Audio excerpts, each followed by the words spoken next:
House will be in order. The chair lays before the House a communication from the Speaker. The Speaker's Rooms, Washington, D.C., July 21st, 2026. I hereby appoint the Honorable Marlon A. Stutzman to act as Speaker pro tempore on this day. Signed, Mike Johnson, Speaker of the House of Representatives.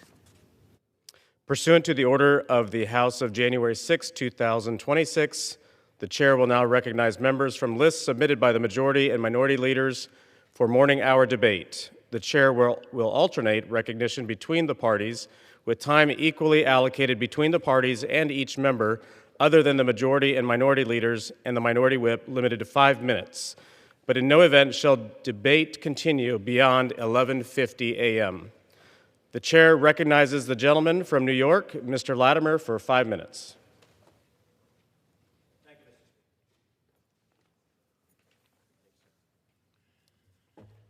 Mr. Speaker, I rise today, more than 5 months since the American people were forced into a war of choice in Iran. As the President's negotiations fail, Americans are still bearing the expense every day.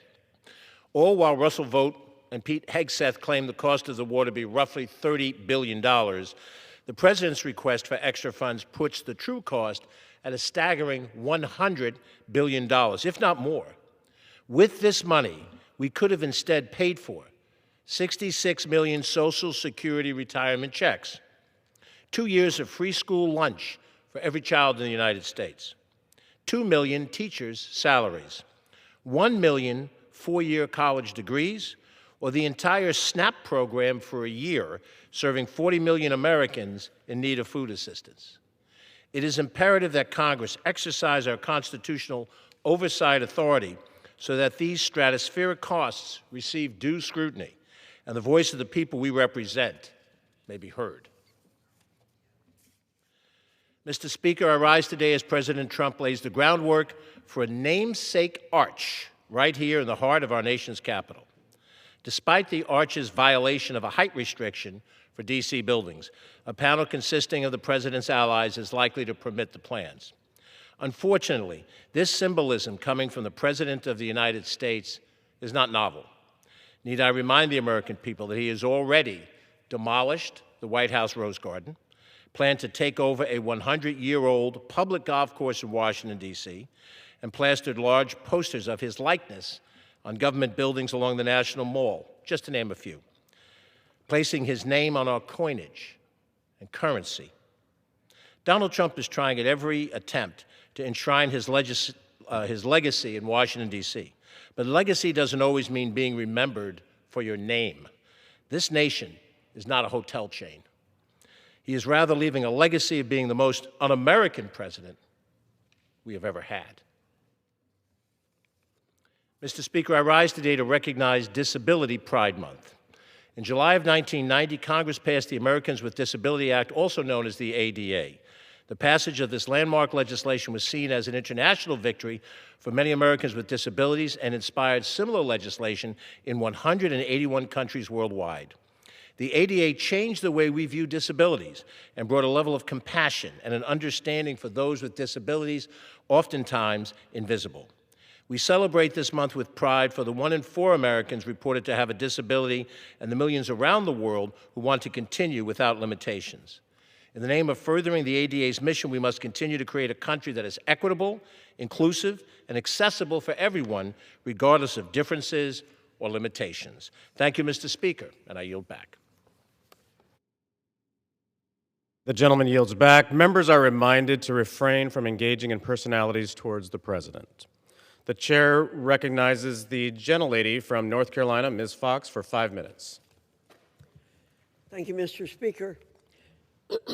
Mr. Speaker, I rise to recognize John McCourt and his wonderful wife, Eileen, who are the epitome of the American dream.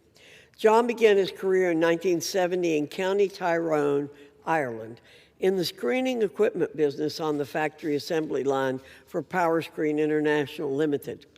After building his reputation and business acumen across Europe, he and his wife Eileen relocated their family to the United States, and he soon established his own distributorship in Texas. Fast forward to today, and the McCourt family runs a highly successful equipment business with a reputation and a track record that is steeped in high quality and unparalleled commitment. Their business is family-owned and family-operated with over 500 years of experience in the industry and over 150 employees. I was fortunate to meet members of the McCourt family recently in Washington through the Associated Equipment Distributors. They're a wonderful group of dedicated people. The wonderful story of their parents, John and Eileen, as well as the story and success of their entire family, is something to marvel at, Mr. Speaker. We should all take the time to recognize the impeccable, business-driven, value-driven people in our communities and across the nation, like the McCourt family, for all they do in supporting our great American economy. Mr. Speaker, I rise to highlight a very insightful and pertinent report from the American Council of Trustees and Alumni, ACTA, entitled A Broadside for the Nation, Preparing College Students for Informed Citizenship. ACTA is a wonderful nonprofit organization dedicated to promoting academic excellence, academic freedom, and accountability through the trustees at America's colleges and universities, as well as informing and engaging the general public. The broadside is reminiscent of the many broadsides published during the Revolutionary period that were so important in informing the people, along with getting their support for the revolution. Being an informed citizen isn't passé. It's one of our most sacred responsibilities as Americans, and one we cannot afford to abandon or ignore.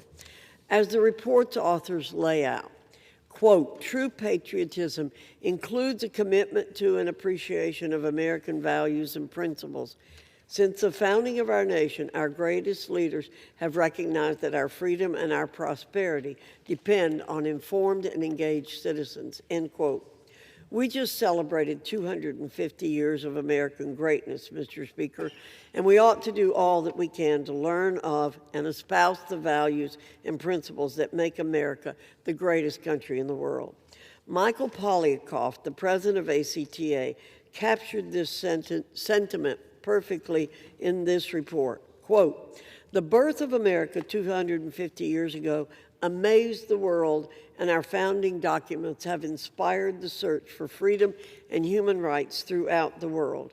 The colleges and universities built and maintained by the vision and generosity of generations of Americans owe it to the nation to ensure that every student they graduate understands the precious heritage we share, end quote. And let us not forget the wisdom of Thomas Jefferson, who once opined on this very issue. If a nation expects to be ignorant and free in a state of civilization, it expects what never was and never will be, end quote. I commend ACTA and the many authors who contributed to this report for calling attention to this issue. It's one that we all would do well to wholeheartedly support. I yield back. The gentlelady yields back. The chair recognizes the gentleman from New York, Mr. Kennedy, for 5 minutes. Mr. Speaker, I rise today in recognition of an extraordinary leader, educator, and public servant whose vision has transformed the University at Buffalo and our entire community. After 15 years as president of UB, Dr. Satish Tripathi is concluding a remarkable chapter of service defined by innovation, collaboration, and an unwavering commitment to academic excellence. During his tenure, the University at Buffalo has reached new heights. Enrollment has grown to nearly 30,000 students. Flourishing scientific research has positioned UB among the nation's premier public research institutions. And UB has strengthened its role as an engine of economic opportunity, helping launch and nurture hundreds of local startup companies. UB is attracting world-class faculty and empowering the next generation of innovators, scientists, engineers, and healthcare professionals. Under Dr. Tripathi's leadership, the medical school found a new home on Buffalo Niagara Medical Campus, strengthening the connection between higher education, healthcare, and the revitalization of our great city. UB has become a cornerstone of New York's Empire AI initiative, ensuring that Western New York sits at the forefront of AI innovation. Yet, if you ask Dr. Tripathi about these extraordinary accomplishments, he is quick to credit the students, faculty, staff, alumni, and community partners who've helped make them possible. That humility has long been one of his defining qualities. His leadership has never been about personal recognition. It has always been about building an institution that empowers others to succeed. He will continue serving UB as a researcher and educator, focused on advancing the ethical development of artificial intelligence and mentoring the next generation of scholars. The University at Buffalo, Western New York, and our nation are stronger because of Dr. Tripathi's leadership. His legacy will be measured in the lives he has changed and the brighter future he has helped create for generations of students.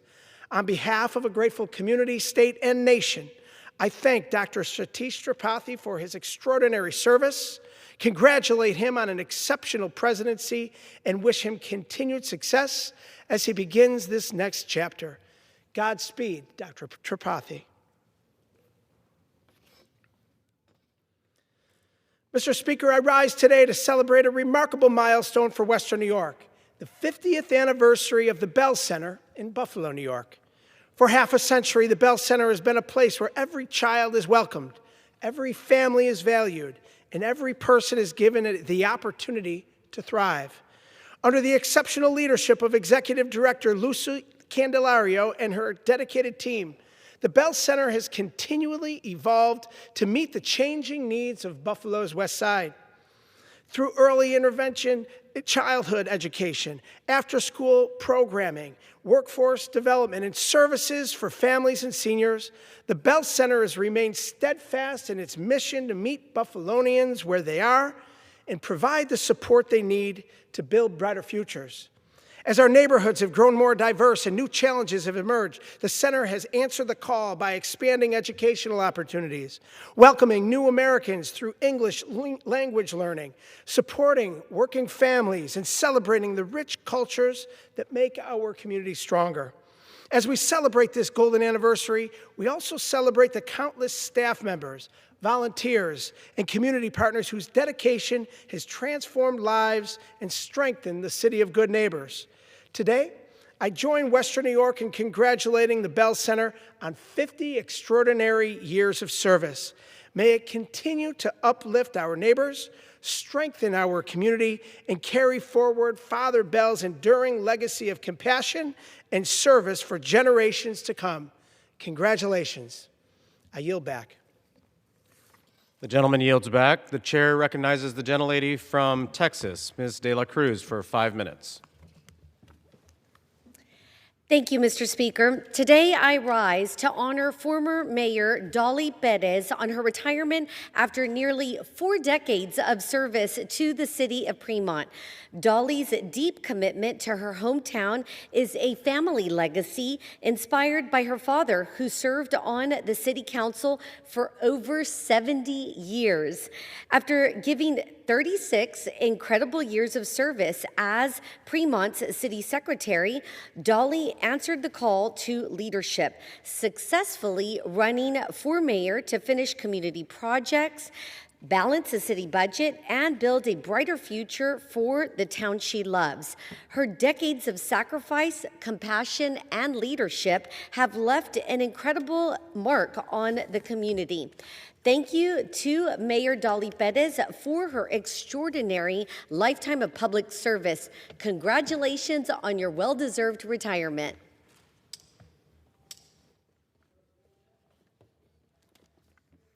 Mr. Speaker, today I rise to honor the extraordinary life and legacy of an American hero and a pillar of the McAllen community, retired United States Air Force Major Homer Gallegos. Born and raised in McAllen, Major Gallegos answered the call to duty in 1968, enlisting in the Air Force and serving a tour of duty in South Vietnam. He dedicated 30 years to the Air Force Reserves, ultimately retiring at the rank of Major.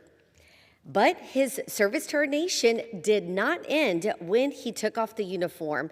For over 2 decades, Major Gallegos worked as a licensed professional counselor at the McAllen Vet Center, helping his fellow veterans heal from the invisible wounds of war.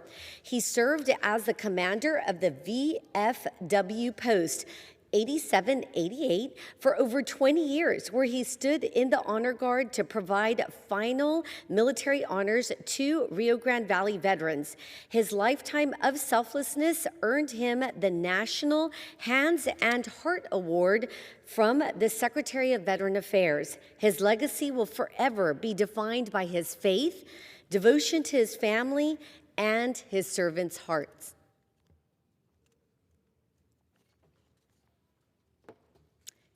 Mr. Speaker, today I rise to honor the incredible men and women of the Falfurrias Volunteer Fire Department for 100 years of service to South Texas. The department's history traces back to 1926, when local citizens formed a budget brigade to fight a fire breaking out in Falfurrias. Recognizing the need for an organized operation, the brave community members officially established the department. From its early days, operating with an old Jeep carrying a single barrel of water, the department has grown into a modern emergency response powerhouse with a fleet of over 15 trucks covering more than 500 square miles across Brooks County. For 100 years, their mission has remained unchanged. Their service to honor and with bravery we are grateful for. Thank you to the Falfurrias Volunteer Fire Department for keeping Brooks County safe. Thank you. I yield back. I would like to also recognize, Mr. Speaker, I would like to also quickly recognize that we have special interns from the district that are celebrating their birthday today. So I'd like to say happy birthday to David Rodriguez and Joseph Uribe. We're wishing you many blessings today and always. God bless you. With that, Mr. Speaker, I yield back. The gentlelady yields back. The chair recognizes the gentleman from Maryland, Mr. Hoyer, for 5 minutes. Ask unanimous consent to revise and extend my remarks. Without objection.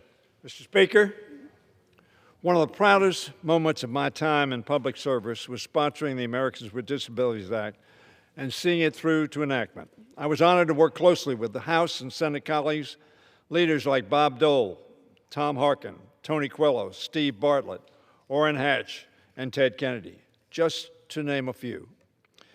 We passed it on a bipartisan basis, and it was signed into law by President George Bush in 1990. This month, we celebrate the 36th anniversary of the ADA. In those 36 years, that law has made a transformative difference for millions of Americans. It did so not only for physical access to public and private space on public accommodations, but also in ensuring reasonable accommodations in workplaces and non-discrimination in every facet of American life. And we've seen it strengthened through legislation like the ADA Amendments Act in 2008, and through the courts with decisions like Olmstead versus LC in 1999. That decision concerned the ADA's non-discrimination rule and applied it to the forced segregation of disabled people away from their communities, a historic tragedy in centuries past.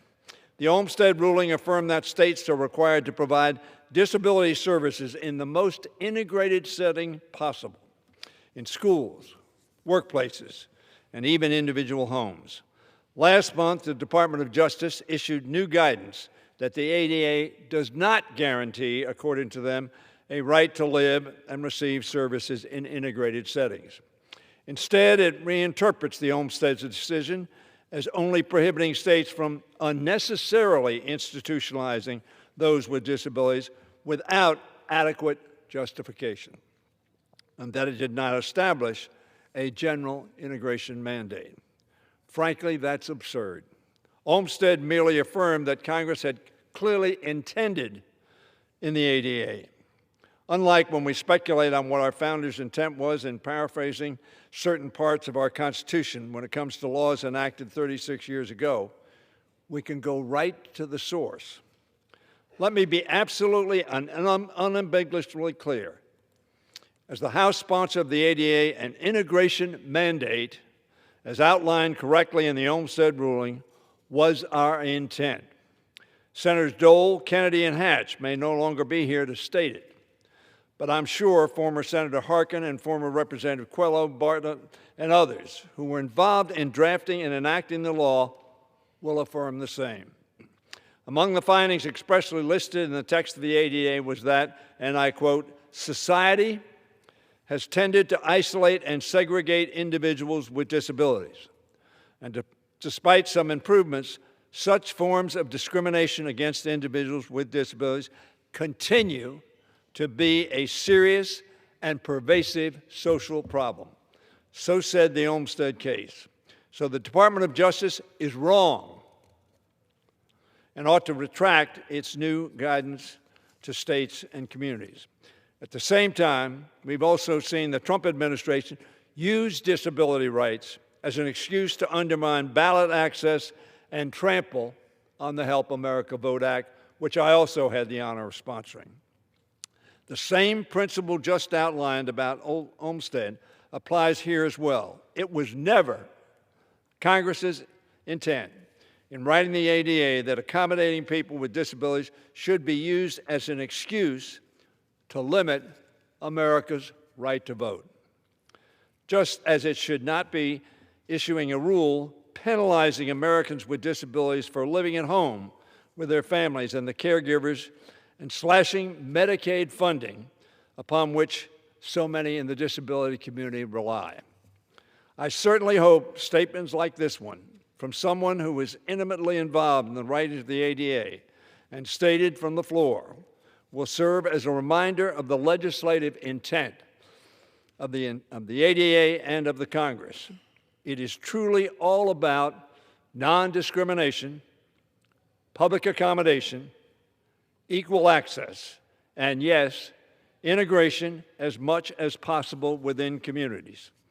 We cannot turn the clock back to time before the ADA when those with disabilities were ostracized, isolated, and locked away. I'm proud of the part I played in changing that, and all of us should be proud that this institution came through and delivered in both promise and practice. Let us continue to do so today. I yield back the balance of my time. The gentleman yields back. The chair recognizes the gentleman from Ohio, Mr. Taylor, for 5 minutes. Thank you, Mr. Speaker. Mr. Speaker, I rise today to recognize a homegrown veteran and great American hero, Mr. Robert Bentley. Known as Bob by his friends and family, Mr. Bentley was a student at Jefferson High School in Adams County, Ohio in 1968 when he made the courageous decision to leave school and answer the call to serve his country as a teenager. After attending basic and advanced military training, Bob served in Vietnam as a Specialist 4 in the United States Army from April of 1969 to December of 1970. Bob joined countless young Americans who set aside their own personal ambitions to defend the nation they loved. His honorable service left a lasting legacy in his family, community, and our great Buckeye State. I'm proud to not only commend Bob for his selfless service, but to congratulate him for being awarded an honorary high school diploma by the Adams County, Ohio Valley School Board in recognition of his sacrifice and dedication. My staff was honored to attend his ceremony and present him with congressional commendation as well. Congratulations, Bob. This year, your high school education is complete. Veterans like Bob continue to inspire those in Southern Ohio and the whole nation through outstanding courage, deep patriotism, and remarkable selflessness. It's heroes like him that preserve our nation's values and the freedoms that we hold so dear. Thank you, Bob, for your service.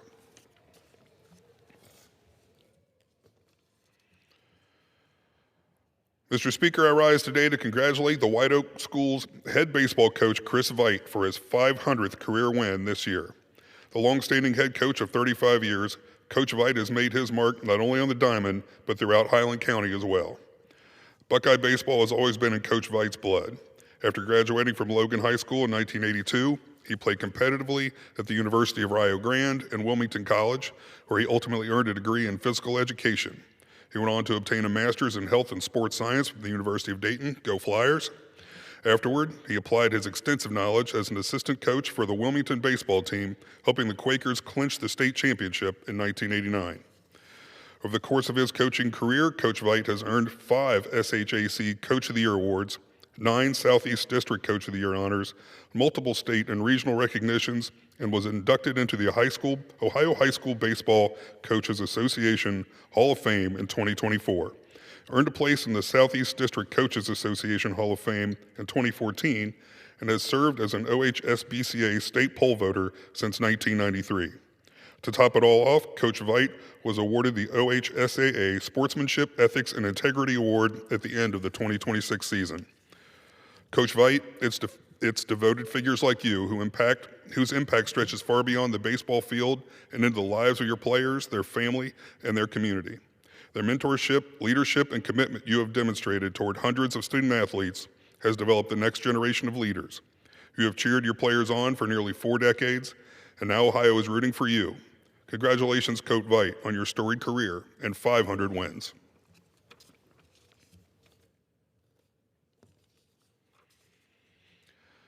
Mr. Speaker, I rise today to recognize an outstanding Southern Ohioan who has served thousands of Chillicothe families for nearly 6 decades. Dr. John Seidensticker. Following his grandfather's footsteps, John attended medical school and started working in internal medicine at the Chillicothe Hospital in 1967. After gaining experience, he moved over to endocrinology, which he ultimately specialized in. Over the decades of practicing medicine, John served multiple generations of Buckeye families and witnessed firsthand how advancing technologies changed the medical field. When the Chillicothe Hospital became Medina Health in the late 1990s, John was instrumental in creating their hospice program after seeing a need for additional care in our local aging population. John took pride in getting to know his patients over the years and became well known in the community for his genuine concern and excellent care. This year marks his retirement after an incredible 59 years of practicing medicine. John shared that he loves his work and will find it challenging to step back into this new season, but is looking forward to spending time in his home workshop making canes and walking sticks. Even in his retirement, he will be contributing in a new way to help people meet their community's needs. Dr. Seidensticker, thank you for your tremendous dedication to our community, and congratulations on your retirement. It's because of outstanding healthcare providers like you that generations of Southern Ohio families are able to live healthier and more prosperous lives. Thank you, Mr. Speaker, and I yield back. The gentleman yields back. The chair recognizes the gentleman from Massachusetts, Mr. Keating, for 5 minutes.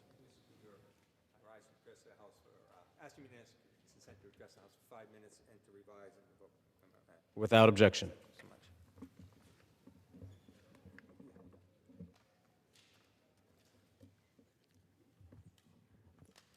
Mr. Speaker, I rise today to honor the life of Christopher Doyle Matthews, a friend and longtime member of my staff. We were devastated to have learned just a few weeks ago of his passing.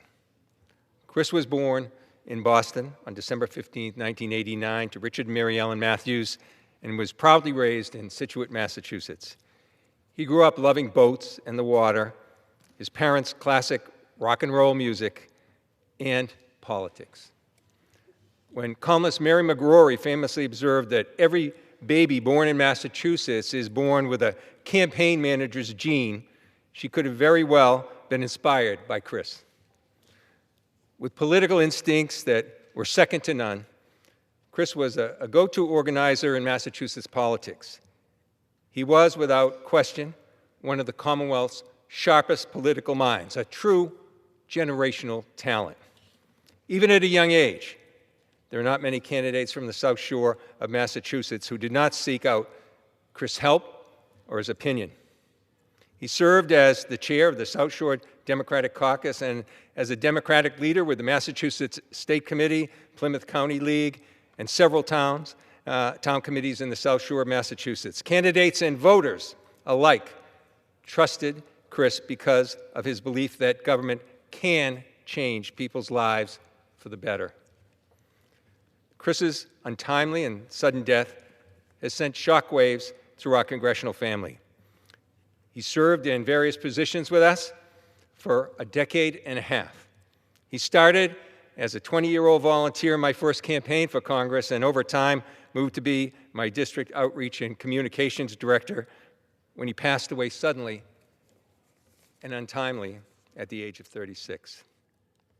At a time in America when some have doubts and when hope can seem remote, remember Chris Matthews if you ever begin to lose faith in this country. Remember that he was more than a congressional aide. He took the belief that through our actions, we all can bring forth needed change, and he brought it with him through many interstate bus rides to canvass distant, pivotal states and to the doors of the families he inspired. Remember through his example that public service is genuinely a noble vocation. As a trusted member of our office, he helped countless veterans, families, and those who could not advocate for themselves. Remember his laugh and his wry, often biting humor, insightfully contrasting the way things are to the way things should be. And remember his authentic belief that in this country, people can bring about progress and meaningful change. It was real to him, and his sincerity shone through. And I imagine if Chris wanted us to remember anything, it would be that he was a loving partner and father figure to Molly and Eli, that he was a compassionate and reliable son and brother, and he was the most steadfast of loyal friends. Though we wish we had more time with him, his memory will continue to give us faith that one person can significantly make better the lives of all those around him, and all of us in our office certainly know this to be true. So, Mr. Speaker, I'm proud to have known Chris Matthews and to honor his life, and I ask my colleagues to join with me recognizing his commitment to this institution and to the people of Massachusetts. May his memory be a blessing. I yield back. The gentleman yields back. The chair recognizes the gentleman from Virginia, Mr. Klein, for 5 minutes. Thank you, Mr. Speaker. I rise today to recognize an extraordinary Virginian whose life has been defined by service to others. After 45 years of leadership, Pam Irvin is retiring as president and CEO of Feeding Southwest Virginia. When Ms. Irvin founded the organization in 1981, it began with little more than a vision, and even the food bank's first truck caught fire on the road. Undeterred, she persevered, building one of the Commonwealth's leading hunger relief organizations.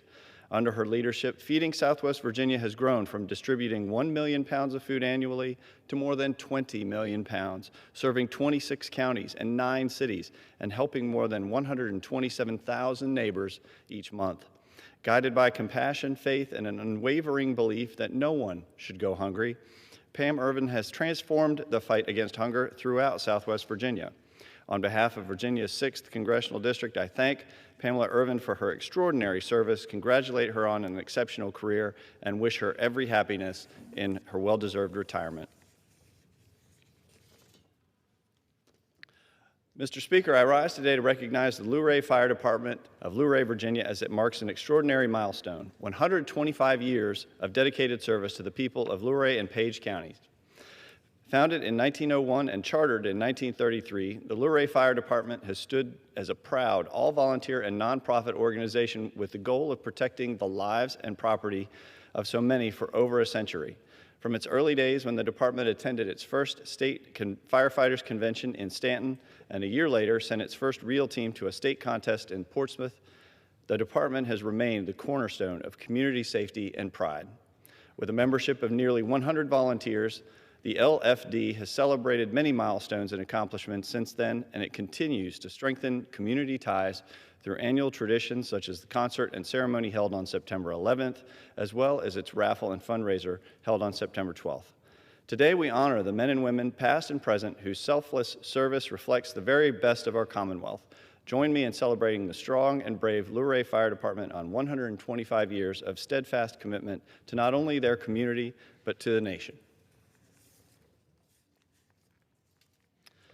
Mr. Speaker, I rise today to celebrate the passage of the concurrent resolution on the budget for fiscal year 2027 out of the Budget Committee last week.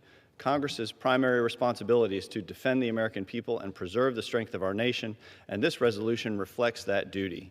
It invests in our warfighters, supports our ranchers, farmers, and producers, and secures the integrity of our voting systems with the Save America Act. For rural districts like Virginia's 6th, this resolution delivers real support and stability for our farmers. It empowers our national defense, stands behind our warfighters, secures our food supply, and ensures American elections are decided only by American citizens. This budget reflects a commitment to responsible governance while restoring the faith and confidence of voters in our election system. Mr. Speaker, this resolution reflects a vision of a stronger, safer, and more prosperous America. It demonstrates our commitment to defending our nation, supporting the American people, and governing with responsibility. I urge my colleagues to support this resolution this week and join us in advancing policies that strengthen our country for generations to come. Mr. Speaker, I yield back. The gentleman yields back. The chair recognizes the gentleman from Massachusetts, Mr. McGovern, for 5 minutes. Thank you, Mr. Speaker. I rise today to talk about United States policy toward Cuba, or rather, our lack of a coherent policy and our decades-long failure to help the people of Cuba. Cuba is our neighbor. We have lived side by side for centuries. Our histories are intertwined. Our futures are too. Almost 10 million people live on the island of Cuba. They go to school and they work. They raise families and they go about their lives, and they crave freedom and justice. But the people of Cuba struggle to realize their aspirations. The Cuban government deprives the people from enjoying their civil and political rights. Freedom of expression and assembly are severely curtailed. The recent release of 2,000 prisoners was welcome, as is the recent release of Luis Manuel Otero Alcantara, a political prisoner in the Defending Freedoms Project of the Tom Lantos Human Rights Commission. But over 700 prisoners of conscience remain behind bars, according to Human Rights Watch.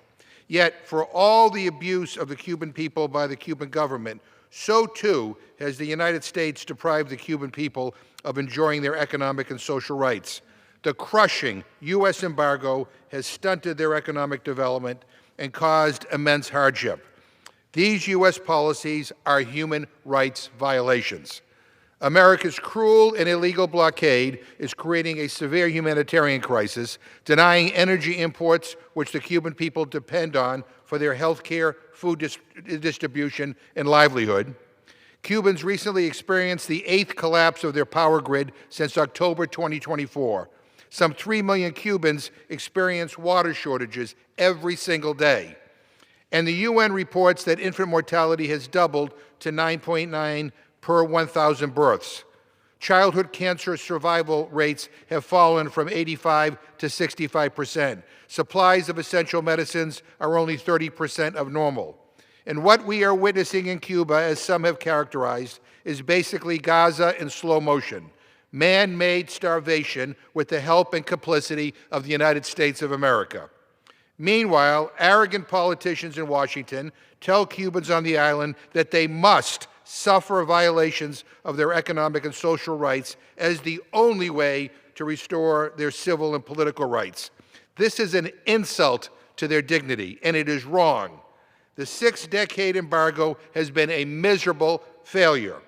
Over and over, we see that it does not work. It only emboldens hardliners and makes things worse for regular people. Now we hear that the administration is plotting military action against Cuba. This would be horrible, wasteful, inhumane, and illegal. Cuba is not doing anything that would legitimize a war. Congress has approved no declaration of war, no authorization for the use of military force. Military action against Cuba would make America a rogue state, aligning us with Russia, China, Iran, and others that believe that international rules don't matter. And if you want to know why invading Cuba would be such a disaster, look no further than Venezuela. Meet the new boss, same as the old boss. The Venezuelan people still have no democracy or human rights, while listening to Marco Rubio lecture them with empty promises about freedom and self-determination.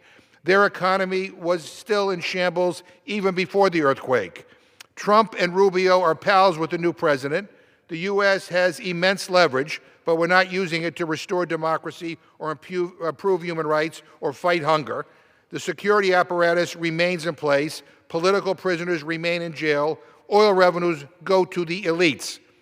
The people of Venezuela deserve better, and the people of Cuba do not deserve to be screwed over in the same undignified and illegal manner. Cubans deserve to shape their own future, not have it selected for them by arrogant politicians in Washington. And there's a better way. 10 years ago, the U.S. tried a better approach. We tried diplomacy. We tried engagement. We tried talking to each other, working through our differences. And guess what? It started working. American tourists went to Cuba. We dropped barriers. We opened up relations. Things started getting better for the Cuban people, and there was hope that someday they could shape their own future. My U.S.-Cuba Trade Act, H.R. 7512, would reverse our decades of failed policies toward Cuba. It would repeal the statutory basis of the embargo. It would give us tools to work with the Cuban people on economic and political progress. And it would ensure that Americans and Cubans can be good neighbors. We must chart a shared path to the future, built not on fear and threats or marked by invasion and blockade. The future we must build is one of goodwill and diplomacy reinforced by trade and exchange. Mr. Speaker, I ask my colleagues to consider a new approach to Cuba. It is time for a new path forward. The Trump administration has damaged our nation's standing in the world. They've totally screwed up the Middle East by ignoring human rights and embracing war. I urge my colleagues to stand with me, demanding that they not repeat the same cruel mistakes in Cuba. I yield back. The gentleman yields back. The chair recognizes the gentleman from Washington, Mr. Baumgardner, for 5 minutes. Thank you, Mr. Speaker. I rise today to note the passing of a great American, a great patriot, and a friend, Mr. Wes Anderson of Spokane, Washington. Wes was known across the communities of Spokane County for his exemplary service to fellow veterans who knew him best as Doc. Wes was a lifelong Spokaneite whose life was defined by service, first in Vietnam, where he served as a hospital corpsman, and later across our communities, where he had time for every veteran. The moments in Vietnam crystallized into a lifetime of determination to serve veterans when on his return to the United States, where he had to fight his way through a crowd of war protesters on his flight home. His service to veterans took form over 5 decades of service, through leadership roles in the Veterans of Foreign Wars, where he was honored for his work as a chaplain, and through various initiatives, in small and large, that included his support for the residents of Spokane's veterans' homes, 20 consecutive years of cleaning the Spokane Vietnam Veterans Memorial on each Memorial Day, and his volunteer work for veteran organizations such as Heroes Homestead. With Wes' passing, there is a void in our community, and it will be felt for many years to come. Wes, you are a patriot, a great American, and a friend. I speak for the entire Spokane community that you will be sincerely missed. Mr. Speaker, I rise today to recognize the Eastern Washington University Eagles football team as they're excited as they prepare for what promises to be a fantastic 2026 season. Everyone in Eastern Washington knows that EWU plays some of the most exciting brand of football in the Western United States, and I know personally that their tailgating in Cheney is second to none. They're led by Coach Best, a former All-Big Sky center and Eastern Washington alumni, who's had an exemplary career as coach of the Eags. The Eastern Washington Eagles have a stacked schedule this fall with away games at Northern Arizona, South Dakota, University of Washington, UC Davis, University of Idaho, and Utah Tech, while welcoming schools like Northern Iowa, Cal Poly, Northern Colorado, Montana State, and Portland State to Cheney. I look forward to this great season of Eastern football, and I know the Eastern Eagles will be very competitive. His staff, every student athlete, and the student body at Eastern as well looks forward to this exciting season. Go Eags. Mr. Speaker, I rise today to honor Spokane native Tim Merck, an outstanding businessman, philanthropist, and family man who with his wife Beth have raised an outstanding family. Tim built a multi-million-dollar business in Spokane from the ground up, Old World Christmas, which was known across the country and across the world is providing the best Christmas ornaments anyone could find. But I also today want to recognize a bit of trivia about Tim. When he sent his son and daughter to Notre Dame, he realized that there was not a leprechaun sculpture on Notre Dame's campus. And Tim set out to rectify that. So Tim and Beth Merck, along with their children John and Catherine, have long demonstrated a commitment to preserving stories and dreams in their operation. John and Catherine fulfilled a dream of their grandmother by attending and graduating from Notre Dame. When they noticed that the leprechaun was not there, they reached out to the president, and today there's this leprechaun statue at Gate 10 of the Purcell Pavilion, the very gate through which the Leprechaun Legion enters the arena to cheer on their basketball and volleyball teams. This is a tremendous story, and Tim Nose is also a very proud graduate of the University of Idaho, and upon presenting the leprechaun, he said, "I guess it takes a vandal to make sure that the students of Notre Dame have a leprechaun to celebrate." Tim, you're a great American, you're a great friend, we love you and Beth. Go Vandals, go Irish. Thank you, Mr. Speaker, and I yield back. The gentleman yields back. The chair recognizes the gentlelady from Oregon, Ms. Dexter, for 5 minutes. Mr. Speaker, the American people need to know that their government is intentionally suffocating the nation of Cuba. There's no other way to describe what is happening. Earlier this month, I traveled to Cuba with a congressional delegation to see firsthand how U.S. policy is affecting this country that is just 90 miles off our shore. This is a country that is known for its joy, for its culture. It is a country that has had a glimpse of prosperity and promise during the Obama administration when relations were normalized and decades of sanctions lifted, only to have Trump reinstate the blockade in 2017. Normalized relations led to an explosion of opportunity for small businesses, international investment, and cultural exchange. Hope was contagious. Today, much of that hope has disappeared. Ultimately, it comes down to fuel. Immediately after coming back into office in January 2025, Trump decisively cut off the ability for any fuel to get into their country. Fuel the country depends on to run its electrical power plants, vehicles, generators. Cuba is not a nation that can produce its own, so without imported fuel, there is no electricity. And this has reverberations across every aspect of Cuban life. Families cannot go to the grocery store as they always have done and keep their groceries in a fridge or a freezer because they cannot have reliable electricity. Meat, milk, and medicine spoil with the power outages that plague the nation. Basic services have broken down. Daily life is a constant struggle. Cuba's public health system and its medical training programs are the envy of much of the world. Their healthcare system is filled with highly qualified, well-trained physicians, and yet the hospital I toured in Havana was nearly empty. Physicians have no patients because they have no transportation, no buses to get there. They have tens of thousands of people waiting for surgeries because supplies are insufficient and only a fraction of their operating rooms are running. I saw 3 CT scanners, they're only scanners in this hospital, all broken down, an MRI machine also not working, and a handful of working ultrasounds because parts cannot be imported. I sat face to face with these doctors and understood the deep pain that they are feeling, having the skills and the will to care for people, but being denied the opportunity for political reasons. The difference is here in the US, we've never had the will to ensure that every American has access to health care. As a physician, I do not know what it is like to care for every patient that comes in my door without worrying whether they can afford it. In Cuba, they have spent decades fulfilling their promise to make health care a human right. Every person has access to health care for free. Can you imagine? They made it a reality. We should be aspiring to that commitment to human health, not punishing an entire population for it. Congress must not continue standing by while our own government intentionally inflicts hardship on an entire nation. The Cuban people deserve dignity, safety, self-determination. It is past time for the United States to choose engagement over isolation and humanity over cruelty.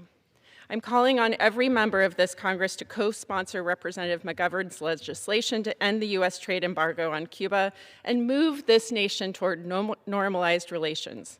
And as Trump continues to act erratically abroad, Congress must send a clear and unified message. There will be no military action against Cuba. It is time to stand up for the people of Cuba. This is about basic human decency. The Congress cannot look to this administration to find that. From Havana to Portland, we will stand up, and that means ending this cruel blockade now. I will use every tool at my disposal to make this happen, and I'm asking every one of my colleagues to join me. Thank you, Mr. Speaker. I yield back. The gentlelady yields back. The chair recognizes the gentleman from Kansas, Mr. Mann, for 5 minutes. Thank you, Mr. Speaker. Mr. Speaker, just over a year ago, President Trump signed the Working Families Tax Cut into law on July 4th, 2025. 1 year later, the results are clear. American families are keeping more of the money they earn, businesses are investing, farmers and ranchers have stronger risk management tools, and our nation is once again putting American workers first. Our legislation prevented the largest tax increase in American history and made President Trump's 2017 tax cuts permanent. During the most recent filing season, 97% of taxpayers received a tax cut, and $82 billion was returned directly to the American people. Nearly 70% of those receiving relief earned less than $100,000. This law was written for working families, small businesses, seniors, farmers, ranchers, and Americans who get up every morning and work hard to build a better life. More than 7.5 million workers claim the no tax on tips deduction. More than 29 million claim no tax on overtime. Nearly 40 million families claim the enhanced child tax credit. And more than 35 million seniors benefit from the enhanced deduction for seniors. These are real savings for Americans buying groceries, paying rent, putting gas in the car, and raising a family. The Working Families Tax Cuts also delivered for Kansas agriculture. I call this legislation Farm Bill 1.0 because it strengthened the farm safety net and gave family farms more options to invest in their operations and keep their agriculture assets in the family. It expanded access to affordable crop insurance, improved risk management tools for livestock producers and specialty crop growers, strengthened disaster and conservation programs, and provided immediate tax relief for farmers, ranchers, and rural small businesses. It also significantly increased the death tax exemption, protecting nearly 2 million family farms and helping ensure that land, livestock, and operations can be passed from one generation to the next. In the Big First District, agriculture is our way of life. Producers face unpredictable weather, volatile markets, and rising input costs. They deserve certainty from Washington, not higher taxes and more red tape. This law also made historic investments in rural America by creating the Rural Health Transformation Program and providing $50 billion over 5 years to improve rural health care access in places like the Big First District of Kansas. The bill also supported President Trump's work to secure our border and restore integrity to federal programs. American taxpayers should not be forced to fund benefits for people who entered our country illegally. The Working Family Tax Cuts helped ensure that Medicaid and SNAP resources serve eligible, working Americans while supporting the men and women serving our communities and enforcing our laws. Mr. Speaker, 1 year ago, President Trump and congressional Republicans made a commitment to working families. We promised lower taxes, a stronger economy, support for rural America, and policies that put American citizens first. 1 year later, Americans are seeing the benefits. The Working Families Tax Cuts are helping families keep more of their money, protecting family farms, strengthening rural communities, and creating greater opportunity across our country. Promises made, promises kept. Thank you, Mr. Speaker. I yield back. The gentleman yields back. The chair recognizes the gentlelady from Alabama, Ms. Sewell, for 5 minutes.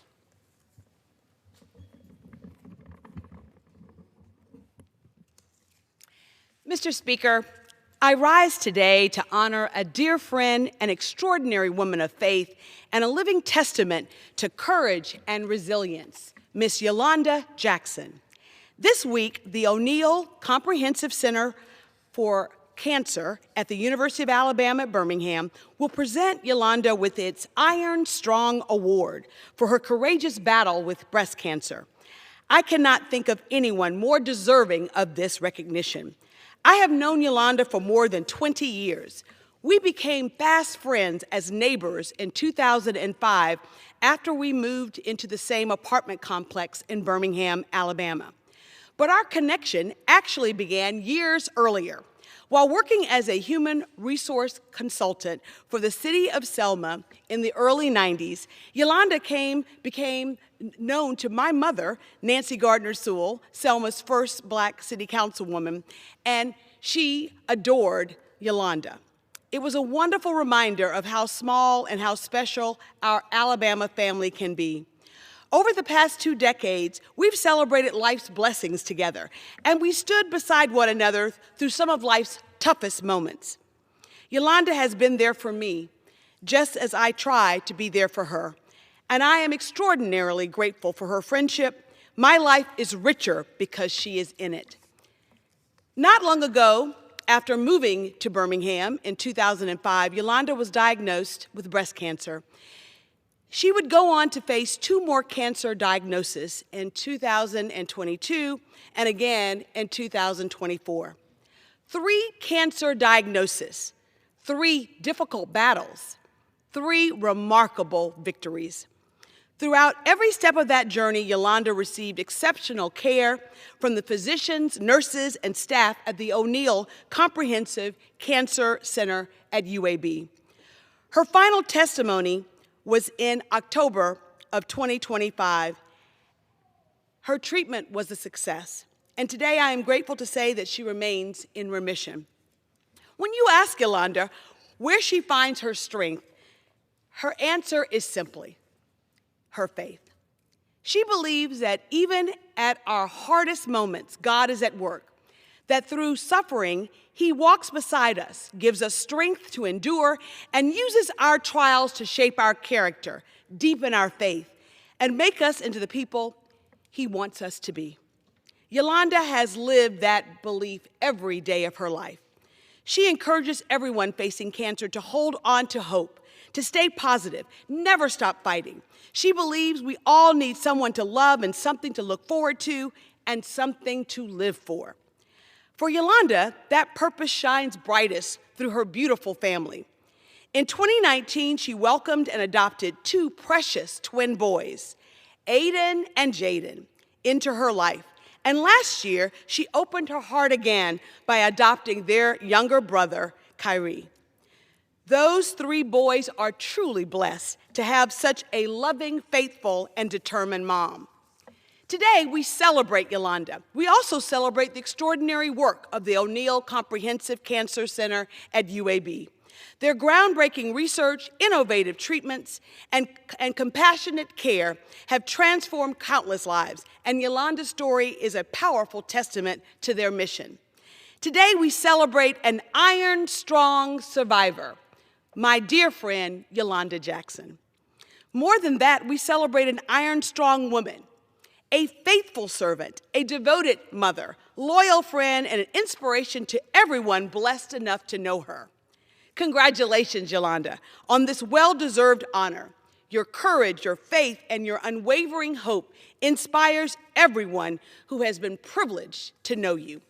I ask my colleagues of the United States House of Representatives to join me in congratulating Ms. Yolanda Jackson and wishing her beautiful family many years of continued health, happiness, and God's abundant blessings.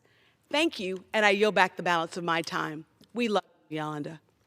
The gentlelady yields back. The chair recognizes the gentleman from Virginia, Mr. McGuire, for 5 minutes.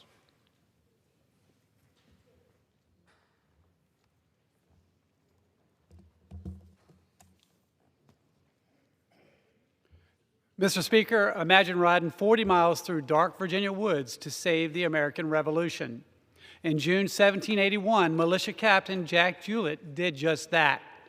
Galloping from Louisa County in the 5th District to Monticello, also in the 5th District, to warn Governor Thomas Jefferson of an impending British capture. Jewett's warning saved Jefferson and the General Assembly in Charlottesville, preserving our young nation's leadership. These heroes are deeply tied to Virginia's historic 5th Congressional District, which still includes Albemarle and Louisa County today. In 1789, the 5th District hosted a legendary race. James Madison, the father of the Constitution, campaigned against his friend and neighbor, James Monroe, the Revolutionary War veteran who was the father of the Monroe Doctrine. Madison won, becoming the Virginia 5th District's very first representative. From Jack Julett's courage to the vision of 3 presidents, the legacy of American liberty was forged right here in Virginia's 5th Congressional District. Mr. Speaker, Virginia's 5th can tell one remarkable founding story through 4 names. Thomas Jefferson gave the nation its words in the Declaration, served as Virginia's wartime governor and our 3rd president, and he left the district Monticello in the University of Virginia. James Madison gave those words structure, helping shape the Constitution and Bill of Rights, and through Montpelier now sits just outside today's 5th. His work still lives in Charlottesville through the university he helped build and lead. James Monroe, soldier, diplomat, governor, and 5th president who gave us the Monroe Doctrine, carried that work forward from his Albemarle home, Highland. And Jack Julett rode through the night from Louisa to Charlottesville to warn Jefferson and save Virginia's leadership from capture. Together, these Virginians helped write, defend, and steady the American experiment. Mr. Speaker, Virginia's 5th Congressional District begins with Thomas Jefferson. He gave independence its voice as principal author of the Declaration, then helped secure liberty again through the Virginia Statute for Religious Freedom and the founding of the University of Virginia. Beside him stood James Madison, Jefferson's close collaborator and the nation's constitutional architect. Known as the father of the Constitution, Madison helped win ratification through the Federalist Papers and then steered the Bill of Rights through Congress. James Monroe carried that Virginia legacy from soldier to statesman. A Continental Army veteran, he later helped negotiate the Louisiana Purchase, presided over the era of good feelings, and gave American diplomacy a landmark win in the Monroe Doctrine. And connecting them all is militia captain Jack Julett, whose overnight warning in 1781 helped Jefferson and Virginia leaders escape British capture, protecting the cause these founders were still building. With that, I yield back.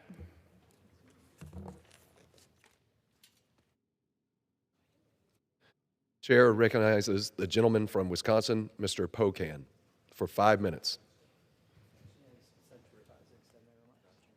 Without objection. Thank you. Thank you, Mr. Speaker. I just got back from a fact-finding trip to Cuba a week ago after having visited the country 30 years ago and 3.5 years ago as well. Let me tell you what I found on this trip. The United States blockade of Cuba is crushing the Cuban people. We are hurting the very people we profess to care about, and we are not doing so for national security reasons, but for political reasons. Here's what I saw. Our blockade is inhumane. Food, medicine, fuel for energy, literally everything you need to live and thrive is blocked by us. And it's not just us. We forced the world into an involuntary global blockade as well, as we'll punish anyone who does business with these sanctions. Our boot is on the throat of the Cuban people after over 65 years of blockading their government. The definition of insanity is doing the same thing over and over again and expecting a different result.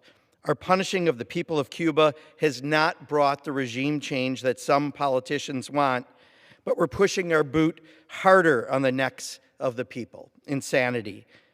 Now, we had a period of time where lifting the restrictions under Barack Obama, and guess what? Americans visited Cuba. The people of the country thrived and loved our country, and America was no less safe.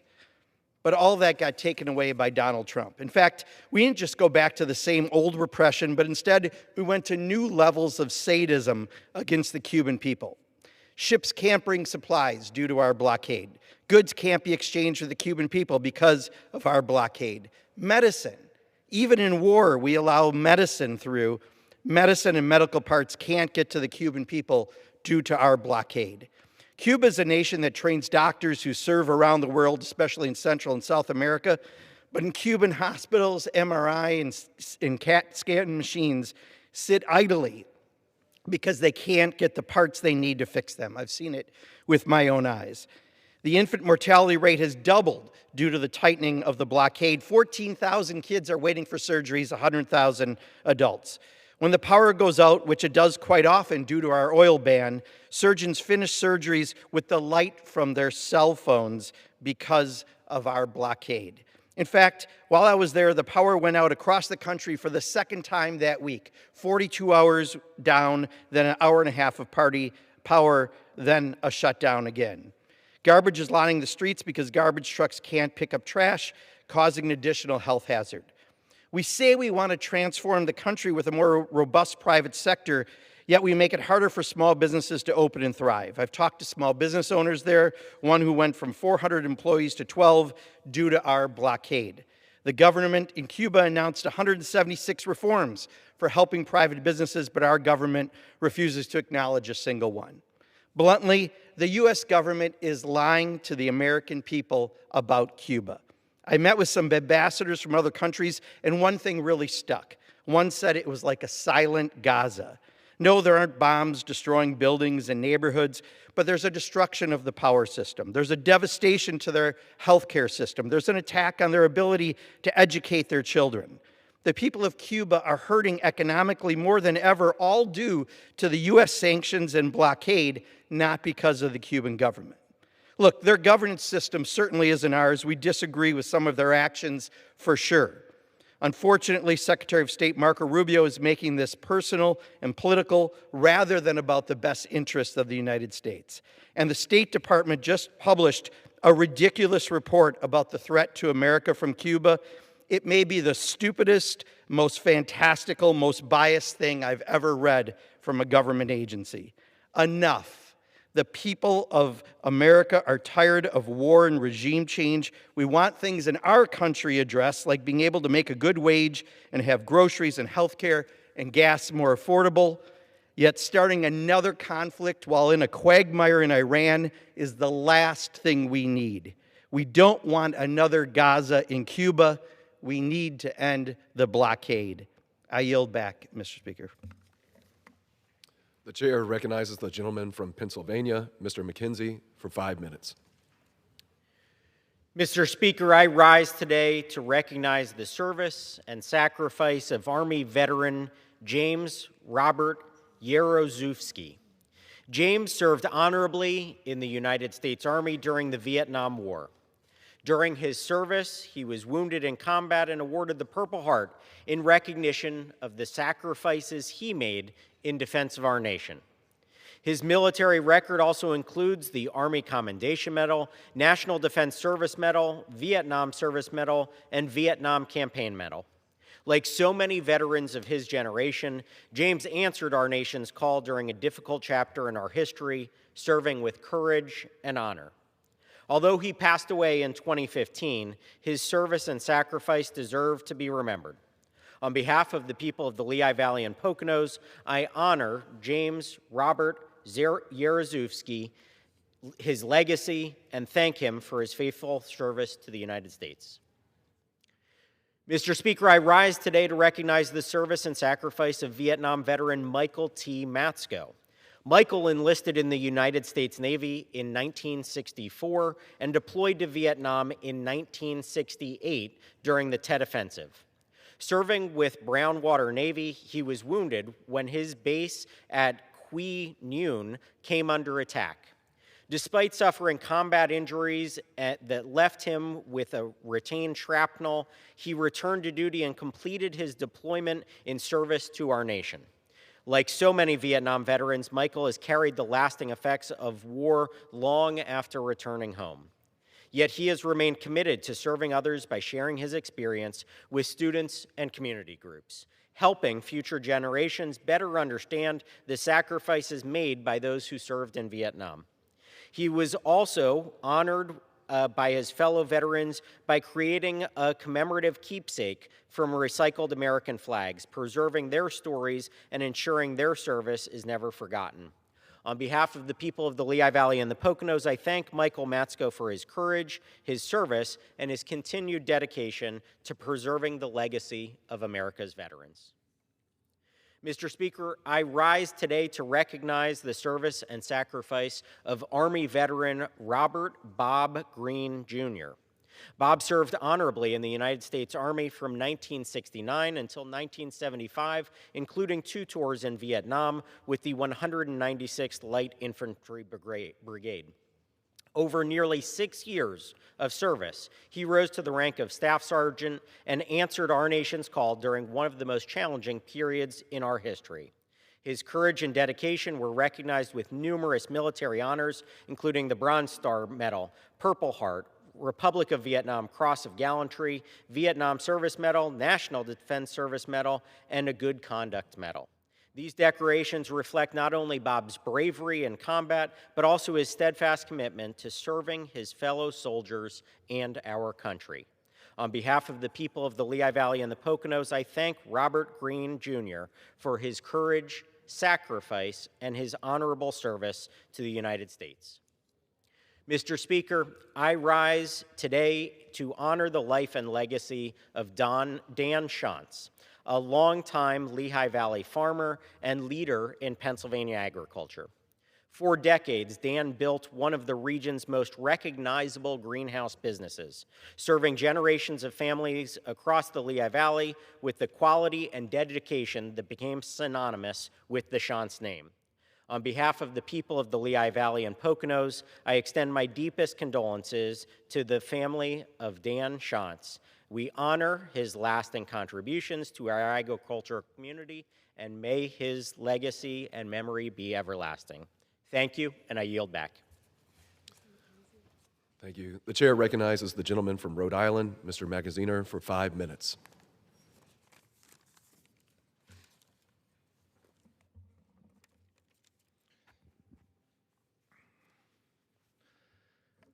Mr. Speaker, in recent days, 3 more American service members have been killed in the Iran war, and another is missing.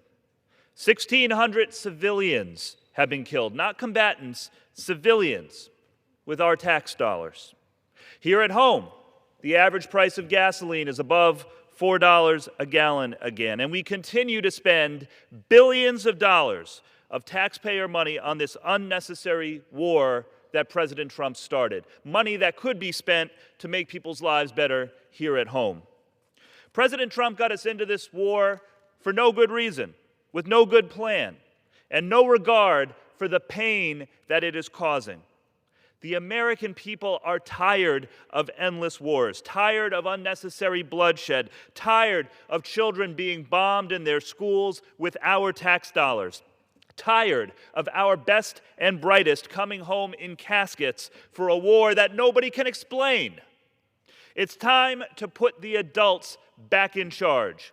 Put experienced negotiators at the table to find an end to this unnecessary war, not the president's relatives and real estate buddies. Time to elect a new majority here in Congress that takes our responsibility to be a check on the president seriously. We need people here in Congress who have the courage to say no when the president has a bad idea, especially when it gets people killed. We grieve for the American service members who have lost their lives in this war and for their families. And we pray that the members of this Congress can find the courage to stand up and end this unnecessary war. I yield back.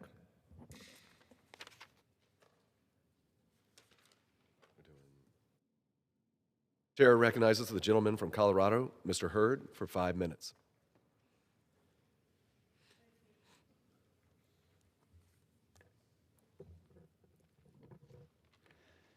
Mr. Speaker, I rise today to recognize the Colorado Army National Guard aviators who saved a life on one of Colorado's most challenging peaks. Earlier this year, a hiker was stranded on Crestone Peak, more than 14,000 feet above sea level. Flight for Life cannot reach that altitude. Ground crews could not reach this hiker. The mission fell to our Colorado Army National Guard aviators. Chief Warrant Officer 5, Mike Antonora, and Chief Warrant Officer 4, Josh Friedrichs, flew their Black Hawk helicopter at the limits of its capabilities, hovering at 14,380 feet, while Sergeant Noah Jordan and Staff Sergeant Jake Beeler worked the hoist, lowering 180 feet of cable to reach where no one else could. They brought that hiker home safely. This is what our National Guard does, not just in combat overseas, but here at home when no one else can answer the call. I'm proud to recognize Chief Warrant Officer Antonora, Chief Warrant Officer Friedrichs, Sergeant Jordan, Staff Sergeant Beeler, and rescue technicians Garrett Padgham and Stephen Goslin. Colorado is safer because of their service. Mr. Speaker, I rise today to recognize Juan Agredano and his family, owners of C&J Cafe in Delta, Colorado, a community institution that has served Western Slope families since the 1980s. When I visited last month, I was welcomed the same way every customer is, like family. This is no accident. It's the culture that Juan, his wife Robin, their daughter Jennifer have built through decades of showing up for their community day after day. C&J Cafe is the kind of place that doesn't just feed people, it brings them together. Whether it's the legendary cinnamon rolls, said to be the largest in Delta County, or simply the warmth at the door, the Agredanos have made their restaurant a cornerstone of community life. When the challenges of COVID threatened restaurants across the country, Juan and Jennifer kept showing up. They kept serving their neighbors, and their neighbors never forgot it. I'm proud to represent a district with families like the Agredanos, whose hard work, generosity, and commitment strengthen the communities that they call home. Mr. Speaker, I rise today to recognize Grand Valley Power as it celebrates 90 years of keeping the lights on in Colorado's 3rd Congressional District. In 1936, a small group of farmers in the Grand Valley could not get electricity, the costs were too high, and the power lines simply didn't reach that far. So they did what Western Coloradans do. They came together to solve the problem themselves. Neighbor by neighbor, they built what became Colorado's first, and today its oldest, rural electric cooperative. Within a year, electricity reached 250 homes and farms for the very first time. What many Coloradans already took for granted transformed lives across Mesa County. Today, Grand Valley Power serves more than 18,000 members across the county. It remains a not-for-profit, member-owned, and rooted in the same cooperative spirit that inspired its founders 9 decades ago. 90 years is a testament not only to a successful electric cooperative, but to the enduring power of neighbors working together to strengthen their communities. I'm proud to recognize Grand Valley Power and everyone who carried that mission forward.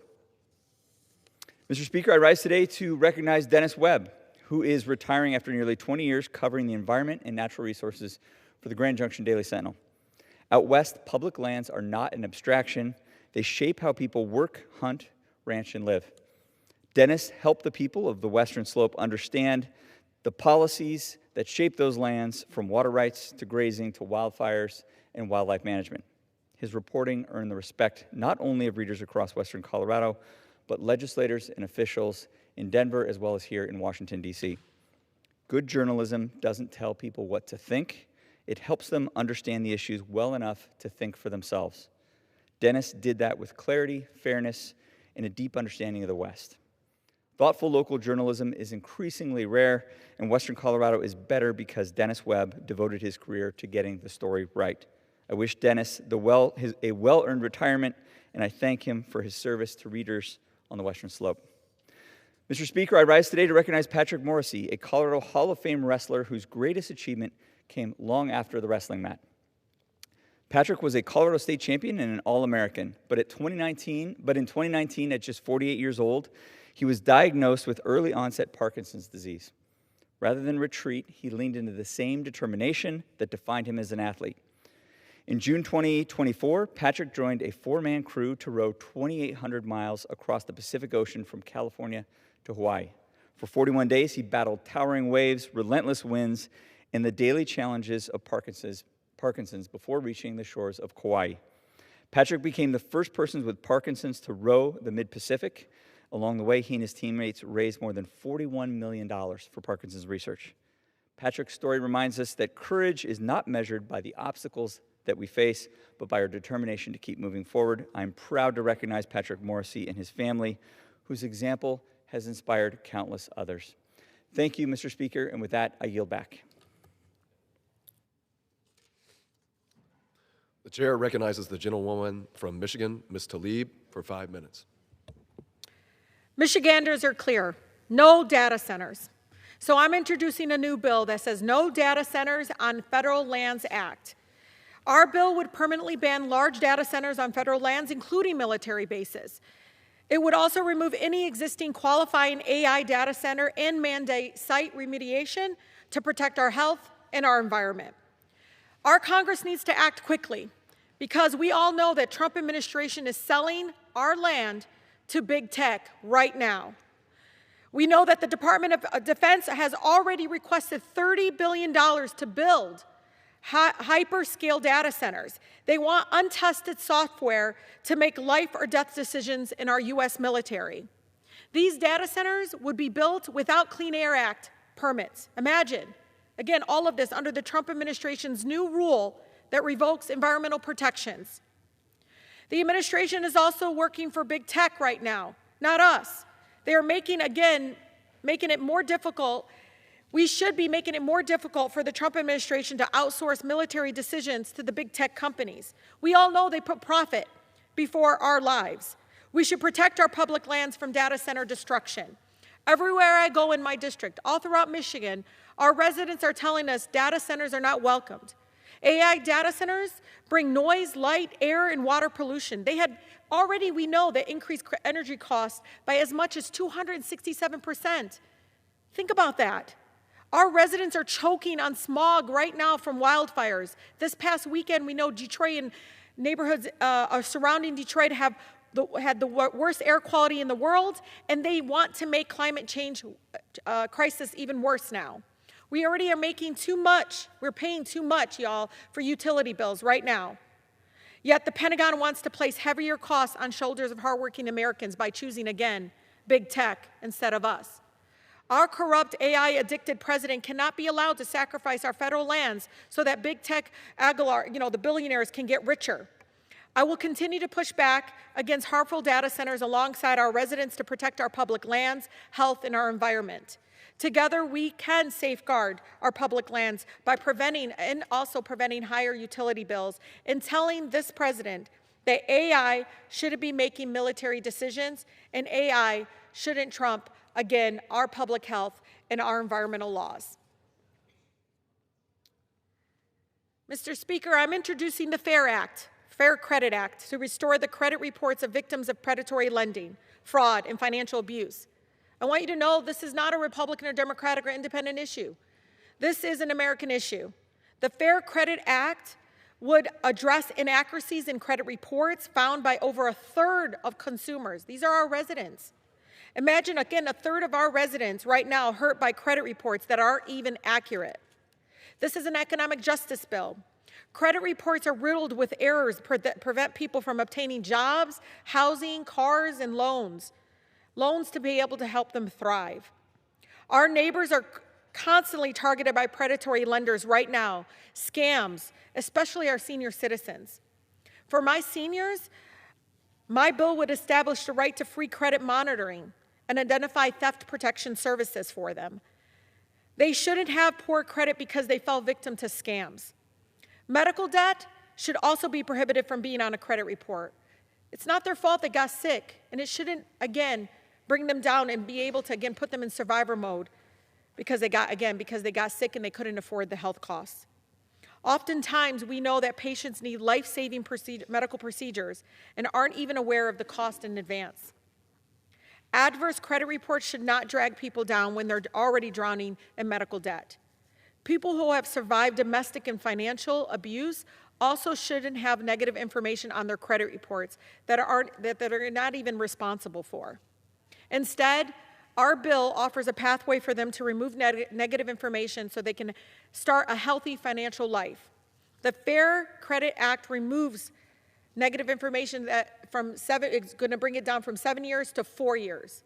Because we know economists and others have said 7 years is not even a good indicator. Our neighbors across the country should not be denied economic opportunities that we know will get them out of survivor mode and be able to help them be able to thrive. And again, a lot of this is because we have a flawed credit report process in our country. Our residents deserve the Fair Credit Act. Our residents deserve these changes. And this one should be an easy one for many of my colleagues here in this chamber. With that, I yield. The chair recognizes the gentleman from Arizona, Mr. Siscomani, for 5 minutes.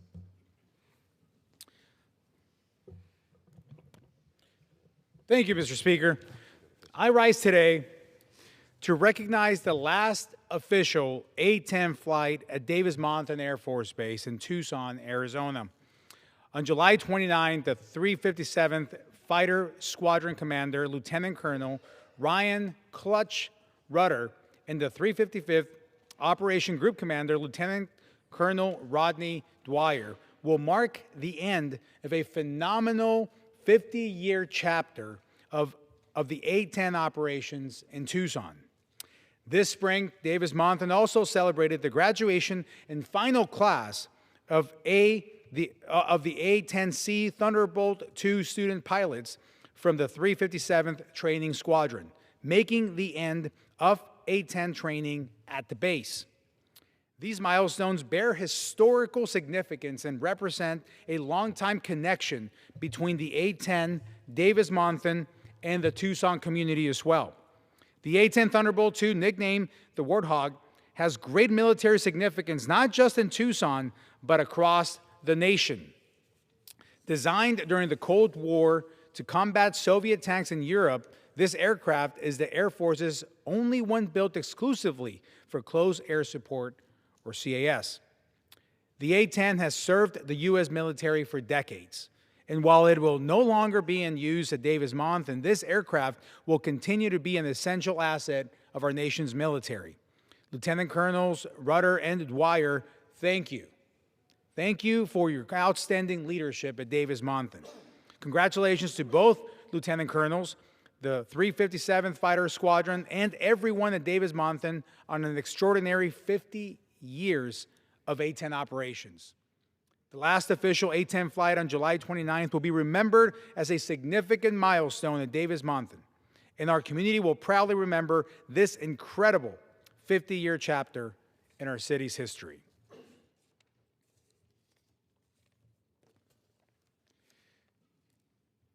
Thank you, Mr. Speaker. I rise today to remember and honor a dear friend, Linda Barber, who tragically passed in June of this year. She was surrounded by her family and was certainly welcomed home by her husband, Jim, whom she missed dearly and spoke of often. My wife, Laura, and I are incredibly saddened by this loss to our community. Linda was deeply loved and involved in Pima County politics for several decades.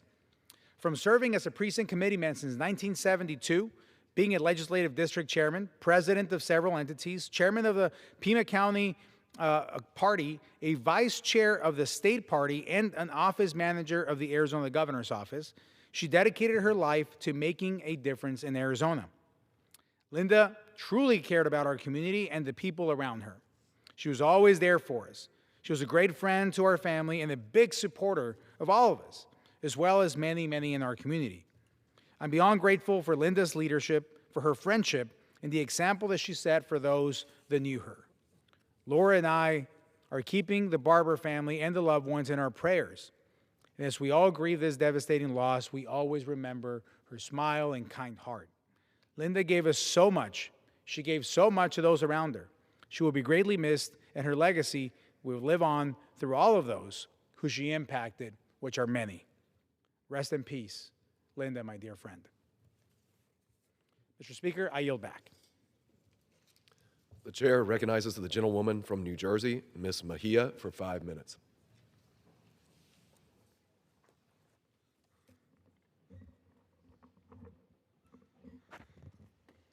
Mr. Speaker, I rise today with urgency.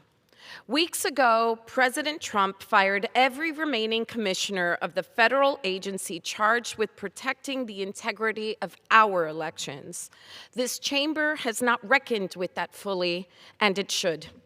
The Election Assistance Commission exists to help carry out free and fair elections in this country. It was structured by law with 4 bipartisan members precisely so that no single administration could control how our elections are run. That structure is the point. For over a year, this administration pressed that very commission to require a passport or original birth certificate as a condition for voter registration. Millions of Americans do not have ready access to either document. The commission would not act on this demand, and the courts agreed. Both checks held. Then, days after the Supreme Court granted the president new authority to remove the heads of independent agencies in a case that had nothing to do with elections, the president used that very authority in order to eliminate every commissioner. This was not incidental. It was the removal of the officials standing between this president and a policy his own commission and the courts have rejected. Last Thursday night, he took his case to national television. In a primetime address from the White House, the president declassified documents he claimed proved foreign interference and widespread fraud in the election he lost over 5 years ago. He alleged a foreign government has compromised the voter data of 220 million Americans and that 278,000 non-citizens were registered to vote. Independent fact-checkers who reviewed those very documents found that they did not support the claim made about them. He presented no evidence of a single fraudulent vote because 5 years and 64 court cases have never produced not even one. This chamber has now watched the same pattern twice: raise unproven claims of fraud, then use them to justify removing the very safeguards standing in the way. First, the commissioners, now a primetime address built to manufacture support for a legislation his own party could not pass on its merits, the SAVE Act. House Republicans have pushed it through, and Senate Republicans have tried repeatedly to force it through as a reconciliation amendment, needing only a simple majority, only to see it blocked each and every time. Under this bill, a driver's license does not satisfy the registration requirement. Only a passport, an original birth certificate, or naturalization papers would. Consider what that means. 146 million Americans do not hold a valid passport. Roughly 69 million married women hold birth certificates that no longer match their legal names. When Kansas tried a version of this requirement, 31,000 eligible citizens, 12% of all applicants were blocked from registering. Not non-citizens, citizens. Mr. Speaker, this has never been a matter of election integrity. It is a matter of who holds power in this country and who is permitted to participate in choosing it. When a party grows uncertain it could win on the merits, the next move is rarely to accept that outcome. It is to lay the groundwork in advance so any unfavorable result can be dismissed before a single vote is counted. This chamber should be prepared to say clearly every time that surfaces that is not a defense of democracy, that this is not a defense of democracy. It is a preview of what happens if this administration does not like what voters decide. Congress has an obligation to respond. We must enact durable statutory protections for the administration of federal elections so that no single official can dismantle them by executive action. We must pursue meaningful reform of the Supreme Court, including term limits and enforceable ethical standards. Because a court that keeps expanding this president's authority is not exercising oversight. It is, in fact, removing it. Each of these actions, taken individually, may appear isolated. Taken together, however, they constitute a sustained effort to narrow the American electorate at the exact moment this country is apt to render judgment on this administration. I will not treat this as acceptable, and I will not stop opposing it. I yield back. The chair recognizes the gentlewoman from North Dakota, Ms. Fedorchak, for 5 minutes. Thank you, Mr. Speaker. I rise today to recognize a distinguished North Dakotan, Vance Taylor. After 26 years as president and CEO of the North Dakota Mill, Vance is retiring. This was a remarkable career of service. Under his leadership, the mill became the largest single-site flour mill in the nation. That success was built through strategic investments, innovation, and an unwavering commitment to North Dakota farmers. Just as importantly, Vance built a culture rooted in teamwork and respect.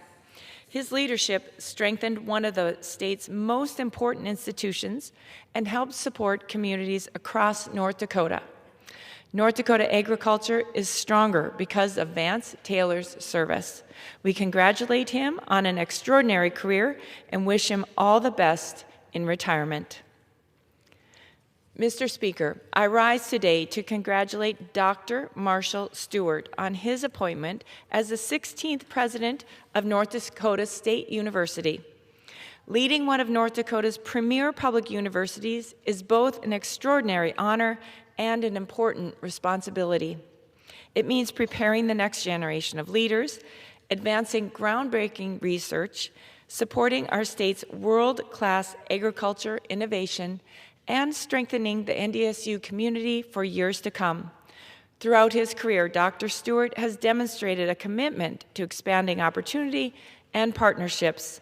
Students are at the center of his work. His vision of serving North Dakotans in every corner of our state reflects the values that have long defined North Dakota State University. North Dakota is proud to welcome Dr. Stewart to the Bison family, and I look forward to working with him as NDSU continues to educate future leaders, drive innovation, and strengthen communities across our great state. Mr. Speaker, today I rise to recognize the Bowman County Veterans Wall in Bowman, North Dakota. This remarkable memorial stands as a lasting tribute to the brave men and women who answered our nation's call to serve. Each name etched into the wall represents a story of courage, sacrifice, and unwavering devotion to our country. Together, they remind us that the freedoms we enjoy each day were secured by those who are willing to defend them. What makes this memorial especially meaningful is that it continues to grow. Through the dedication of volunteers, family, and community leaders, more veterans are being recognized, ensuring their service will never be forgotten. That commitment to honoring those who served reflects the very best of North Dakota. The Bowman County Veterans Wall is more than a monument. It is a promise that the sacrifices of our veterans will be remembered, their legacy preserved, and their example passed on to future generations. To everyone who helped make this tribute possible, thank you. And to our veterans and their families, thank you for your service, your sacrifice, and your love of our country. May God bless you all. Mr. Speaker, I rise today to recognize Kathy Dubb on her appointment as President and CEO of the North Dakota Mill. This well-earned achievement reflects years of dedicated leadership and service to one of North Dakota's most important institutions. Since joining the mill in 2014, Kathy has helped strengthen an organization that plays a vital role supporting our farmers, growing our economy, and creating value for communities across our state. The North Dakota Mill is a source of pride for generations of North Dakotans. As the only state-owned flour mill in the nation, it has long demonstrated that ingenuity, work ethic, and agriculture excellence define our state. Kathy's experience, steady leadership, and deep commitment to the mill's mission have prepared her well for this role. Congratulations to Kathy on this well-deserved appointment, and best wishes for continued success in the years ahead. Mr. Speaker, I rise today to recognize an outstanding young North Dakotan, Casey Steinhaus. Casey recently earned the prestigious Goldwater Scholarship, one of the nation's highest honors for undergraduate students pursuing careers in science, math, or engineering.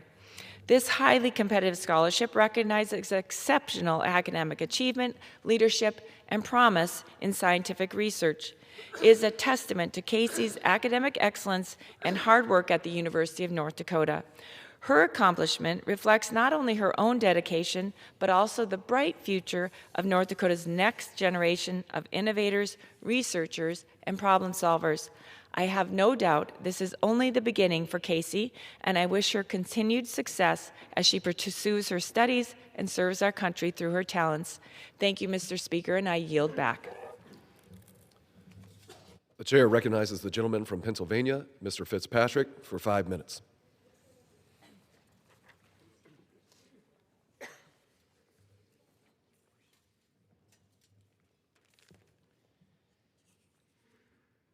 Mr. Speaker, I rise today to honor the life and legacy of an absolute legend, Gerard Jerry Jonas of Levittown, Bucks County, Pennsylvania, whose passing on July 11th marks the loss of a remarkable American story, from the battlefields of Korea to the neighborhoods of Lower Bucks County.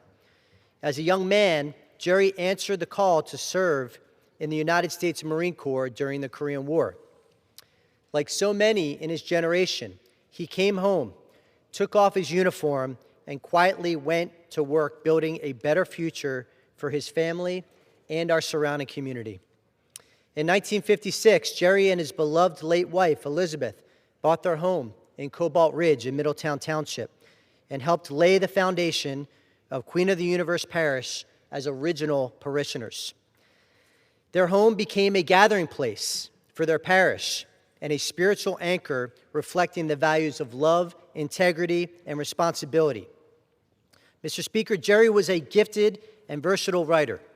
He contributed to the America's early space and missile program as a technical writer and editor for General Electric, helping communicate the work of our scientists and engineers at a pivotal moment in the Cold War. He later led advertising at Ballantine Beer, where he spent decades in journalism and sports media. In each chapter of his career, he brought the same curiosity, craftsmanship, and work ethic that defined his heroic military service. Even in retirement, Jerry did not stop serving. For more than a decade, he volunteered with Operation Stand Down, working to support homeless veterans in our community. And at an age when many would have withdrawn from public life, Jerry leaned in, using his time and experience to lift up those who were struggling at home. Mr. Speaker, Jerry Jonas's life offers us a clear example of what it means to be a good citizen, a good neighbor, and a good, decent, honorable human being. He loved his family. He loved our country. He loved Bucks County, and he lived his faith. And he worked to leave his corner of the world better than he found it. Jerry Jonas's story is a story of Levittown. It's a story of Bucks County, of men and women who answered the call to serve, came home, built strong families and communities, and never stopped giving back. Mr. Speaker, on behalf of the entire U.S. House of Representatives and the people of the 1st Congressional District of Pennsylvania, we extend our deepest condolences to Jerry's family, Jerry's friends, and all who love Jerry, myself included. May God bless the memory of Jerry Jonas, a devoted husband, a devoted father, a proud Marine, and a lifelong servant to our community. Mr. Speaker, I yield back. Pursuant to Clause 12A of Rule 1, the chair declares the House in recess until noon today.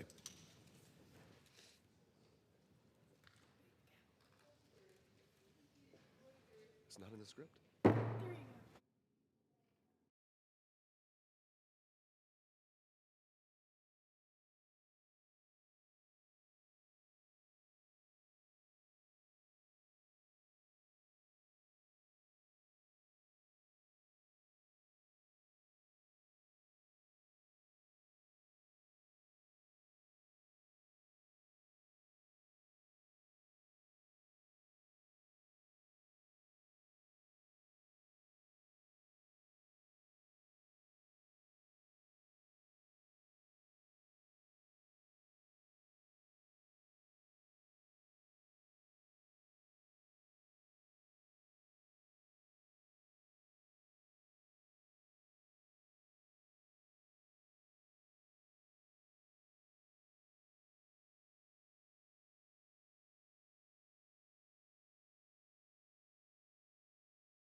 The House will be in order. The prayer will be offered by Chaplain Kibben.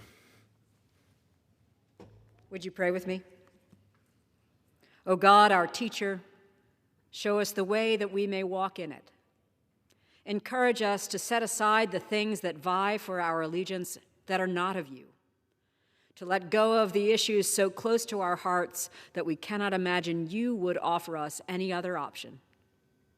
In these days, when it seems that we receive only the bread of adversity and the water of affliction, we wait for you to reveal yourself.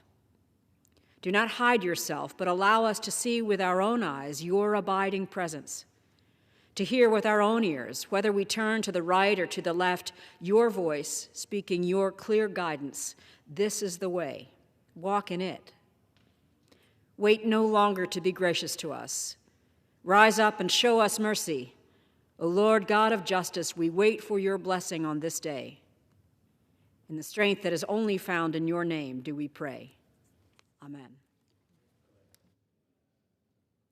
The chair has examined the journal of the last day's proceedings and announces the House the approval thereof. Pursuant to Clause 1 of Rule 1, the journal stands approved. The Pledge of Allegiance will be led by the gentleman from New Jersey, Mr. Conaway. I pledge allegiance to the flag of the United States of America and to the republic for which it stands, one nation, under God, indivisible, with liberty and justice for all. The chair will entertain up to 15 requests for 1-minute speeches on each side of the aisle. For what purpose does the gentleman from South Carolina seek recognition? Without objection, the gentleman is recognized for 1 minute. Thank you, Mr. Speaker. Led by President Donald Trump, Speaker Mike Johnson, and House Republicans, the Working Families Tax Cut Act created Trump accounts, giving families the opportunity to invest in the future of their children.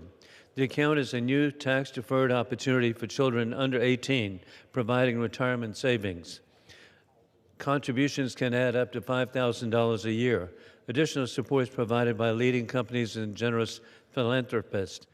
Children born between 2025 and 2028 will be eligible for one-time $1,000 federal government deposit.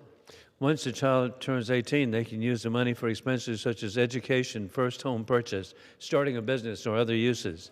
In conclusion, God bless our troops. Trump is reinstituting peace through strength, revealing war criminal Putin lies, insulting Trump, mocking Trump, providing targeting intelligence to Iran to murder American troops, and leading President Trump to endorse the Lindsey Graham Sanctions Act to enable victory for Ukrainians. I yield back. For what purpose does the gentleman from New York seek recognition? Mr. Speaker, I request unanimous consent to address the House for 1 minute and to revise and extend my remarks. Without objection, the gentleman is recognized for 1 minute. Thank you, Mr. Speaker. Mr. Speaker, this week we were horrified to learn of the death of 4 U.S. service members in Jordan and Kuwait as a result of the ongoing war with Iran. The President and the Pentagon may dismiss these deaths as unfortunate consequences of war. However, I do not accept these catastrophic events as acceptable in any way, shape, or form. Someone must answer to the American people why soldiers serving at support bases, neither in Iran nor at the Straits of Hormuz, are being exposed to enemy fire. Are there adequate defenses in place? If not, why? If so, why are they not working? And if the entire Middle East is a battlefield as a consequence of this president's war, then this administration has to be honest with the American people about the scale of the conflict we were led to believe was winding down. I implore my colleagues on the other side of the aisle to join us in exercising constitutional scrutiny that our constituents demand and the many other excesses that have occurred during this current administration. Thank you, Mr. Speaker, and I yield back. For what purpose does the gentleman from North Carolina seek recognition? Without objection, the gentleman is recognized for 1 minute. Thank you, Mr. Speaker. I rise today to honor the life and legacy of Steve Stroud, a true leader who transformed North Carolina and a friend. After attending North Carolina State University, he built one of North Carolina's most respected commercial real estate firms. shaping the growth of the Triangle region. But I will tell you, his impact extends far beyond commercial development. As the first chairman of the Centennial Authority, he played a pivotal role in the building of what's now known as the Lenovo Center and bringing the Carolina Hurricanes to North Carolina. His determination helped secure our state's first major league professional sports franchise, boosting economic growth, tourism, and pride throughout all of our communities. I'll tell you, he was a leader who saw possibilities where others saw obstacles. He believed in North Carolina, invested in our people, and dedicated his life to creating opportunities from others. From humble roots in Rutherford County to the Research Triangle, he left a positive, lasting impact on communities all across North Carolina. Mr. Speaker, as we mourn his passing, may we remember Steve Stroud for his enduring legacy of leadership, service, and love of our great state. Our prayers are with his family and friends, and with that, I yield back. For what purpose does the gentleman from Massachusetts seek recognition? I ask unanimous consent to address the House for 1 minute and to revise and extend my Without objection, the gentleman is recognized for 1 minute. Mr. Speaker, last week I spoke with 160 incredible anti-hunger advocates as part of the 4th Gen Z Food and Hunger Summit. Shocking research from Purdue University shows that nearly 1 in 3 members of Gen Z have experienced food insecurity. 1 in 3. Let that sink in. In fact, many of the young people I met had experienced hunger firsthand. Congress ought to listen to them, and I will continue to amplify and uplift their voices. Gen Z leaders at the summit came together to strategize, holding over 150 congressional meetings to highlight their generation's struggle to afford food.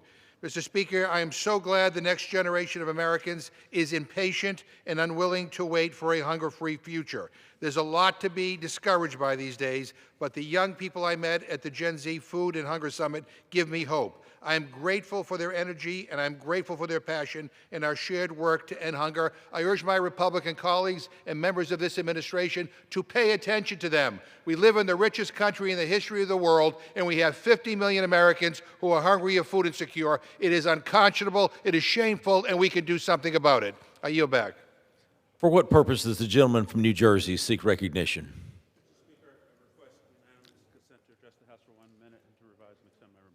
Without objection, the gentleman is recognized for 1 minute.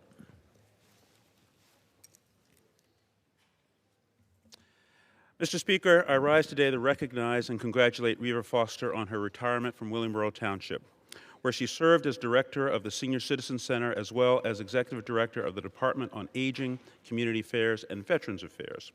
After joining Williamboro Township in 1993, she became a fierce advocate for seniors and veterans in the region, and under her leadership, the town's senior services program grew into a highly respected, state-recognized resource that provided a welcoming community for generations of residents. Her responsibility expanded to include the township's community affairs and veterans affairs departments, where she continued to champion programs that improve the quality of life for Williamboro residents. As a reflection of her achievements, in 2020, the Senior Citizen Center was renamed the Reva Foster Senior Center, and in 2024, she was inducted into the New Jersey Hall of Fame. Congratulations, Reva, and thank you for your career of tireless advocacy and service. I yield back. For what purpose does the gentlewoman from Maryland seek recognition? I ask unanimous consent to address the House for 1 minute and to revise and extend my remarks. Without objection, the gentlewoman is recognized for 1 minute.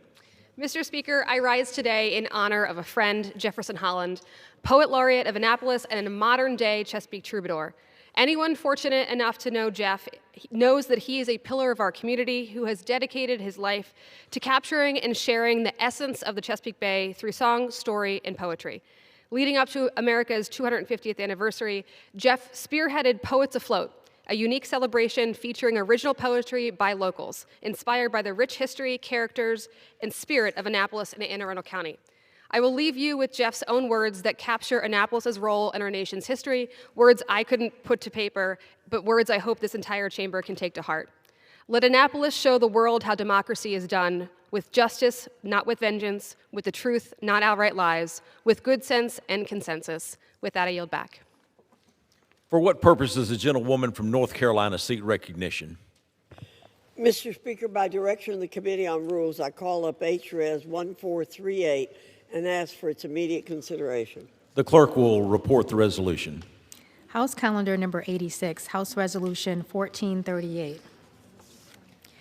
Resolved that at any time after adoption of this resolution, the Speaker may, pursuant to Clause 2B of Rule 18, declare the House resolved into the Committee of the Whole House on the State of the Union for consideration of the bill, H.R. 8800, to authorize appropriations for fiscal year 2027 for military activities of the Department of Defense, for military construction, and for defense activities of the Department of Energy, to prescribe military personnel strengths for such fiscal year and for other purposes.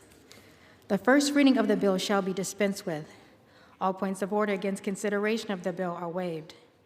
General debate shall be confined to the bill and amendments specified in this section and shall not exceed 1 hour, equally divided and controlled by the chair and ranking minority member of the Committee on Armed Services or their respective designees. After general debate, the bill shall be considered for amendment under the 5-minute rule. In lieu of the amendment in the nature of a substitute recommended by the Committee on Armed Services now printed in the bill, an amendment in the nature of a substitute consisting of the text of Rules Committee Print 119-33 shall be considered as adopted in the House and in the Committee of the Whole. The bill as amended shall be considered as the original bill for the purpose of further amendment under the 5-minute rule and shall be considered as read. All points of order against provisions in the bill as amended are waived. Section 2A.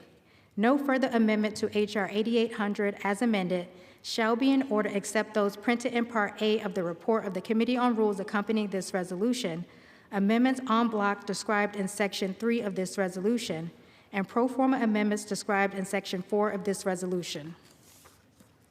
B. Each further amendment printed in Part A of the report of the Committee on Rules shall be considered only in the order printed in the report, may be offered only by a member designated in the report, shall be considered as read, shall be debatable for the time specified in the report, equally divided and controlled by the proponent and an opponent, shall not be subject to amendment except as provided by Section 4 of this resolution, and shall not be subject to a demand for division of the question in the House or in the Committee of the Whole.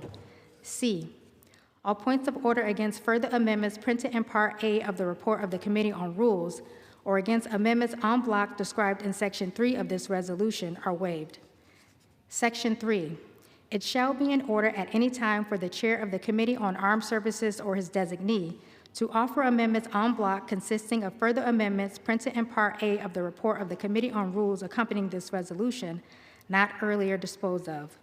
Amendments en bloc offered pursuant to this section shall be considered as read, shall be debatable for 40 minutes, equally divided and controlled by the chair and ranking minority member of the Committee on Armed Services or the respective designees, shall not be subject to amendment except as provided by Section 4 of this resolution, and shall not be subject to a demand for division of the question in the House or in the Committee of the Whole.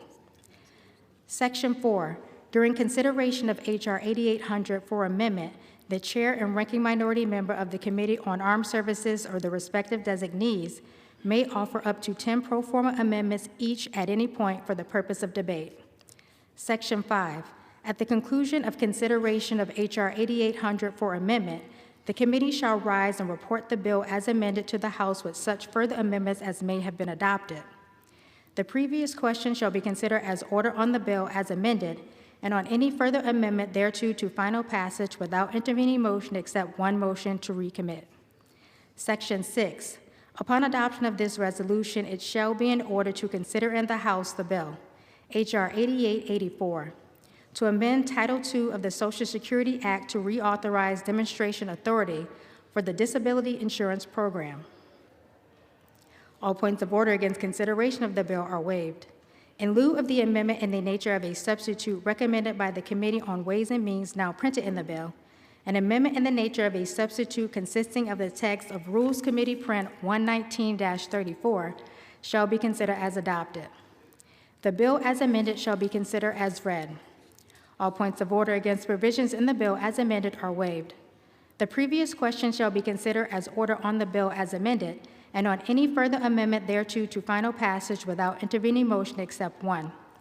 1 hour of debate, equally divided and controlled by the chair and ranking minority member of the Committee on Ways and Means or their respective designees, and 2, one motion to recommit. Section 7. At any time after adoption of this resolution, the Speaker may, pursuant to Clause 2B of Rule 18, declare the House resolved into the Committee of the Whole House on the State of the Union for consideration of the concurrent resolution, House Concurrent Resolution 113, establishing the congressional budget for the United States government for fiscal year 2027 and setting forth the appropriate budgetary levels for fiscal years 2028 through 2036. The first reading of the concurrent resolution shall be dispensed with. All points of order against consideration of the concurrent resolution are waived. General debate shall be confined to the concurrent resolution and shall not exceed 1 hour, equally divided and controlled by the chair and ranking minority member of the Committee on the Budget or their respective designees. An amendment in the nature of a substitute consisting of the text of Rules Committee Print 119-37 shall be considered as adopted in the House and in the Committee of the Whole. The concurrent resolution as amended shall be considered as read. After general debate, the committee shall rise and report the concurrent resolution as amended to the House. The previous question shall be considered as ordered on the concurrent resolution and amendments thereto to adoption, without intervening motion or except amendments offered by the chair of the Committee on the Budget, pursuant to Section 305A5 of the Congressional Budget Act of 1974, to achieve mathematical consistency. The concurrent resolution shall be subject to a demand for division of the question of its adoption. The concurrent resolution shall not be subject to a demand for division of the question of its adoption. Section 8.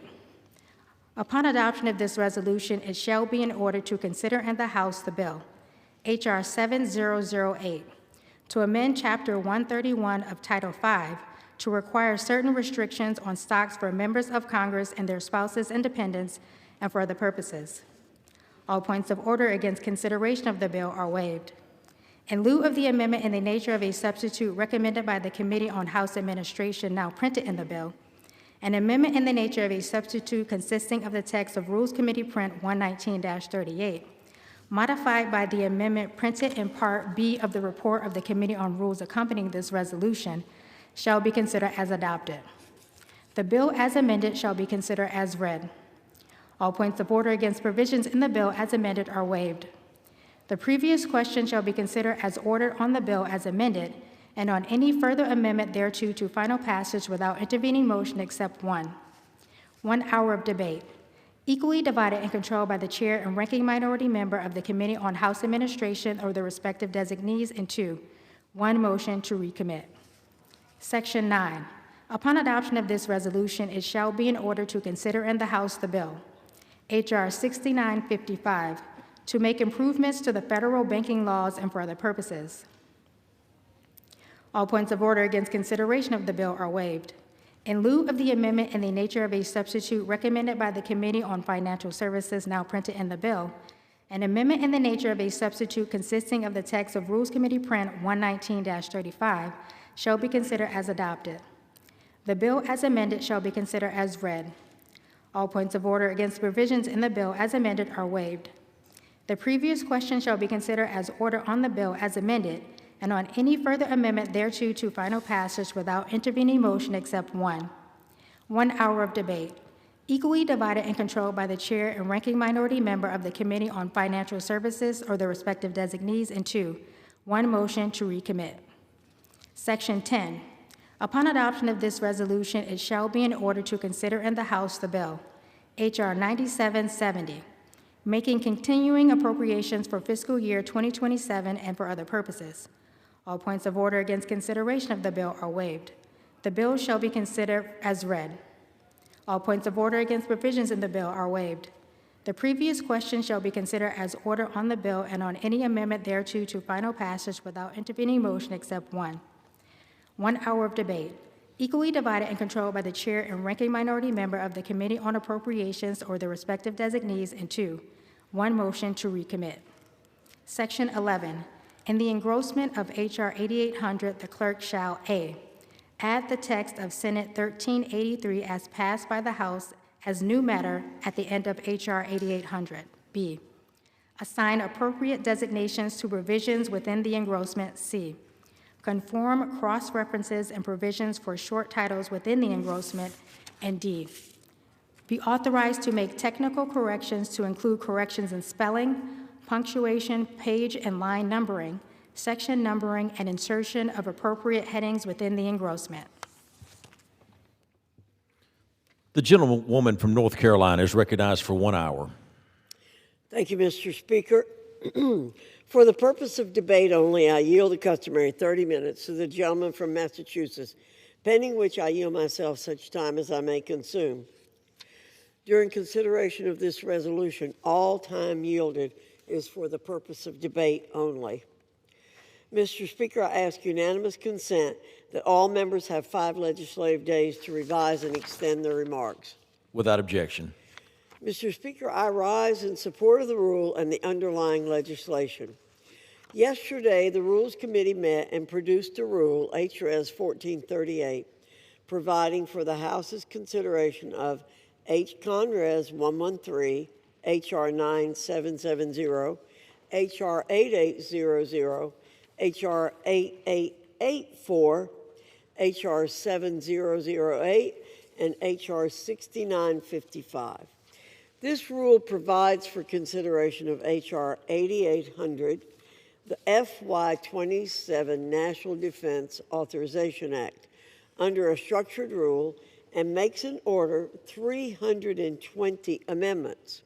The rule provides for 1 hour of general debate, equally divided and controlled by the chair and ranking member of the Committee on Armed Services or their respective designees, and 1 motion to recommit.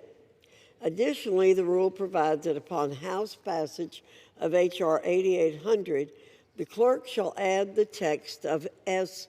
1383, the Save America Act, to the bill and transmit it to the Senate as one bill. The bill further provides for consideration of H.R. 8884, the Removing Barriers to Work for Disabled Americans Act, under a closed rule. The rule provides for 1 hour of debate, equally divided and controlled by the chair and ranking member of the Committee on Armed Services or their respective designees, and 1 motion to recommit. The rule further provides for consideration of House Concurrent Resolution 113, establishing the congressional budget for fiscal year 2027 under a closed rule. The rule provides for 1 hour of general debate, equally divided and controlled by the chair and ranking member of the Committee on the Budget or their respective designees. Additionally, the rule provides for consideration of H.R. 7008, the Stop Insider Trading Act, under a closed rule. The rule provides 1 hour of general debate, equally divided and controlled by the chair and ranking member of the Committee on House Administration or their respective designees, and 1 motion to recommit. The rule further provides for consideration of H.R. 6955, the Main Street Capital Access Act, under a closed rule. The rule provides 1 hour of general debate, equally divided and controlled by the chair and ranking member of the Committee on Financial Services or their respective designees, and 1 motion to recommit. Finally, the rule provides for consideration of H.R. 9770, the Continuing Appropriations Act 2027, under a closed rule. The rule provides 1 hour of general debate, equally divided and controlled by the chair and ranking member of the Committee on House Administration or their respective designees, and 1 motion to recommit. Mr. Speaker, the rule and its 6 underlying measures are a direct reflection of our Republican majority's expressed commitments on multiple fronts. Contrary to the predictable and entirely incoherent hubbub that will reverberate from the other side of this chamber during today's debate, Republicans remain at the helm like we always have and remain focused as we always have. It's okay to tune out those on the other side of the aisle while they're blathering on, Mr. Speaker. Their fevered political rhetoric does not carry an iota of substance. There's a great deal of business to attend to this week, Mr. Speaker. All of us understand that time indeed is of the essence here. And let's talk for a moment about that business. H-Con Res 113 begins the process to provide urgent, necessary resources for our nation's firefighters, reinforced election integrity measures, and support for the hardworking men and women of our agriculture community so that our nation's food supply and food security remain as strong as they can possibly be. H.R. 9770 upholds Congress's explicit Article 1 duties to fund the federal government so that its operational continuity does not lapse or is subjected to the same disgraceful political subterfuge that our colleagues across the aisle engaged in last year. H.R. 8800, the keystone of Congress's mandate to provide for the common defense of the nation, delivers for our nation's service members, allocates the resources necessary to maintain a strong posture of defense and deterrence, and confronts waste, fraud, and abuse head-on. H.R. 8884 allowed disabled Americans who want to join the workforce to better their own lives to do so without having to worry about whether their disability benefits will disappear abruptly. H.R. 7008 prohibits members of Congress, their spouses, or dependent children from purchasing publicly traded stocks while also implementing the requirement that the American people overwhelmingly support of requiring a photo ID to vote in federal elections. It's entirely disingenuous for the other side to use fear-mongering tactics to scare people into believing that Republicans are trying to take away anyone's right to vote. That's downright false. Finally, H.R. 6955 makes life more affordable for Americans while also empowering Main Street by ensuring that community lenders are no longer burdened by ill-advised mandates that make it harder for them to serve families, small businesses, and local economy. That's the business at hand, Mr. Speaker.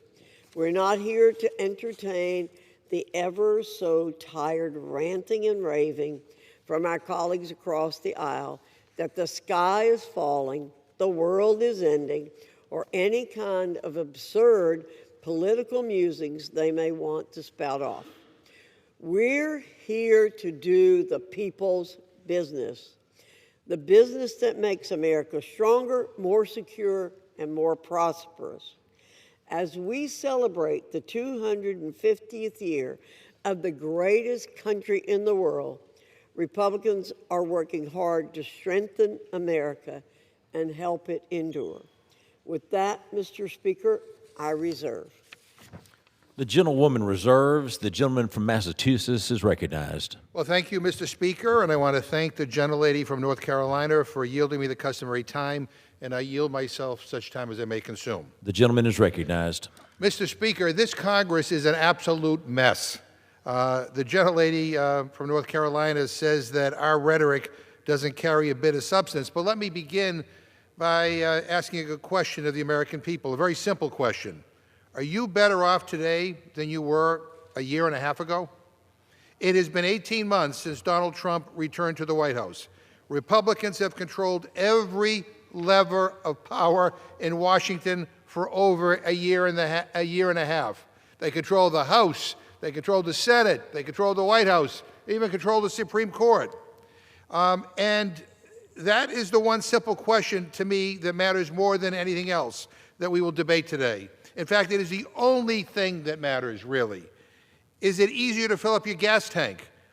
Are your rent bills more affordable? Are your groceries cheaper? Have your prescription medicine costs gone down?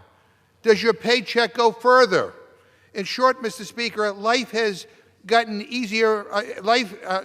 Has life gotten easier for anybody over these last 18 months, or has it gotten harder? I think most people, including most Republicans, if they're being honest with themselves, they know the answer. They don't need a politician or a fancy economics degree to say that things are not better. They are not better. In fact, they will tell you that things are worse, much, much, much worse. They see it every time they tap their credit card at the gas station. They see it every time they check out at a grocery store.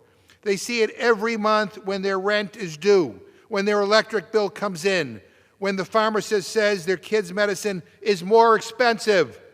They see it when their paycheck just doesn't go as far as it used to. This is the Republican economy.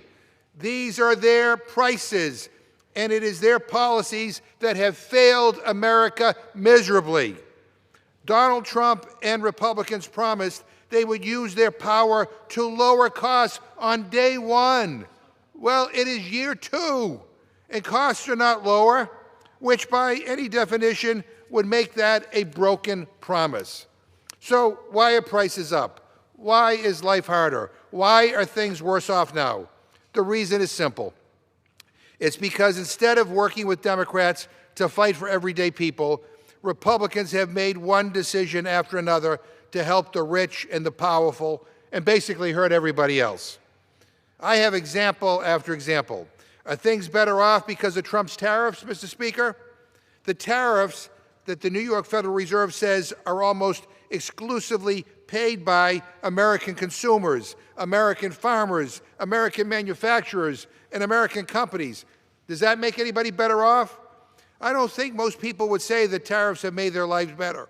I think they would say that the tariffs have made their life worse, more expensive, more difficult. Or what about the war in Iran? A new, endless, illegal war. Another one of Donald Trump's broken promises. Does anyone think that's made life better for the American people? Maybe it's made life better for defense contractors.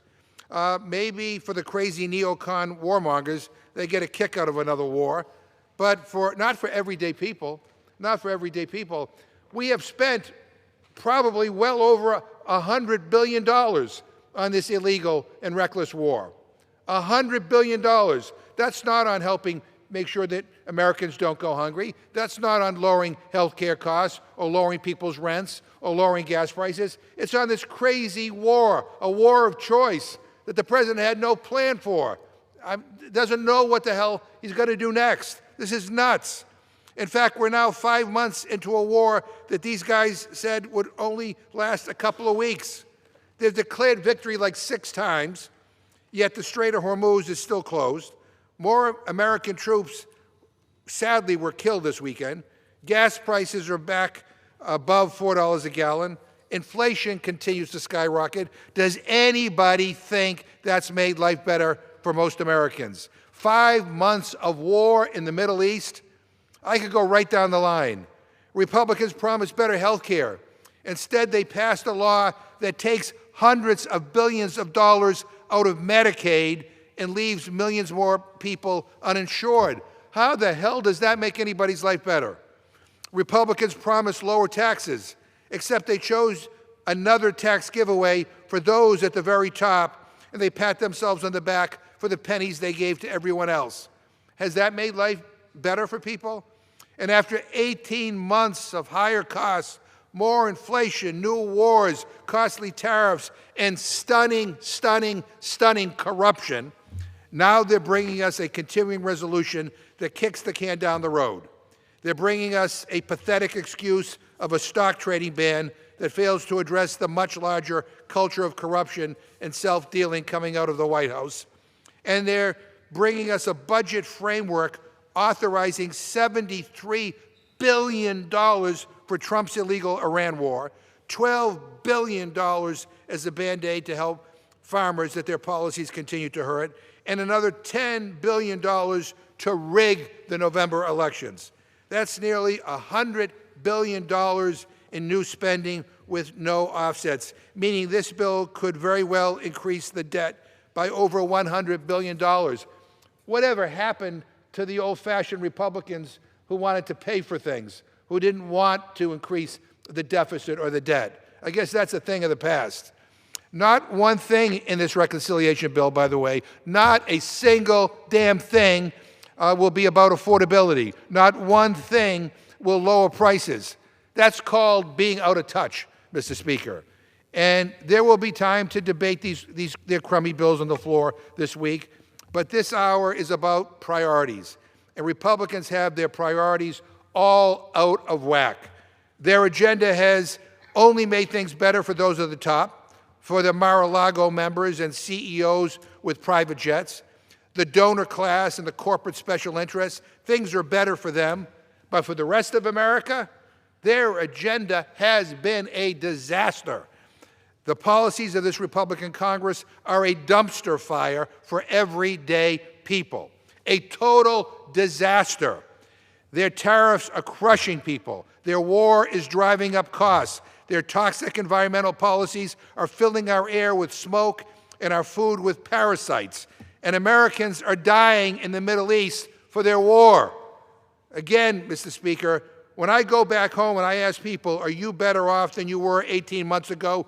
They don't even answer. They laugh because it's such a ridiculous question, because it is so obvious that all of us are worse off because of this Republican majority and because of this administration, which cares only about not hurting the president's fragile feelings and delicate ego. And with that, I reserve the balance of my time.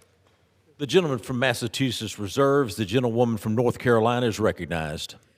Thank you, Mr. Speaker. I'll just note our priorities are not out of whack. The number one role of the federal government is the defense of this nation. I yield 2 minutes to the gentleman from Georgia, Representative Fuller. The gentleman is recognized.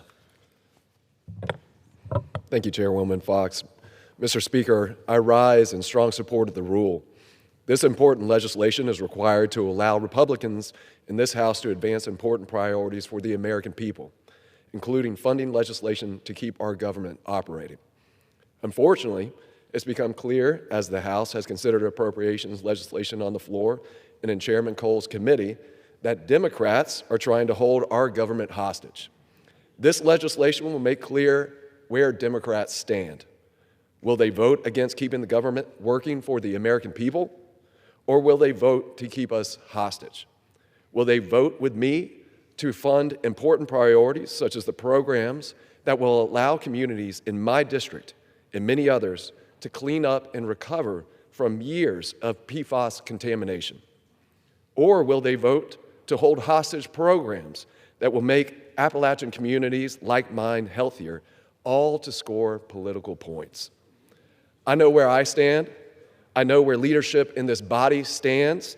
I promised my constituents I would be a warrior for North Georgia, and I'm proud to do that today. I urge my colleagues to support this rule, and I yield back the balance of my time. The gentleman yields. The gentlewoman reserves. The gentleman from Massachusetts is recognized. Mr. Speaker, I'm a little confused. The gentleman who just spoke, maybe he doesn't know this, but the government funding deadline isn't for months away. And he's like scolding us that it's like now. I'm going to tell you what the crisis is right now, is that people can't afford to live. And the gentlelady from North Carolina said our priority is about national security and national defense. I got news for her. National security means more than the number of bombs we have. It also means health care for people. It means whether people can afford food, whether they can afford rent, whether they can afford to put gas in the tank of their car, or pay their everyday bills, whether they have a good job that allows them to support their family. Those are all sources of our national defense and our national security. And I'll just say one other thing. I don't know how the hell our national defense and national security are served when the president takes us into an illegal, risky war in the Middle East, a war of choice that he has no plan for. Our troops are being put into harm's way, and this president has no plan about how to conduct this war or what the heck he's doing there. That's not national security. Mr. Speaker, I'm going to urge that we defeat the previous question, and if we do that, I will offer an amendment to the rule to make and order an amendment to H.R. 7008, consisting of the text of H.R. 6731, the Restore Trust in Government Act. This bill is the Democratic proposal for a more comprehensive and robust stock trading ban found in than is found in the Republican plan. And it is one which also includes the President of the United States and the Vice President. It is a level of corruption that we have never, ever seen in the White House. And what is the response from our Republican colleagues? Silence, silence. They are scared of the guy in the White House. They won't challenge this corruption, so he makes billions and billions of dollars while hardworking Americans struggle. Mr. Speaker, in the first year of his term, President Trump cashed in to the tune of more than $2 billion, billion with a B. In 2025 alone, the president completed over 21,000 stock trades. His investment account grew by over $850 million. He tweets out glowing endorsements of companies after he buys their stocks. Now he's considering having people pay to get early access to his social media posts so they can cash in too.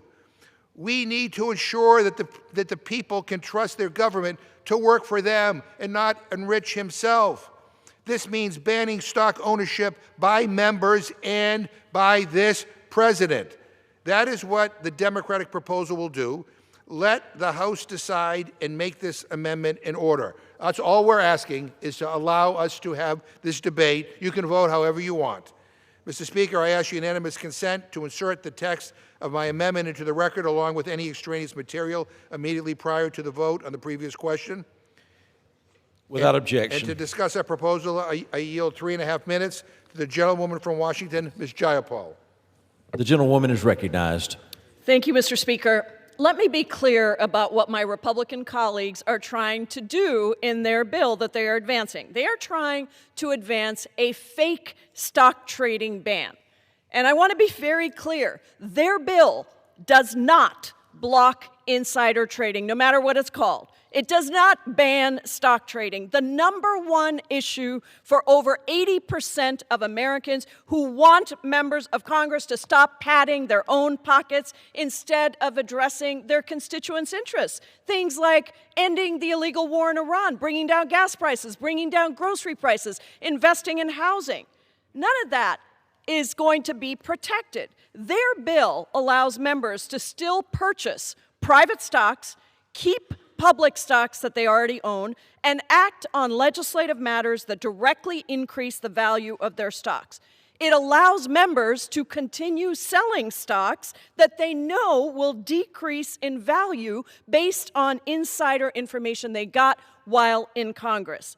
Their bill would do nothing to stop Congressman Rob Bresnahan, who just last year dumped $130,000 worth of stock in 4 Medicaid providers before he voted to slash Medicaid for constituents and people across the country. It would do nothing to stop Congresswoman Lisa McClain, whose husband bought at least $100,000 worth of stock in Elon Musk's AI company shortly before its model was adopted by the Defense Department.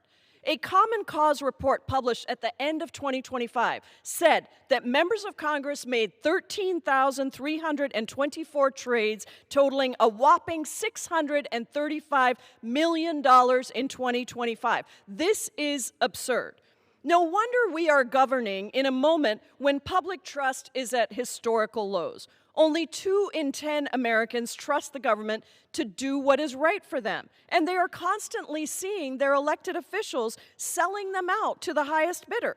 They see the people elected to represent them not doing that, and instead they see those people who are elected to represent them making decisions to increase their own personal wealth and pad their profits. Who is to blame for thinking that there's no trust in Congress, in the government, when there's a president who is openly profiting from the American people? He generated at least $2.2 billion in income in his first full year in office. And now he's selling Wall Street firms early access to Truth Social posts where he brings out information that is, quote, market movers. This is literally the highway to making profit. So the Republican proposal is nothing but a sham to score cheap political points before they go home to their constituents. It tries to make you forget that there is a real solution that I help co-lead called the Restore Trust in Government Act, which actually does ban stock trading. It does ban insider trading. It does root out corruption in government. It does prohibit presidents, vice presidents, members of Congress, and their dependent children and spouses and trustees from owning and trading individual stocks. If this Republican majority were to bring that bill to the floor, if we were allowed to force a vote on these bills, they would actually pass, and Republicans would have to admit that their bill does nothing. I yield back.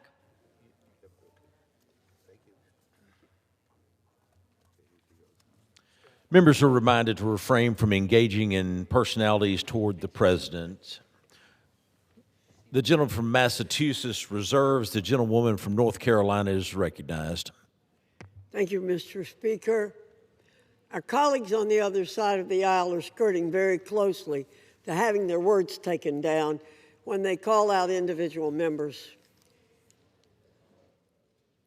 Mr. Speaker, our colleagues sometimes ask, who's to blame for the lack of trust for members of Congress? It is members of Congress and the press who call into question acts that are done by members of Congress that are totally legal. We already have laws in place against insider trading. There have been a couple of members of Congress who've been prosecuted for that, and that's appropriate. But the Stop Insider Trading Act will prevent that. I believe, and Republicans believe, no lawmaker should profit off of insider information. I frankly don't know how people get the insider information. But the top line about the legislation we're bringing here today is that the Stop Insider Trading Act, led by the Committee on House Administration, Chairman Brian Stile, will ensure that lawmakers cannot use their positions to profit off insider information if there is insider information. The Stop Insider Trading Act has a prohibition on stock purchasing. It bans members, their spouses, and their dependent children from purchasing securities issued by a publicly traded company. It requires members to file a public notice at least 7 days, but no more than 14 days in advance for any intended stock sale with the clerk of the House of Representatives or the Secretary of the Senate. Then if a member of Congress, spouse, or dependent child decides not to sell a covered investment, the member must publicly withdraw the notice prior to its expiration. There are penalties, Mr. Speaker, for violators.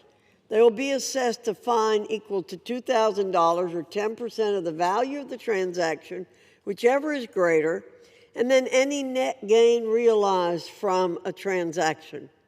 This is designed to make sure that members do not take advantage of any potential information or advantage that the member has.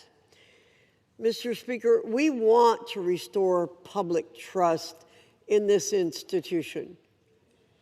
Members are doing their jobs diligently. They do not want to be under a cloud.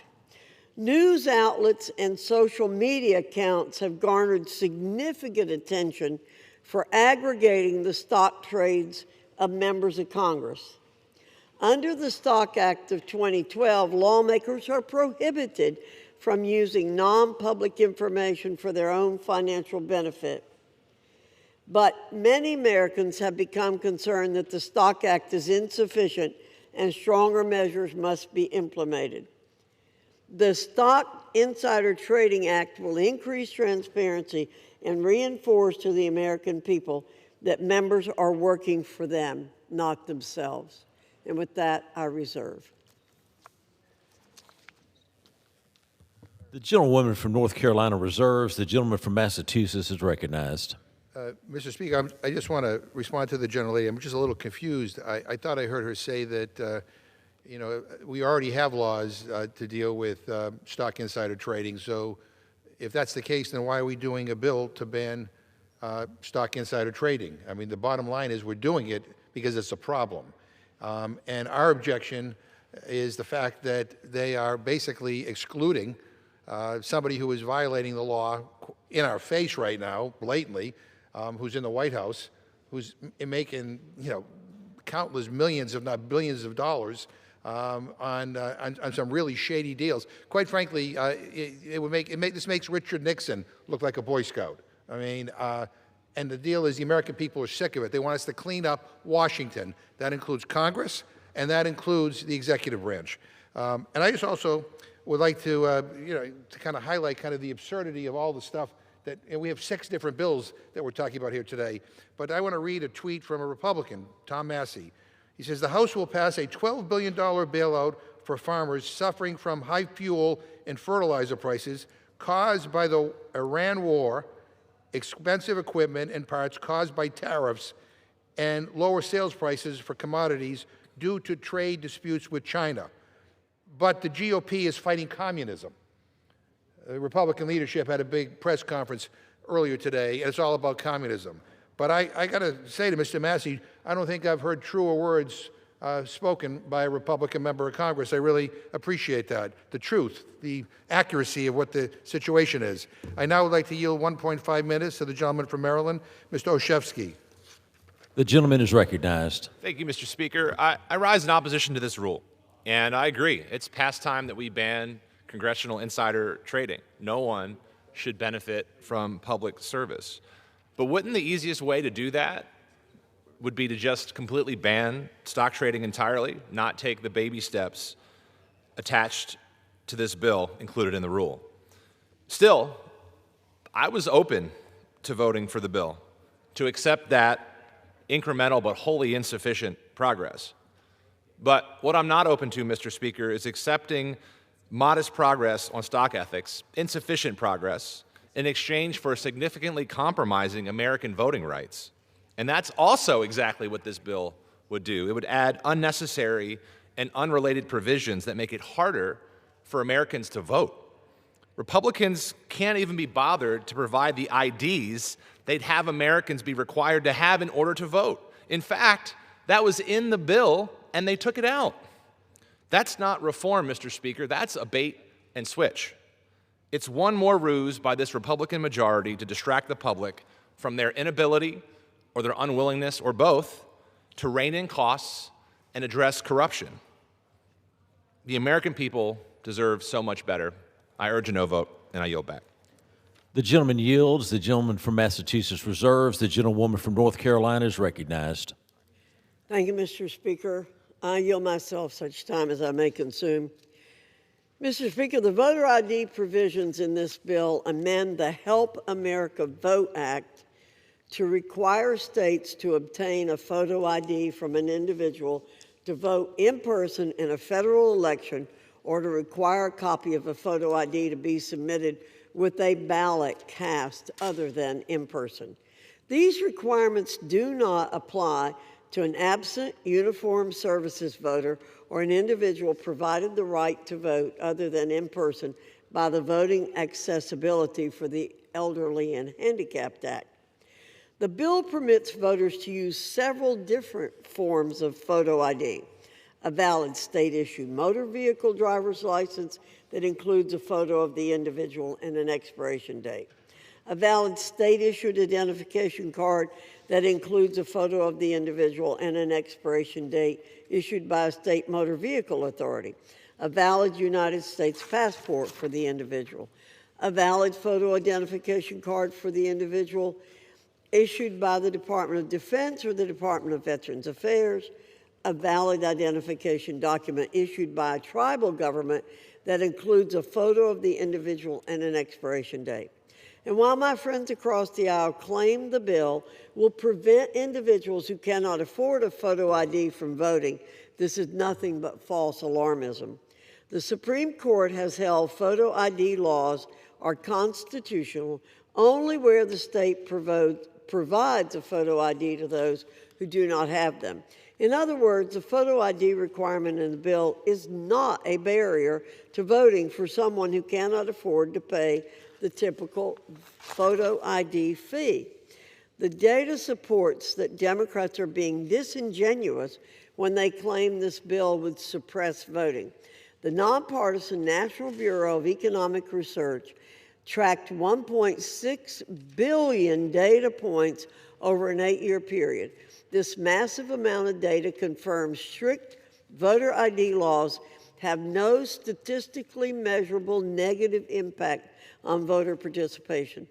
This comprehensive multi-year study found 0 negative impact on overall registration or turnout, no drops in participation among minority or young voters, and an increase in Hispanic participation in some ID law states. Photo ID as a form of verification is a part of American life. Americans must show an ID to participate in a wide range of everyday activities, including boarding a plane, entering government buildings, cashing their checks, buying a gun, and enjoying Olive Garden's endless pasta bowl. Politico just announced more than 6,000 non-citizens were registered to vote in New Jersey and have been voting since 2023. This is clearly an issue which must be addressed. With that, Mr. Speaker, I reserve. The gentlewoman from North Carolina reserves. The gentleman from Massachusetts is recognized. Mr. Speaker, you know, one of the frustrating things about kind of where we are in terms of political debate in this country is that issues that really matter to regular people are being ignored or being shoved aside because, quite frankly, Republicans don't want to do anything about it. They know that their agenda is unpopular. They know that people are struggling with the issue of affordability. They know that people are having a tough time paying their rent, you know, filling up their gas tanks, affording health care costs. I go on and on and on, buying food. And they don't want to talk about that. And they know that the American people kind of are sick and tired of what they're doing here. And so they're trying to divert attention. And I just want to address something that happened this morning. And that is the Republican leadership in this House held this wackadoodle press conference. I've never quite seen anything like it. Trying to divert attention away from issues of affordability and get people to look someplace else. Basically, the Republican Party's new favorite talking point is calling Democrats communists. I mean, oh my God, Mr. Speaker, I mean, really? Really? Communists? Did we accidentally step into a time machine? I get it. I get it. They don't want to talk about the real issues, the bread and butter issues. They don't want to talk about affordability. I guess my question is Joe McCarthy back from the dead? Because it sounds like that's who wrote all the garbage coming from Republicans about communism. These guys, they dust off the same tired, old talking points every time they're backed into a corner.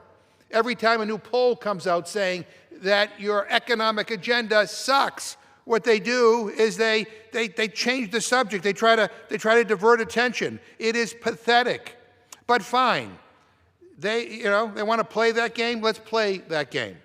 Let's talk about the Republican Party, a party that worships one man above the Constitution in a cult of personality, a party that demonizes immigrants and says they poison the blood of our country, a party that calls the free press the enemy of the people and sicks the Justice Department on journalists who they don't like, a party that says their political opponents are internal enemies and calls them, quote, the enemy within, a party that is okay with invading our allies, including other democracies, a party that punishes their political opponents, that has deployed troops on our own streets, that wants to use the American military on the American people, a party that believes any unhinged lie, fantasy, and conspiracy theory as long as it comes from one man, a party that tries to lock up members of Congress for exercising their free speech rights, and a party that has tried to violently overthrow the results of a free and fair election in the United States of America, a party that, in fact, pardoned everyone who invaded this building on January 6, 2021, and tried to throw out the votes of millions of Americans because the president couldn't accept that he lost. How dare that party lecture anyone? How dare they talk about communism when their own party has totally lost touch, not just with the founding ideals of this country, but lost touch with reality itself. So if we're going to start assigning political labels based on conduct, then let's call things by their proper names. The Republican Party has become the party of fascism, full stop. You know, they have become a party of far-right fascists who are hell-bent on destroying our country and our way of life. And every single time they call us communists, it is nothing more than a projection of their own radicalization. They don't want to talk about that, and they definitely don't want to talk about their higher grocery prices or skyrocketing gas prices or higher inflation or the cost of health care or their new endless illegal war that has now cost over $100 billion. So instead, they scream and they yell because they have nothing else left to offer. This would be funny, Mr. Speaker, if it weren't so pathetic and so unhinged. Mr. Speaker, Democrats are patriots who love this country enough to fight for it. We are fighting to make it easier for people to afford groceries. We're fighting to try to make it easier for people to afford rent, prescription drugs, and health care. And we will not be lectured by a fascist Republican Party that offers the American people nothing but lies, fear, endless culture wars, and tax breaks for billionaires. I reserve. Gentleman from Massachusetts reserves. The gentlewoman from North Carolina is recognized. Mr. Speaker, I think after that, we'll reserve. Gentlewoman from North Carolina reserves. The gentleman from Massachusetts is recognized.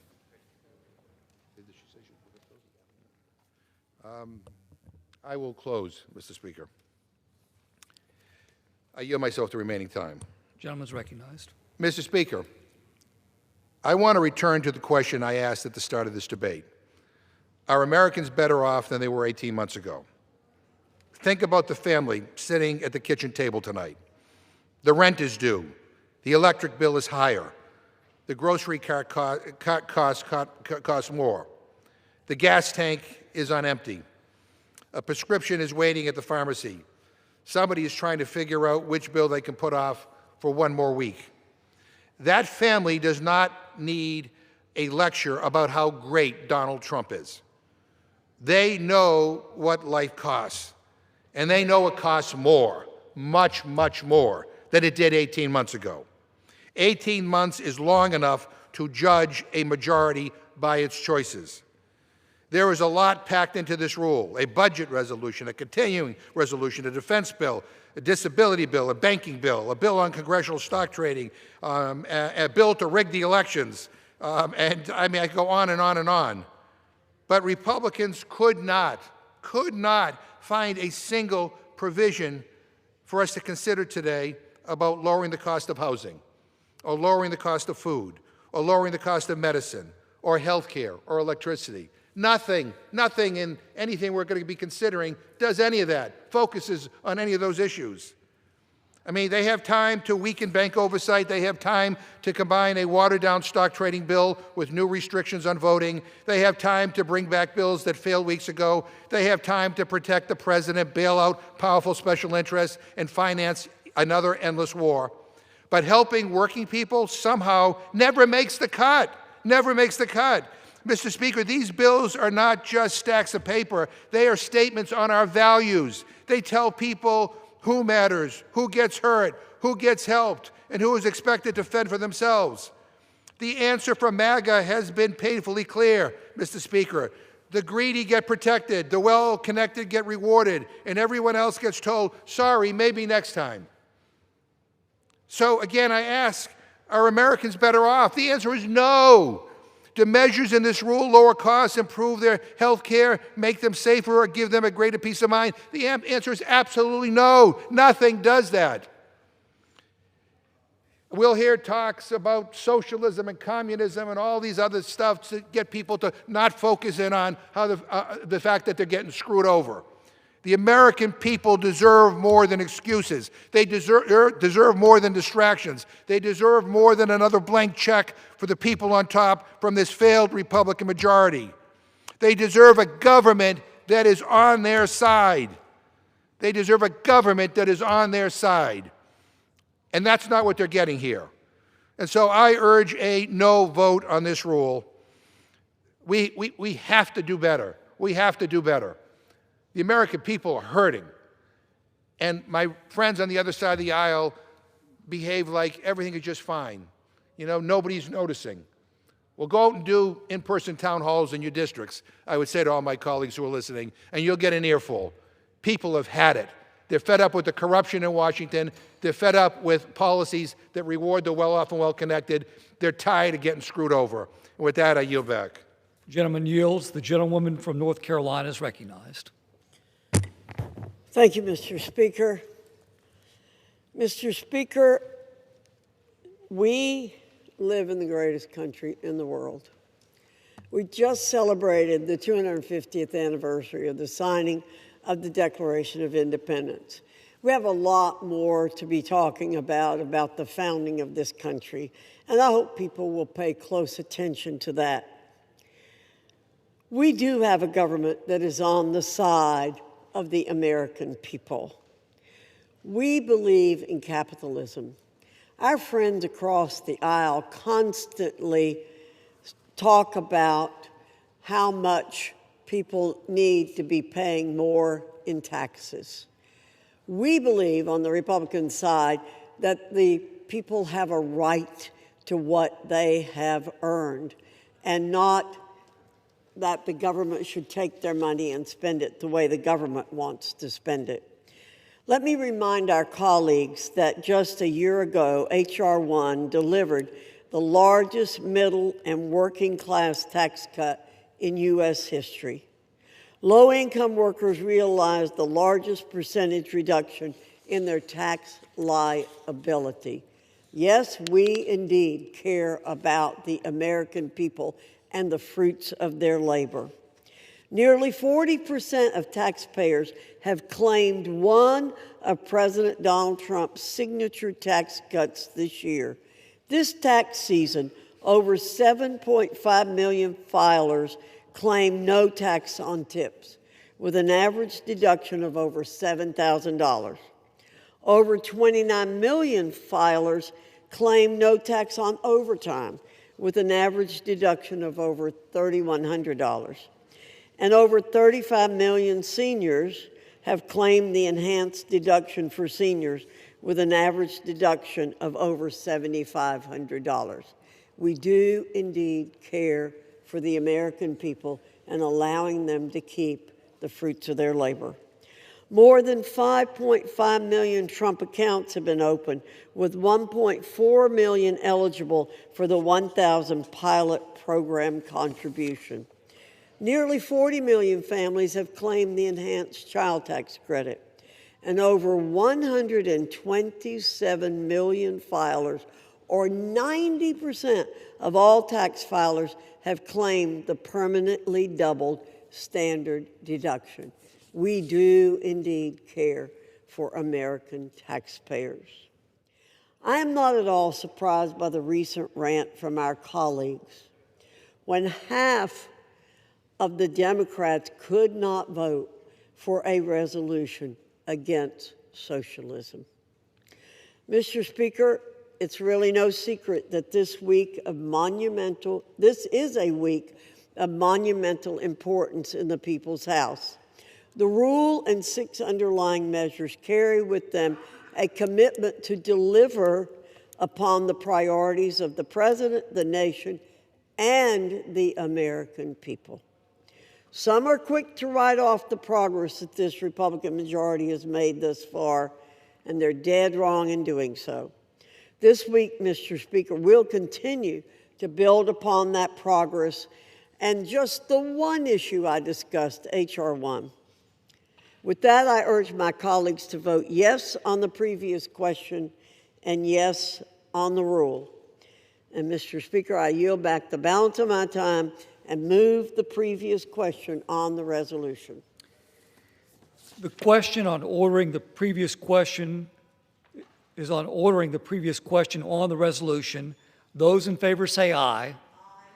Those opposed, no. In the opinion of the chair, the ayes have it. Mr. Speaker, For what purpose does the gentleman wish to be recognized? I ask for the yeas and nays.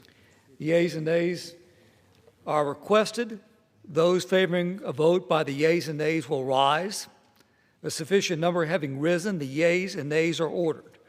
Pursuant to Clause 8 of Rule 20, further proceedings on this question will be postponed. Okay. Pursuant to Clause 12A of Rule 1, the chair declares the House in recess, subject to the call of the chair.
The House will be in order.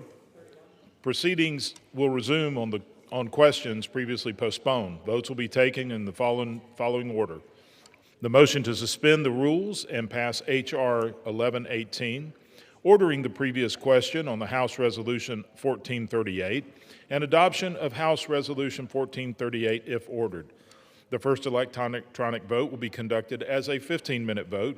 Pursuant to Clause 9 of Rule 20, remaining electronic votes will be conducted as 5-minute votes.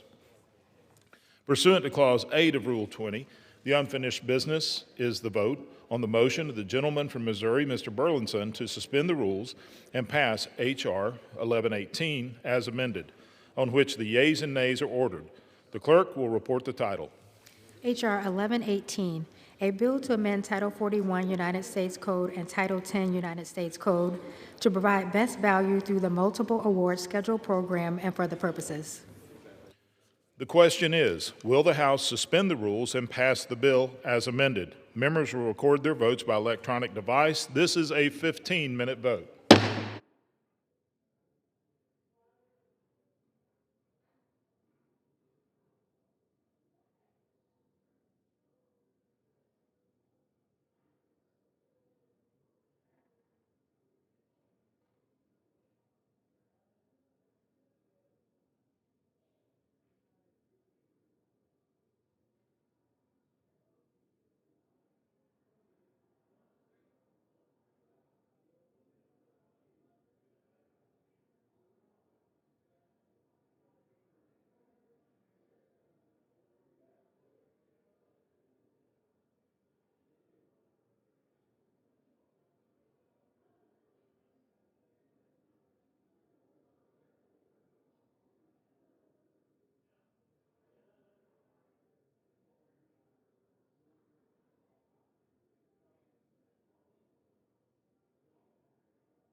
On this vote, the yeas are 421, the nays are 1, 2/3 being in the affirmative. The rules are suspended. The bill is passed, and without objection, the motion to reconsider is laid on the table.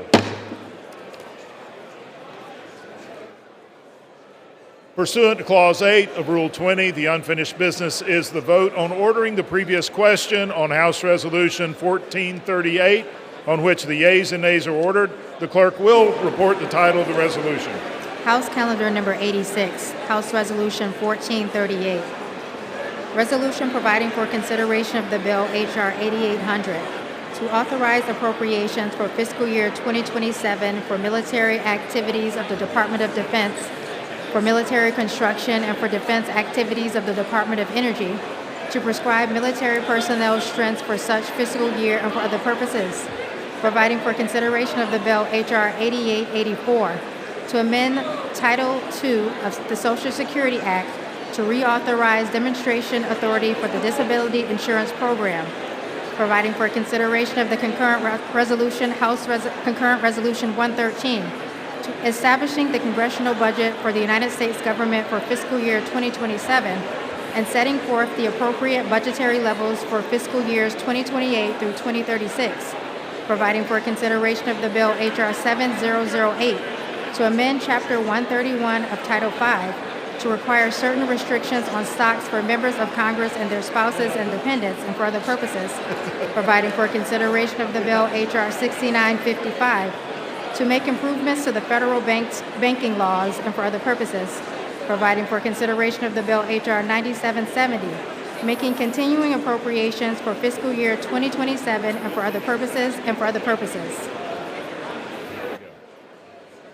The question is on ordering the previous question. Members will record their votes by electronic device. This is a 5-minute vote.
On this vote, the yeas are 213, the nays are 209. The previous question is ordered.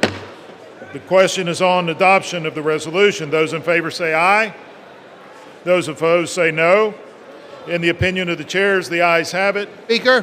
For what purpose does the gentleman from Massachusetts seek recognition? I ask for a recorded vote.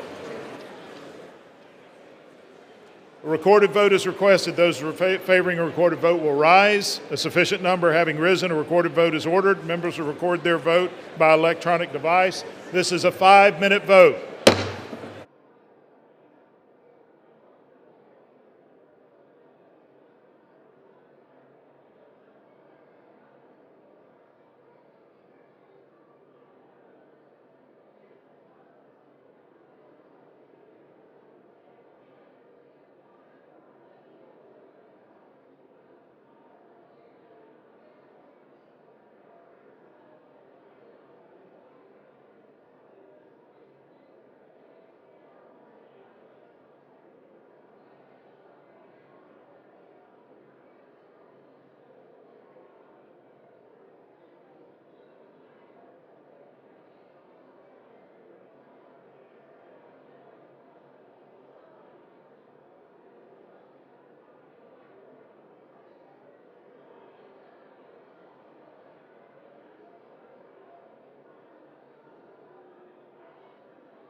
On this vote, the yeas are 214, the nays are 211. The resolution is adopted. Without objection, the motion to reconsider is laid on the table.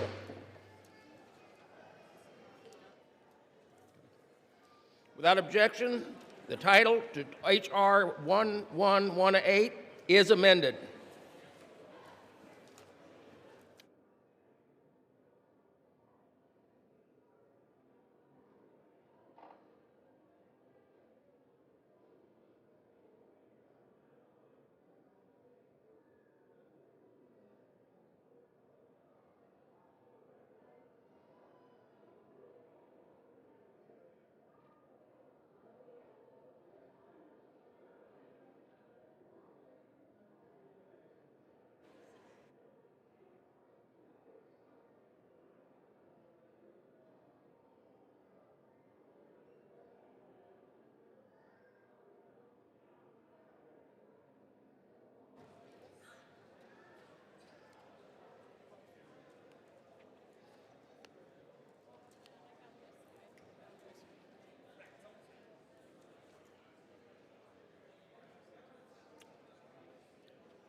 Once again, I'm not going to tell you.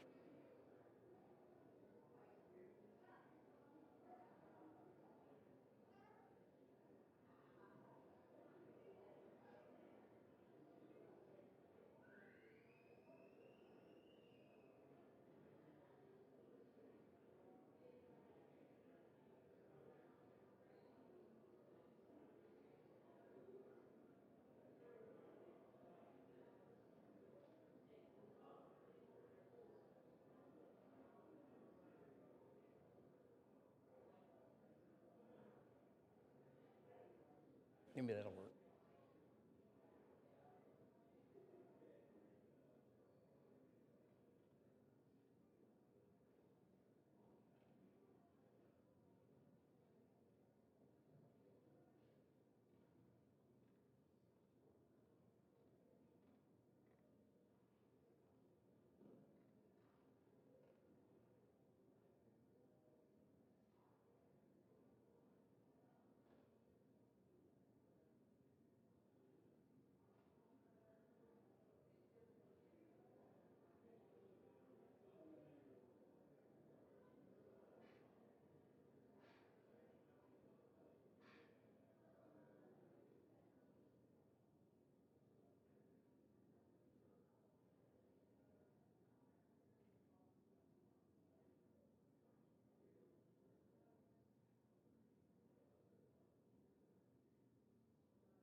House will be in order.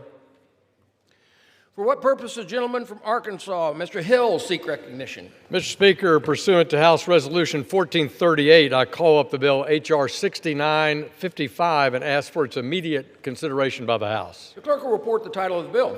Union Calendar number 535, H.R. 6955, a bill to make improvements to the federal banking laws and for other purposes. Pursuant to House Resolution 1438, in lieu of the amendment in the nature of a substitute recommended by the Committee on Financial Services, printed in the bill as amended in the nature of a substitute, consisting of a text of the Rules Committee, print 119-35, is adopted and the bill as amended is considered read. The bill, as amended, shall be debated for 1 hour, equally divided and controlled by the chair and ranking minority member of the Committee on the Financial Services or their respective designees. The gentleman from Arkansas, Mr. Hill, and the gentlewoman from California, Ms. Walters, will each control 30 minutes. The chair now recognizes the gentleman from Arkansas, Mr. Hill. Mr. Speaker, thank you. I ask unanimous consent that all members may have 5 legislative days to revise and extend their remarks and include extraneous material on this bill. Without objection. Mr. Speaker, I yield my such time as I may consider. Gentleman is recognized. Mr. Speaker, I rise today in strong support of the Main Street Capital Access Act. As a former community bank founder and CEO in my hometown of Little Rock, Arkansas, I've seen firsthand the important role that our community banks and credit unions play to drive the economic engine of America and help Main Street grow and thrive. During the financial crisis, they were there. During the COVID pandemic, they were there, staying up all night to close emergency paycheck protection loans. Every member of this body knows this and knows it well. They have their own story from their own town about how that local financial institution was there for a customer, for a family, to help a startup, to help a business or a restaurant cope with the pandemic. Community banks and hometown credit unions know their customers. They understand the needs of their communities, and they keep capital flowing where it's needed most. When a family's trying to buy their first home, they often walk into the offices of a community bank where that lender knows them, recognizes their goals, and is invested in their success. And Mr. Speaker, as I've said on this House floor many times this year, our banks under $10 billion make 6 out of 10 home construction loans. When a local farmer or entrepreneur needs the capital to expand or initiate their crop for the year, they need someone who understands their particular business and is committed to seeing them succeed and thereby their community succeed. I loved my role as a hometown Main Street community banker and investor. Even to this day, almost 3 decades later, I smile driving by that restaurant location that I helped grow, or driving by a building or a shopping center or a doctor's building that our small bank helped finance its construction, finance its future, finance its home for those employees. Community banks make that possible, and this bipartisan Main Street Capital Access Act gives them the tools they need to keep capital flowing where it's needed most on our main streets up and down our beautiful country. For decades, Washington has made it harder for community banks to thrive and operate efficiently. The Dodd-Frank Act, passed in the heat and horror of the global financial crisis, took the approach that many community and mid-sized banks across our nation were faced with the same rules and the same level of scrutiny that the largest, most systemically important institutions. It was just too much, Mr. Speaker. And that approach, that overkill, has stifled local lending, constrained economic growth, accelerated industry consolidation, something I hear about from members on both sides of the aisle all the time, and pushed activity, important financing activity for both families and business, out of the regulated financial sector. Again, I don't believe that was a goal by the proponents of Dodd-Frank after the financial crisis. Our local lenders, Mr. Speaker, too often now spend more time in check-the-box compliance requirements rather than serving their communities. When I made my presentation to our party here in the House to chair our Financial Services Committee, I said that the impact of Dodd-Frank and other rules had focused Main Street bank presidents staying up all night worrying not about their loan pipeline, not about where to get their next lending officer, but instead they're up all night wondering how they can afford another compliance officer to try to meet this standard that is, in my judgment, unreasonable for a small, straightforward local bank. Our committee Republicans, with their great leadership from our subcommittee chair, Andy Barr of Kentucky, have worked mightily over the years to find a bipartisan set of solutions to exactly the problem I outlined today. Recently, the 21st Century Road to Housing Act that became law contained 9 community banking provisions that provide this sort of thematic, clear, needed relief to America's local lenders and expand financing for both residential mortgages and housing construction and development. These measures today that we're debating today in the Main Street Capital Access Act are in that same philosophy of what we just overwhelmingly passed in both chambers just a few days ago. So today, Mr. Speaker, I say we're building on the success of our 21st Century Housing Act with Main Street Capital Access. We're expanding access to capital, supporting American business, ensuring our financial system remains the most dynamic and diverse in the world. And this bill delivers on those goals. It spurs formation of new banks. It brings back this common sense tailoring back to regulation. It restores fairness and transparency in bank supervision. It helps banks attract, retain, and diversify important funding sources from sources of deposits. And it removes unnecessary barriers that have limited lending in communities across this country. Mr. Speaker, with all this effort, we've seen solid bipartisan support, input, and leadership in developing this bill. Expanding access to capital strengthens our local economies. It gives entrepreneurs the confidence to invest, businesses the ability to grow, and families the opportunity to build long-term wealth through that most abundant of American dreams, their own home. When Main Street banks succeed, our communities thrive. And I want to again thank my colleague, my friend, the chairman of our subcommittee on financial institutions, Andy Barr of Kentucky, for his tireless effort in developing this bill and his commitment to strengthen community banking, not only in Kentucky, but across our nation. Then I also want to thank his hard-working colleague who has spent hours tirelessly thinking through the best approach to these provisions, and that's Congressman Bill Foster of Chicago.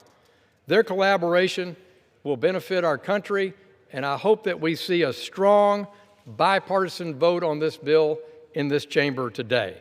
I urge my colleagues to support this bill, and I reserve the balance of my time. Arkansas reserves. The gentlewoman from California is recognized. Mr. Speaker, I yield myself such time as I may consume. The gentlewoman is recognized. Let me start by saying we all care about community banks and credit unions. For that reason, I was pleased to work with Chair Hill on a package of community bank provisions included in our landmark housing bill, the 21st Century Road to Housing Act. Now, even though Trump refused to sign it, that legislation has become the law of the land. And that law not only will get America back in the business of building housing, but it will help community lenders provide mortgages and other types of finance to support the American dream of home ownership. Importantly, that bill did not have handouts for mega banks, big tech, payday lenders, debt collectors, or credit bureaus. But that is not the case for the bill that is before us today. H.R. 6955, Wall Street deregulation, that's what it is, hiding as a community bank bill. This package is made up of 24 Republican bills with just 2 Democratic bills. And today, we mark the 16th anniversary of the Dodd-Frank Wall Street Reform and Consumer Protection Act being signed into law. That's the law that bears the name of the late, great, and former Chairman Barney Frank.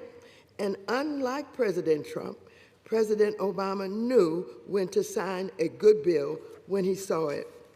That law was passed in response to the 2008 financial crisis, when, in case my Republican colleagues have forgotten, millions of Americans lost their jobs, their homes, and their life savings. But H.R. 6955 ignores these lessons and rolls back a long list of safeguards and oversight of the largest banks. Importantly, the nation is grappling with an affordability crisis and surge in financial scams and fraud, costing consumers tens of billions of dollars. This is all made worse when Trump has shut down the Consumer Financial Protection Bureau. Voting for H.R. 6955 would add insult to injury by thwarting a future CFPB from issuing rules such as fixing credit reporting or reining in debt collectors or abusive medical debt practices. And maybe that is the interesting thing. That is the point. Interestingly, Rules Committee Chairman Fox said in the quiet part out loud yesterday, she confessed Republicans love deregulation, and that's what this bill is all about. Not affordability, not protecting consumers. It's about deregulation for Wall Street's mega banks. What's more, Mr. Speaker, this bill ignores lessons from the failures of Silicon Valley Bank and other regional banks just 3 years ago. Those large regional banks failed after Congress rolled back capital, liquidity, and other rules specifically for those banks. Nevertheless, this bill, it allows even more of these large banks escape critical safeguards, which risk even more failures and harm to Americans and small businesses. If H.R. 6955 were to become law, it would be the most sweeping deregulation of Wall Street since the 2008 financial crisis.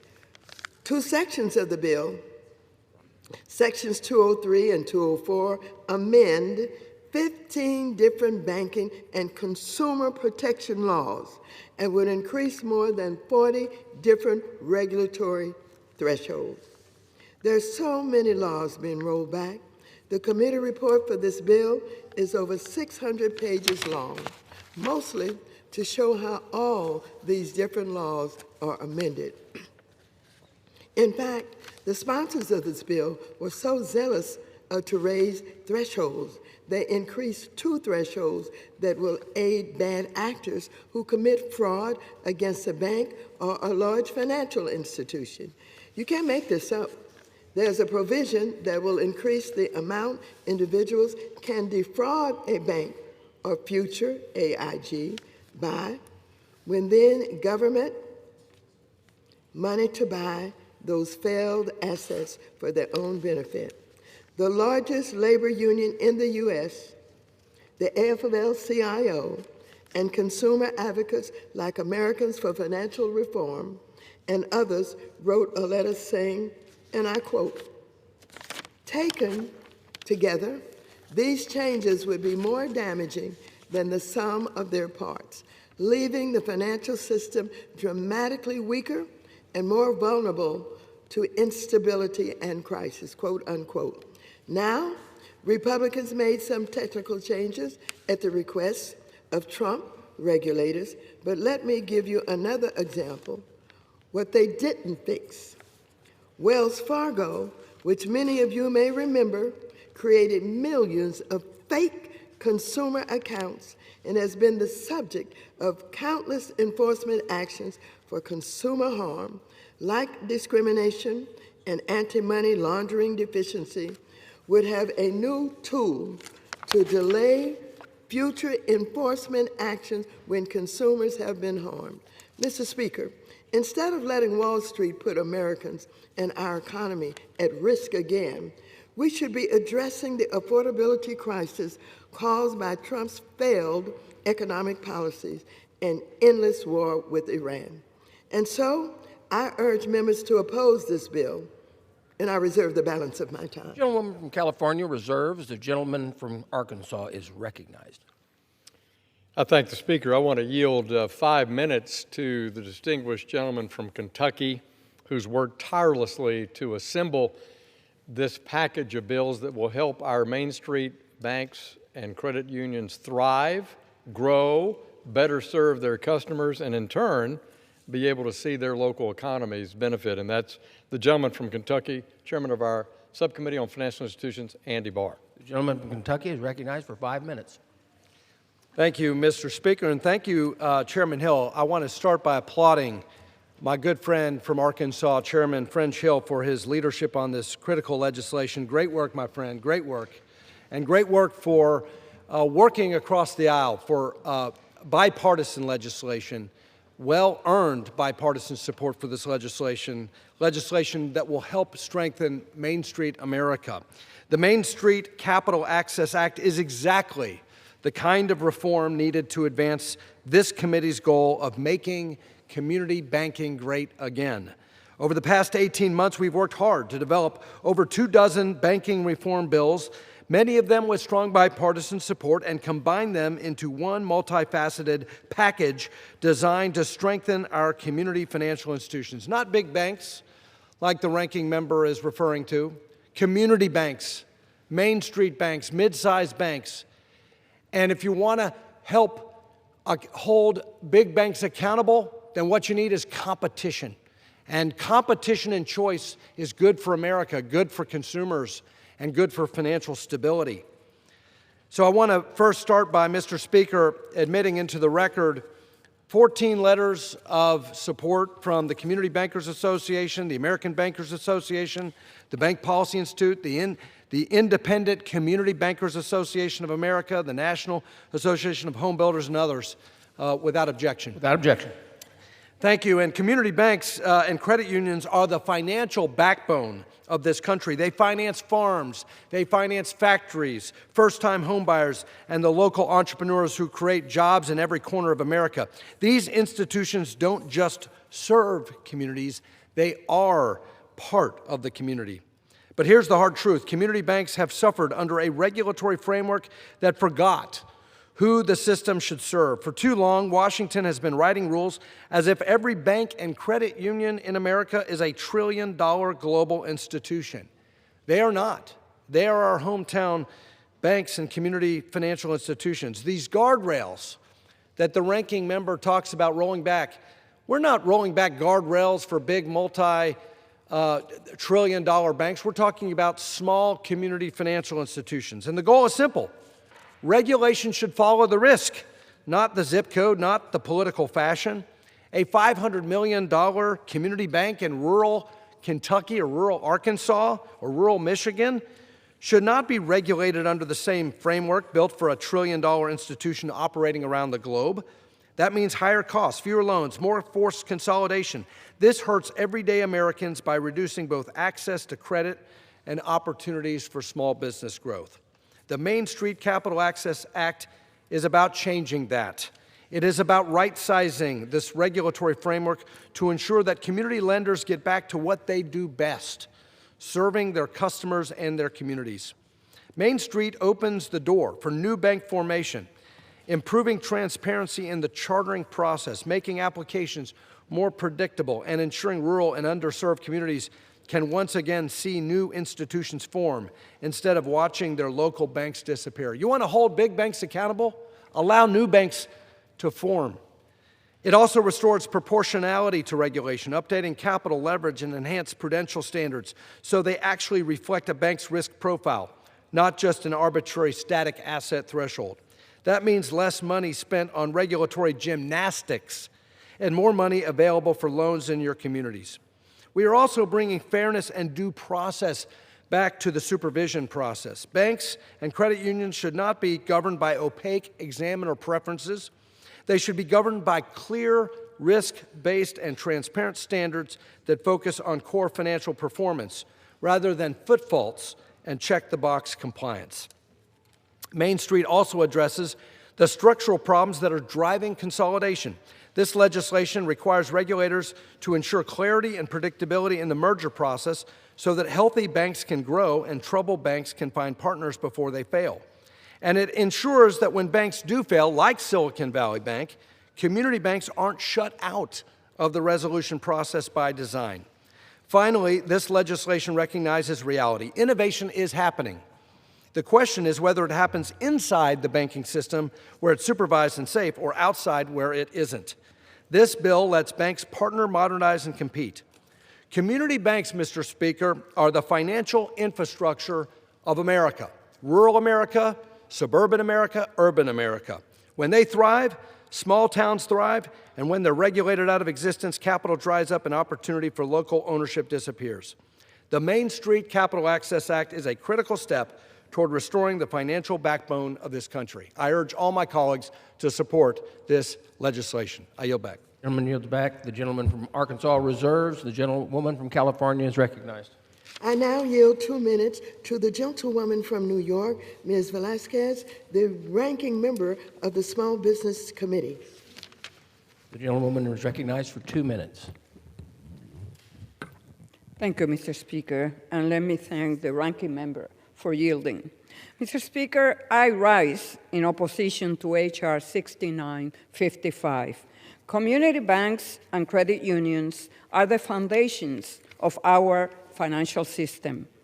As ranking member of the House Small Business Committee, I understand better than most the role they play in our communities, offering small business loans, farm loans, and mortgages. They are critical lifelines to our rural and underserved communities that have been left behind by our biggest banks. And while I believe in sensible tailoring to help community banks and credit unions do what they do best, deliver personalized products to meet the needs of their customers, this bill moves far beyond sensible tailoring. Instead of focusing on modest improvements, this package represents the largest amount of bank deregulation since before the financial crisis. It includes sweeping reforms that will not only significantly roll back necessary safeguards and weaken oversight, but it will also undermine consumer protection and anti-discrimination measures and hamper the CFPB ability to issue new rules. This deregulation package will push risk into the shadows and make the next publicly financed bailout more likely. This is especially concerning at a time when financial regulatory agencies are under political attack, pursuing industry-friendly agendas, and are starved of resources. That is why more than 25 labor, consumer, housing, economic justice, and public interest organizations are opposing this bill. I urge my colleagues to vote no. 30 seconds. I urge my colleagues to vote no on this bill, and I yield back. The gentlewoman yields back. The gentlewoman from California reserves. The gentleman from Arkansas is recognized. Mr. Speaker, I want to yield to the gentleman from Michigan because he's worked in this House for over a decade, speaking on behalf of Main Street, Michigan. From that real estate community, from his own background, his own business entrepreneurship, that of his family, he knows the value of how our local financial institutions help grow an economy and have more opportunities. So I yield 2 minutes to the gentleman from Michigan, our committee vice chairman of the House Financial Services Committee, Mr. Heisinger. Gentleman is recognized for 2 minutes. Thank you, Mr. Speaker and Mr. Chairman.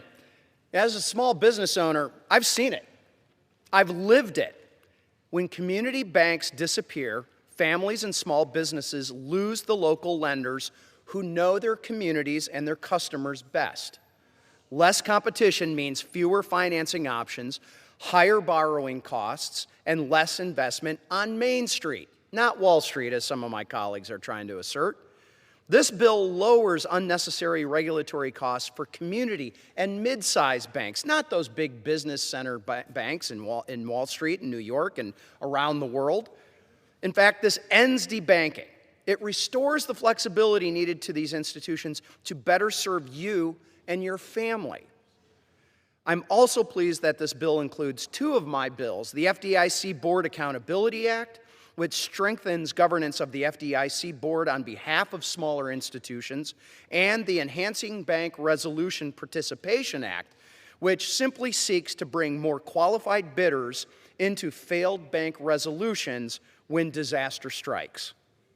Better oversight and broader participation can protect depositors. It's going to promote competition. It reduces further concentration in the banking system. And I would think Mr. Speaker, we would want that, but it appears that some on the other side do not. This package makes it easier to form new banks, strengthens local funding and liquidity, and it helps community lenders put more deposits to work, financing homes and small businesses and entrepreneurial dreams. At a time when Americans are struggling with everyday expenses, Washington should not make credit more expensive through needless red tape. H.R. 6955, the Main Street Act, will promote competition. It'll expand access to capital and help make life more affordable for American families. I want to thank the chairman, both of the full committee as well as our subcommittee, and I urge passage and yield back. The gentleman yields back. The gentleman from Arkansas reserves. The gentlewoman from California is recognized. Let me be clear. Dodd-Frank has not led to bank consolidation. That trend began when Congress repealed Glass-Steagall almost 30 years ago. What Dodd-Frank has done is ensure the longest stretch of economic growth in a generation. The threat to community banks is not Dodd-Frank, but to repeal it and return to the needless of days, the reckless days that led to the 2008 financial crisis. And just last week, we passed my bill as part of the 21st Century Road to Housing Act. My bill eased the requirements on new banks. H.R. 6955, however, would set new banks up for failure. In fact, the bill undermines much of what we were trying to accomplish when we worked together in a bipartisan way. And so what we have to do at this point in time is understand a provision of the housing bill that was carefully negotiated. Mr. Speaker, I thought we all were supposed to be in support of the housing bill. Everybody raved about the greatness of it. Not 10 days after it became law, now the opposite side of the aisle are already trying to undo the bill. Now this bill will actually make it easier for more, not less consolidation. The bill is bad for new banks, but great for mega banks. And so let me just say this. We all talk about loving community banks, but I want you to know it is not talk about loving community banks. It's action and what we do for or against them. I want you to know the big mega banks don't even want them in their doors. They don't even want to have those working behind the counter serving us. They have you serving from outside the bank. And when you can get in touch with them, I want you to know you've got to go through a hell of a menu to try to talk with someone that maybe in a community bank you can talk to. You know why we love community banks? Because they understand the community. They know the people in the community. They work with you when you have a problem. The mega banks don't know you, don't care about you, don't do anything to assist you, and hope you can't get through their menus in order to speak with anybody. And so it is not a lot of talk about loving community banks. It is action, what you do. Now, when you come in here talking about how much you love the community banks, yet you know that you can't get the deregulation that you're doing unless you hid behind the community banks. If you love the community banks, all you got to do is work with us to separate the regulations in a way that it does not undermine the community banks. And if you want to be fair, charge all your big friends and all the big banks everything they should be charged with regulation. This is about whether or not you're going to use your power to literally undo what we have worked so hard to do to give the average person a decent chance with a bank, and that's community banks. And so I'm asking for a no vote on your bill because in the final analysis, I know that if you get away with these deregulations, we're going to have consolidation. It'll only be 5 banks, almost only 5 big banks in the country that control everything. And so I'm asking for a no vote, and I yield the balance of my time. Reserve the balance of my Gentlewoman time. from California reserves. The gentleman from Arkansas is recognized. Thank you, Mr. Speaker. Well, let me address that comment that the ranking members articulated, which is that somehow this bill reduces the power of community banks to compete with the big globally systemic banks that she just described. I'd really argue just the contrast. This bill tailors the regulatory compliance so that a bank with a straightforward, simple business plan that's well managed, that's well capitalized, can have a lower tailored compliance cost compared to the one-size-fits-all approach, overwhelming approach that was a part of Dodd-Frank aimed at those big Wall Street, globally systemic banks. Secondly, if you don't want them to grow, then you want community banks to have access to more capital. That's offered in this bill. You want them to be more successful. That's offered in this bill. You want them to be able to buy a failing bank on their own or with partners to compete with the biggest banks in the country who are just simply given. Banks that need resolution at the FDIC, if a small bank fails in some state, they just let the big banks bid on them. This bill creates competition.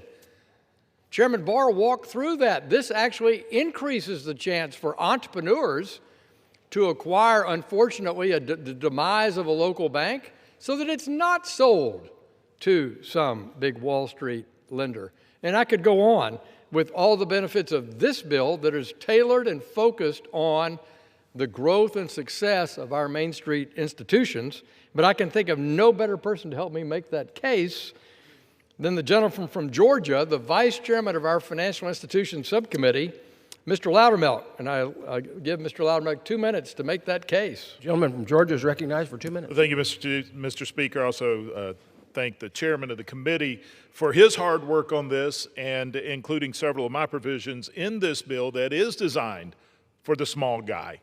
I obviously rise in support of H.R. 6955, not only because it's a good bill, but also because I recognize the need to right-size federal regulations and gain more transparency into the financial regulatory process.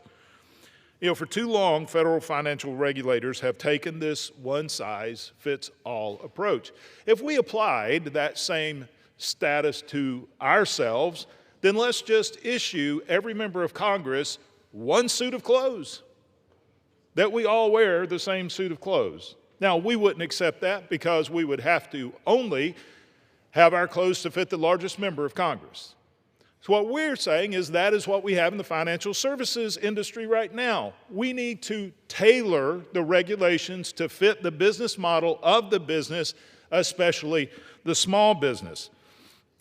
That's why I'm proud that my Taylor Act has been included into this package. And I can't stress enough the importance of the Taylor Act because it is for the little guy. It's important because it requires all future regulations to be tailored to the risk of the regulated institution. It rewards institutions who adopt sound risk management practices with fewer regulations and punishes those who take an unhealthy amount of risk.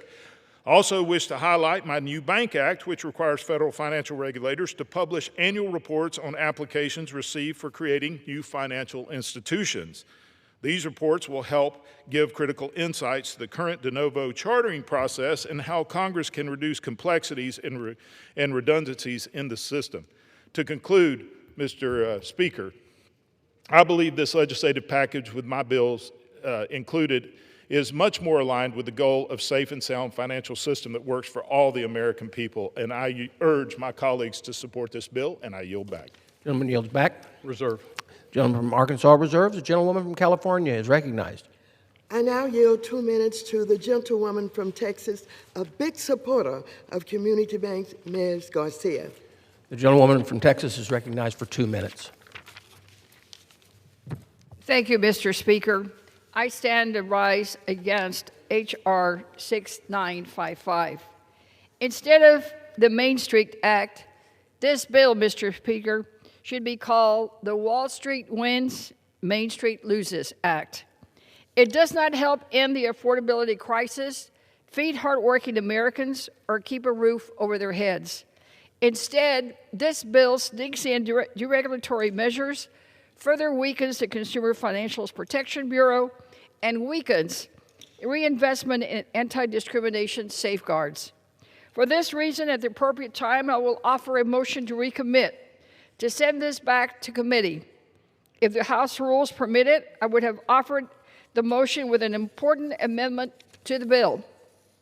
My amendment would limit the provisions of this bill from applying to any globally systematically important bank holding companies. Simply put, it ensures that the bill's deregulatory provisions do not apply to megabanks. I ask for unanimous consent to insert into the record the text of this amendment. Objection. I hope my colleagues will join me in voting for the motion to recommit. Let's send back this to committee so that we can make sure that it truly works for our community banks and that it does not give Wall Street another big win. Thank you, Mr. Speaker, and I yield back. The gentlewoman yields back. The gentlewoman from California reserves. The gentleman from Arkansas is recognized.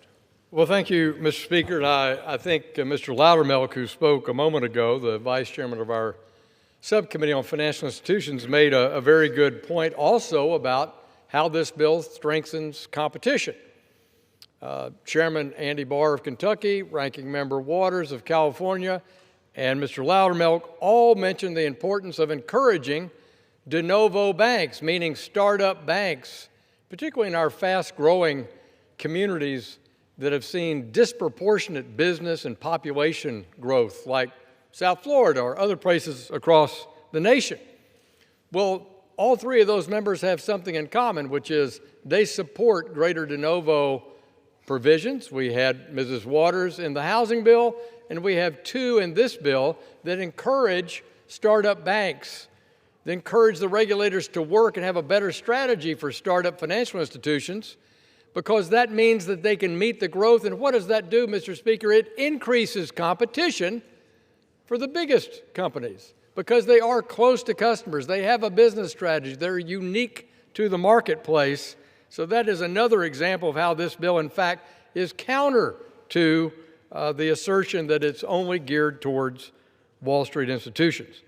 Mr. Speaker, I want to yield 2 minutes to my friend from Pennsylvania who understands finance from both the point of view of one of our biggest, most successful industrial states, Pennsylvania, having been a statewide officer, as well as a highly successful manufacturer and entrepreneur. Mr. Muser is the chair of our Oversight and Investigation Subcommittee, and I yield him 2 minutes. The gentleman from Pennsylvania is recognized for 2 minutes. Thank you, Mr. Speaker, and I want to commend our chairman, Chairman French Hill, for his excellent leadership. I do rise in support of the very appropriately named Main Street Capital Access Act, introduced by Chairman Hill and Subcommittee Chairman Barr. The legislation does exactly what it says. It supports access to capital for Main Street. At the start of this Congress, Chairman Hill said one of our committee's priorities were to make community banking great again. Since then, we have advanced the package of bills before us that is the largest community bank deregulatory reform effort since the 1990s. 20 years ago, community banks, Mr. Speaker, financed 65% of home loans in this country. Today, it is less than 30%. This bill helps reverse that trend. It lowers capital hurdles so new community banks can form and tailors bank regulations so small and mid-sized banks are regulated fairly. These changes allow banks to extend more mortgages, be more competitive with small business loans, and improve access to credit for all Americans. This is a housing bill, a small business bill, an affordability bill, and an access to capital bill.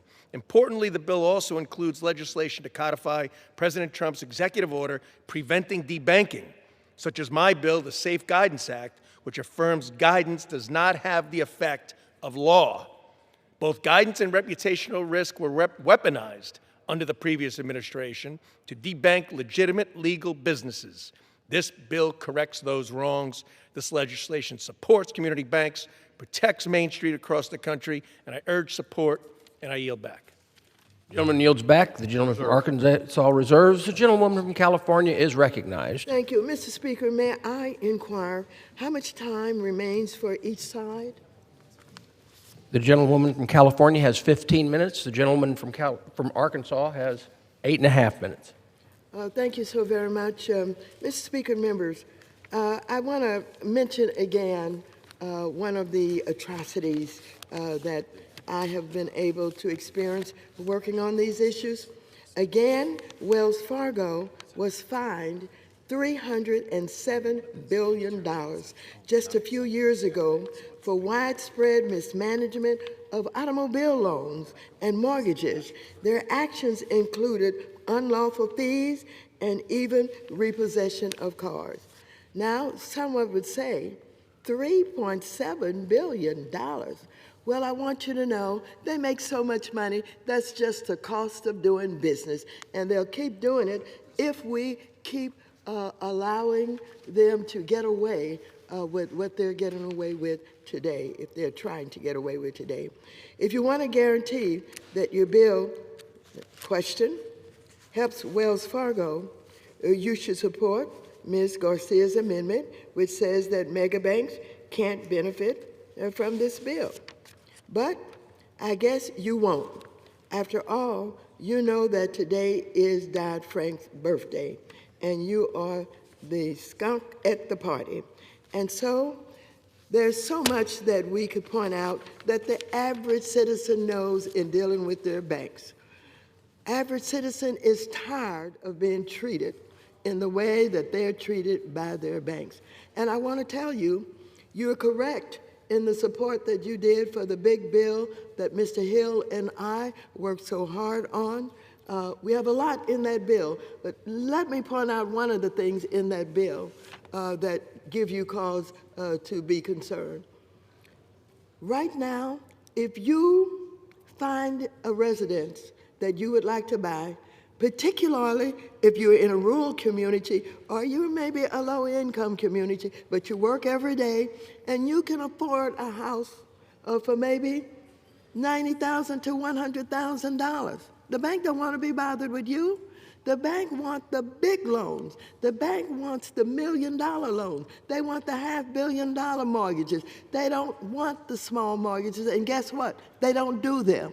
As a matter of fact, many communities where there are residents who could afford the houses in their community are sold out to private equity firms and others who come and buy these houses pennies on the dollar.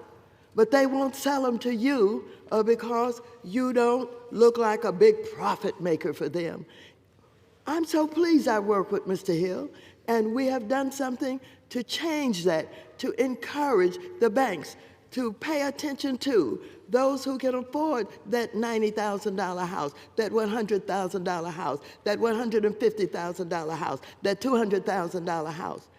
They're working every day, they can afford it, but the banks are not interested. You tell me that we should not be concerned about deregulation that puts these banks in a position where they are not only moving toward consolidation, but they are taking over banking in ways that will help them to get richer and richer. And guess what? You'll keep paying the fines, the big banks, because that's the cost of doing business, and they still make money.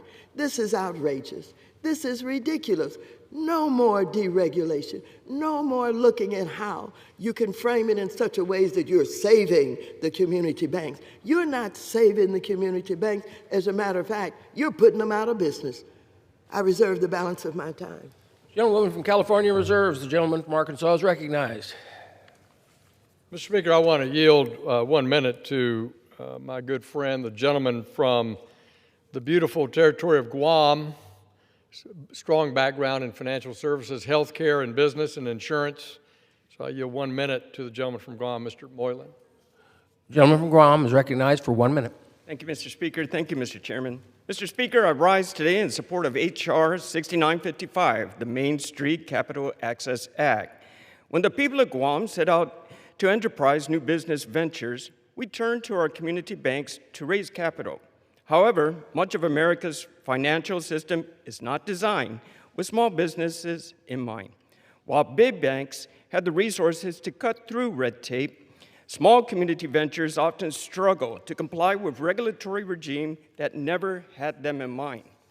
The Main Street Capital Access Act makes common sense reforms, tailoring regulations so small lenders can comply, while opening more resources to the new banks, small banks, and rural banks which serve communities like Guam. This bill will give the Guam businesses community a fair chance, and I thank the Financial Services Committee for their work on this legislation. Thank you. I yield back. The gentleman yields back. The gentleman from Arkansas reserves. The gentlewoman from California is recognized. Proponents say this bill is just for community banks. Ha ha. But here we have another example of the big banks sneaking in their rollback. I have 4 postings from the Bank Policy Institute, which represents all of the largest banks like Wells Fargo. These postings advocate for indexing regulatory thresholds to nominal GDP instead of inflation. Why? It allows more and more banks to escape regulatory scrutiny. This bill will give Trump's regulators and only Trump's regulators the chance, the opportunity to index 40 different thresholds to let large banks off the hook. Well, Wall Street is making record profits while they are helping them. And so, Mr. Speaker and members, for those of us who really care about community banks, we want to keep them because they service in a more profound way their communities. Again, I will repeat, they know and understand. When you have a problem, you can call a big bank and nobody you will find. You will go through different menus that they have, but you will not get somebody where you can walk into the bank and have somebody sit beside at that desk and you can talk to and you can point out your problem and you can get help. Do I have to say more? I reserve the balance of my time. Gentleman from California reserves. The gentleman from Arkansas is recognized. Thank you, Mr. Speaker. I want to yield 2 minutes to the gentleman from North Carolina, Mr. Knott. Gentleman from North Carolina is recognized for 2 minutes. Thank you, Mr. Speaker. I rise today in strong support of H.R. 6955, the Main Street Capital Access Act. For the vast majority of our nation's history, community banks were the primary artery into progress for all Americans. That reality is being threatened today by sloppy and ineffective policies that originate right here in Washington, D.C. Whether it's the Dodd-Frank regulatory structure or the millions of rules and regulations that are in existence today, community banks have been choked out by these all-encompassing regulations. With administrative costs rising every year, local banks simply cannot afford to operate. We can see this most clearly in 1980, there were more than 14,000 community banks in the United States. Now, because of the regulatory structure of the current market, there are roughly 4,000 community banks. This stifles lending, it reduces competition, and it makes it harder for Americans, especially in rural communities, to access capital. Put plainly, the current regulatory climate punishes community banks and it benefits larger international banks. My home state of North Carolina has long had a proud history of vibrant community banks. And today, there are very few exceptions to this, but there are really only 2 choices for community banks in today's market if they want to survive. That's to grow large enough to be acquired or to merge with another institution. Whether it was Wachovia, First Citizens, BB&T, or even Bank of America, each of these began in North Carolina as a local community bank before growing and becoming a key player in our economy through a merge or an acquisition. It's time to restore a market that welcomes and protects community banks, a market that encourages competition, and most importantly, one that serves the American citizen. H.R. 6955 does just that. Thank you to Chairman Hill for your important work on this legislation. I strongly urge my colleagues to support this bill today. Thank you, and I yield back. The gentleman yields back. The gentleman from Arkansas reserves. The gentlewoman from California is recognized.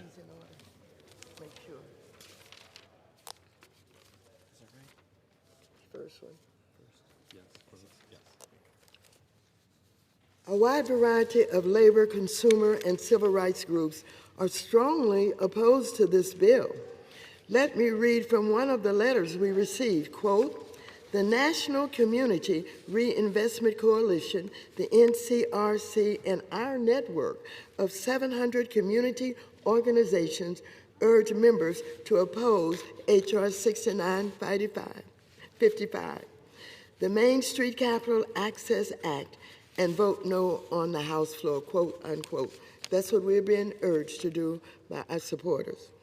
H.R. 6955 is a broad bank deregulation package that would weaken fair lending transparency, community accountability, and bank supervision and merger review, quote, unquote. The bill would reduce the tools regulators and communities rely on to detect redlining, monitor access to credit, evaluate bank mergers, event harmful consolidation, and hold financial institutions accountable to the people they serve, end quote. And the signers of the letter don't just come from blue states, but from all over the United States of America. This includes Bill Y. Company from the great state of Kansas. We also have Building Neighborhoods Together in Pennsylvania, Fair Housing Center of Northern Alabama, and Freedom Equity in Ohio. More signers include Georgia Advancing Communities Together, the Neighborhood Recovery Community Development Corporation in Texas, and the United States Broadway Corporation in New Mexico. Now, I could go on, but there's no time for that. So I would ask the Speaker for unanimous consent to enter the letter into the record. So members have a choice today. Whose side are you on? Do you want to advance Donald Trump's deregulatory agenda to help out his wealthy friends on Wall Street? Or are you on the side of working families and labor unions and consumers and civil rights groups like those all over the country who just want equal and fair access to affordable financial products and services? For many of you who have been in this struggle with banks about all kinds of issues where you've tried to get help, I want you to, again, go to your bank where you have a problem. Don't go because, they're only available, on the phone. And state your problem and see who you can get to talk to you. See if you can get an appointment. See if you can get some answers to the questions that you have. You can't do this with these big mega banks. They don't have time for you. They don't have time to listen to you talking about you only have, $200,000 and you want to buy this house around the corner. They're not interested in that. They're interested, again, in the big money. They're interested in not only providing the loans for those who are spending, $500,000 or so on a bank that they're trying to use to get a house. It is clear the big banks are sick and tired of the way that they're being treated. They know that they have a lot of power. They know they have a lot of friends in the Congress of the United States of America, but they don't know a new day is coming. A new way is coming. People are learning more and more why they have a right to be disturbed about the way that they're being treated. And so I ask people, don't be afraid to confront those big banks. Call us. Get your legislator to help you out. That's what we're supposed to do. Sometimes they can't find us. All right. I reserve the balance of my time. The gentlewoman from California reserves. The gentleman from Arkansas is recognized. Thank you, Mr. Speaker. I'd like to inquire of the minority how many more speakers they have. If there aren't any, I'm prepared to close. Gentlewoman from California. I have no more. I'd yield to my friend from California for closing. Gentleman from Arkansas reserves. The gentlewoman from California is recognized to close. Mr. Speaker and members, I have another letter that says, and I quote, "This dangerous bank deregulation package would undermine core safeguards and supervision, push risk into the shadows, and make the next publicly financed bailout more likely. Further deregulation is especially alarming at a time when financial regulatory agencies are under political attack, pursuing industry-friendly agendas and starved of the resources, and when this is effectively no oversight of financial markets." It was signed by the AFL-CIO, Americans for Financial Reform, and dozens of others. And of course, I ask unanimous consent to put this into the record. Without objection. Mr. Speaker, we know how to support community banks and credit unions. We just did that with our landmark housing bill, and I was pleased to work with the chairman of that committee, Mr. Hill, which became law just a few days ago and included 5 Republican bills and 4 Democratic ones that were focused on supporting community banks. Now, here come Republicans to push for what they and their allies want: financial deregulation. This bill has 24 Republican provisions compared to just 2 from Democrats. In fact, I'm disappointed that my friends on the other side of the aisle are advancing provisions that even contradict our carefully crafted bipartisan agreement in the housing bill. There's a provision in this bill on de novo banks that goes beyond our bipartisan deal, allowing regulators to decide whether to make permanent reforms that really should be for Congress to decide. We struck a compromise in passing the 21st Century Road to Housing Act, and I think everyone who voted for that should honor that compromise. Ultimately, Mr. Speaker, this bill is a distraction from what Congress should be focusing on: ending the affordability crisis caused by Trump's failed policies. Nothing in this bill will help consumers afford groceries or pay for gas. But you know who is not suffering during the affordability crisis? Wall Street. And this bill would loosen the guardrails on Wall Street megabanks, even as they report record profits. Even Chairwoman Fox admitted that this bill is all about deregulation and rolling back Dodd-Frank, a law she said she strongly dislikes. And Chairman Hill said they received drafting assistance from Trump's regulators and banks, but not from organizations that represent workers or consumers. Now, look, we're not stupid. We understand that Trump controls all of his so-called organizations that are independent. He tells them what to do. We get that. He's in control. He's running this country. Those people who are selected to run these so-called independent agencies are those who will do nothing but do what they're told to do. And that's all probably because the groups who represent actual people oppose this bill. That's what they're told to do.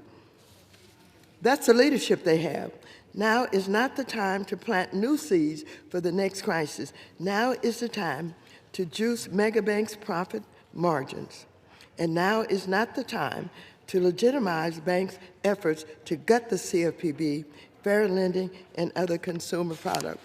Again, I am so proud and pleased of the work we did in a bipartisan manner. I'm so proud and pleased that we were able to negotiate through some very tough times. I'm so proud to announce that we had to give some, we took some, they gave some, and we worked it out. Now, I don't know exactly what they're being told by Trump, but I know Trump is in charge, and he's charging a lot of what is going on. And so, Gentlewoman's time has expired. Please vote no on this bill. Support the citizens, support your constituents, not Wall Street. I yield back. The gentlewoman yields back. The gentleman from Arkansas is recognized. Mr. Speaker, may I inquire the amount of time that remains for the majority? The gentleman has 5.5 minutes. I thank the Speaker, and first, before I start, I want to thank the ranking member and for the committee members on her side of the aisle for their work with us on developing this bill over many, many months. Mr. Speaker, 2/3 of the bills in this package that we're voting on, Main Street Capital Access Act, are supported by members on the Democratic side of the aisle. This is a truly bipartisan package of bills. We have significant work and support from individual members on the Democratic side of the aisle in partnership with House Republicans. I also want to thank Mara Woolsey, who's the Majority Staff Director, and Jay Jang and their entire team in the majority working with the minority staff and the minority staff to craft this package. In Congress, you can't put together the kinds of successful legislative packages that the House Financial Services Committee has done in this Congress without a very hardworking and competent staff. So I thank them on both sides of the aisle. And as I thanked Andy Barr, our Majority Subcommittee Chair, a few minutes ago, I want to also thank Dr. Bill Foster of Illinois, who serves as the ranking member on our Subcommittee of Financial Institutions. This bill is successful because of their collaboration. Mr. Speaker, I heard a lot of charges about this bill, that somehow this bill benefits Wall Street versus Main Street, and that I just couldn't disagree more. I noted that 2/3 of these bills have strong Democratic support, along with our Republicans. Secondly, there's nothing in this bill that weakens consumer compliance. The fair lending laws, the fair housing laws, the equal credit opportunity laws, all those consumer statutes are upheld in this text. They're not really affected by this text. Banks have to comply with those laws. They had to comply with those laws before Dodd-Frank, and they comply with them since Dodd-Frank. So I reject the idea that somehow we are limiting or curtailing or blocking or making ineffective consumer compliance. Secondly, it is our hometown banks, both rural banks and urban banks in our towns and cities, that benefit from this banking set of provisions. As the ranking member noted, in our housing bill that we collaborated on successfully, that we got passed and it became law on July 11th, banks had some provisions there that helped them. This is the same theme continuing in this bill. If you are a small, well-managed bank, under $6 billion, you get some relief, Mr. Speaker. If you're well-managed, have good capital, you can help schedule your exams. I was with a community banker in North Carolina this week. The bank is smaller than $500 million. And I said, how are things going? He says, it's going great, except when I have 5 exams in a row, and then the loan pipeline goes to zero, because guess what? I'm the chief loan officer in this small bank. I'm the chief compliance officer. And when my community bank is filled with bank examiners for an IT exam, a trust exam, an investment exam, a AML, anti-money laundering and bank secrecy act exam, a loan quality exam, a consumer compliance exam, I can't make loans. And so if you are well managed and have high capital, you get some relief in this bill. That's who this bill, Mr. Speaker, is named at.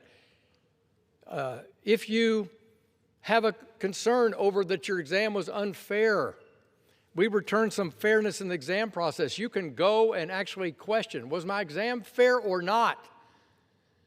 Whose idea was that, Mr. Speaker? Democrat from Michigan, Don Regal, U.S. Senator, 1995. Was it ever implemented? No. But it will be implemented when this bill becomes law. So this bill is focused on more capital, more deposits, more business, more success for our community banks, which in turn helps every one of our towns in this country. Who's for it?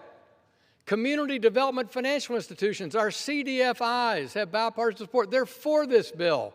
Our community development officials across the nation are for this bill, as they were for the housing bill.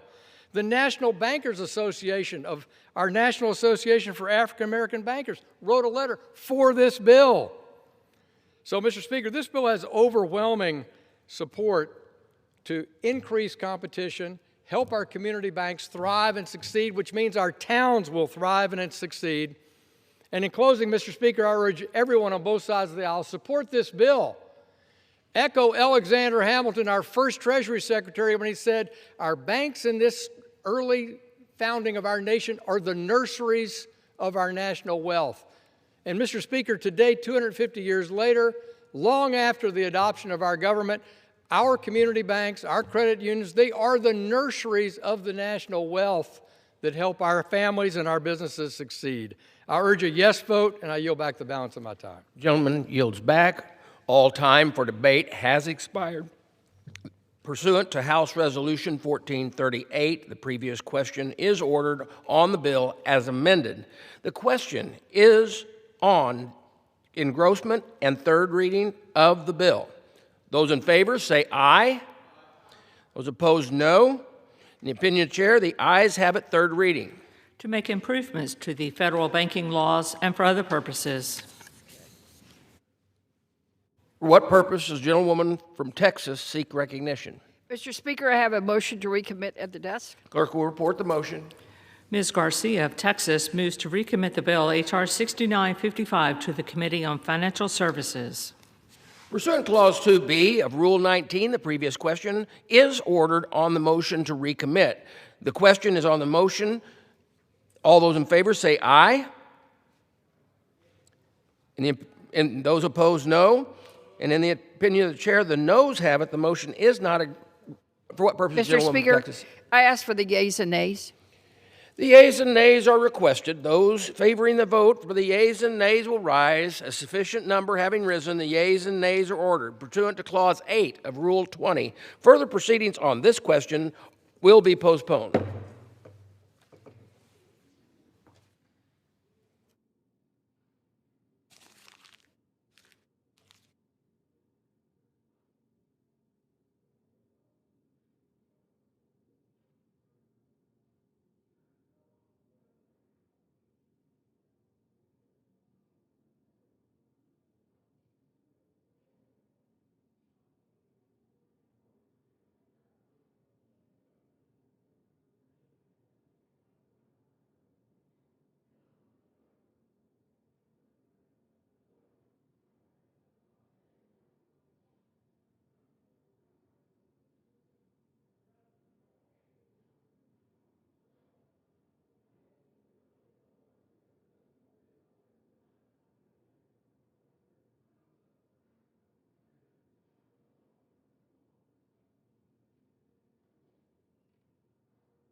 Does the gentleman from Oklahoma, Mr. Cole, seek recognition?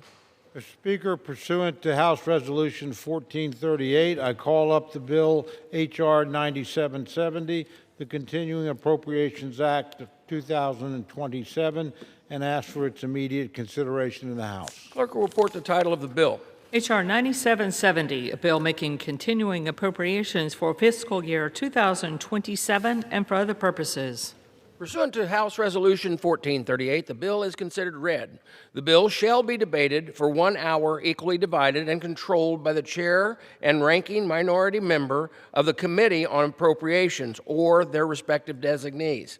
The gentleman from Oklahoma, Mr. Cole, and the gentlewoman from Connecticut, Mr. Leo Delaro, will control 30 minutes. The chair recognizes the gentleman from Oklahoma, Mr. Cole. Thank you, Mr. Speaker. Mr. Speaker, I ask unanimous consent that all members have 5 legislative days to revise and extend their remarks and include extraneous material on the measure under consideration. Without objection. Thank you, Mr. Speaker. Mr. Speaker, I yield myself such time as I may consume. The gentleman is recognized. Thank you, Mr. Speaker.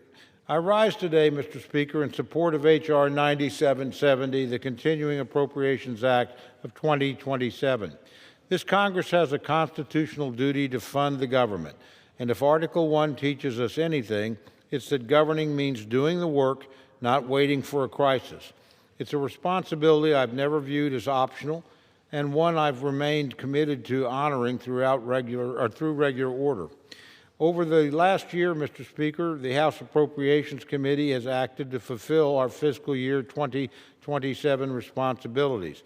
Previous partisan shutdowns and political headwinds never deterred us from doing our work.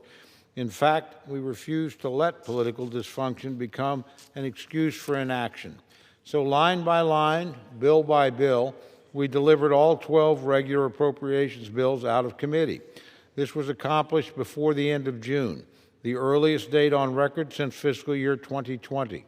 We have also passed 3 of these bills across this very floor with bipartisan support. I'm deeply proud of the engagement, discipline, and focus of our cardinals and appropriators and the support of our colleagues in this chamber. While I wish I could say the same momentum and determination is being exercised on the other side of the Capitol, it is not. Senate Democrats won't even allow markups to progress. It's impossible to negotiate full-year funding when circumstances make clear that one side's willing to bring the process to a standstill before it can even leave committee. So the hard reality before us is straightforward. The fiscal year deadline is outpacing the work that remains. Our conference refuses to let the obstruction and inaction of Senate Democrats trigger another manufactured shutdown at the end of September. That's why we are acting before a funding lapse crisis, not in response to it. This clean, short-term continuing resolution simply keeps the government open, protects the progress we've made, and preserves the path to full-year appropriations. For anyone questioning this legislation, the facts are simple. It extends the government funding deadline to December 4th, denying any party the opportunity to manufacture leverage before elections. It contains no poison pills or partisan riders. It prevents harmful disruptions to our national security and the vital programs our constituents rely on. And it preserves the House's progress toward completing full-year fiscal year 2027 appropriations. You see, it's never too early to do the right thing. In fact, after Senate Democrats forced the 2 longest government shutdowns in American history and abandoned previously negotiated funding agreements more than once, we have every reason to act early and every responsibility to do so. The House will make clear to the nation where we stand, and it's on the side of stability, certainty, and the American people. Additionally, supporting this bill does not limit, hinder, or halt any work on the full-year appropriations or any of the 12 bills. The choice is clear. Either members will vote to keep the government working, or they will vote to risk another unnecessary shutdown. I know which option my constituents expect. I know which option gives families relying on nutrition assistance or disaster relief the certainty they need. I know which options our troops, veterans, TSA agents, and government employees deserve. I know which option I will choose. So I urge my colleagues to join me in voting for this responsible measure, and I look forward to continuing the FY 2027 appropriations process in the coming months. With that, thank you, Mr. Speaker, and I reserve the balance of my time. The gentleman from Oklahoma reserves. The gentlewoman from Connecticut is recognized. Thank you, Mr. Speaker, and I yield myself such time as I may consume. The gentlewoman is recognized. For those of you who may not know and have not been following this process closely, I would like to bring you up to speed on how we came to consider this piece of legislation before us today. On Friday afternoon, after everyone had gone home for the weekend, Republicans released a bill to extend government funding from September 30th through December 4th. Republicans introduced the measure with no bipartisan negotiation, little advanced notice, and without any information from the government agencies as to what funding they will actually require to continue their operations for the duration of the bill. The final Homeland Security bill that passed unopposed in April. It was bipartisan, and it was by a voice vote. And it was in that direction because it included a provision to remove all of the funding for the Border Patrol. Chair Cole's bill does not continue that agreement. That prohibition is removed by this continuing resolution, which would allow Homeland Security Secretary Mullen to transfer billions of dollars to the Border Patrol. We assumed the removal of this language was a mistake. No harm, no foul. So before the bill was introduced, we reached out to our colleagues across the aisle, informed them of the error, and shared language to fix it. But they refused to do so.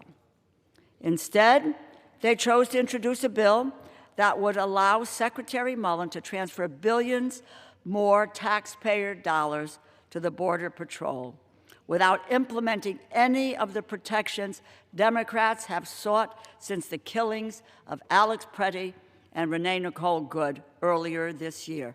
A clear line in the sand that Democrats have drawn for months. The American people support these protections. Protections like mandating the use of body-worn cameras, not just taking the money for them and then refusing to turn them on. Prohibiting operations at sensitive locations like schools, hospitals, and houses of worship. Requiring agents to get a warrant from a judge before kicking in someone's door. Allowing independent investigations into misconduct, ending racial profiling, and taking off the masks. The need for these protections is as urgent as ever. In recent weeks, immigration agents have shot and killed residents in Maine and in Texas, neither of whom were targets of enforcement operations. We cannot, in good conscience, allow billions of dollars to flow to these agencies without major reforms to keep our constituents safe from further violence. I want to state clearly and plainly, Democrats do not want a government shutdown. There would be no need for one. There are still 2 months before the funding deadline. There is no need to rush through an incomplete extension. We ought to take the time to gather the information we need to get it right the first time.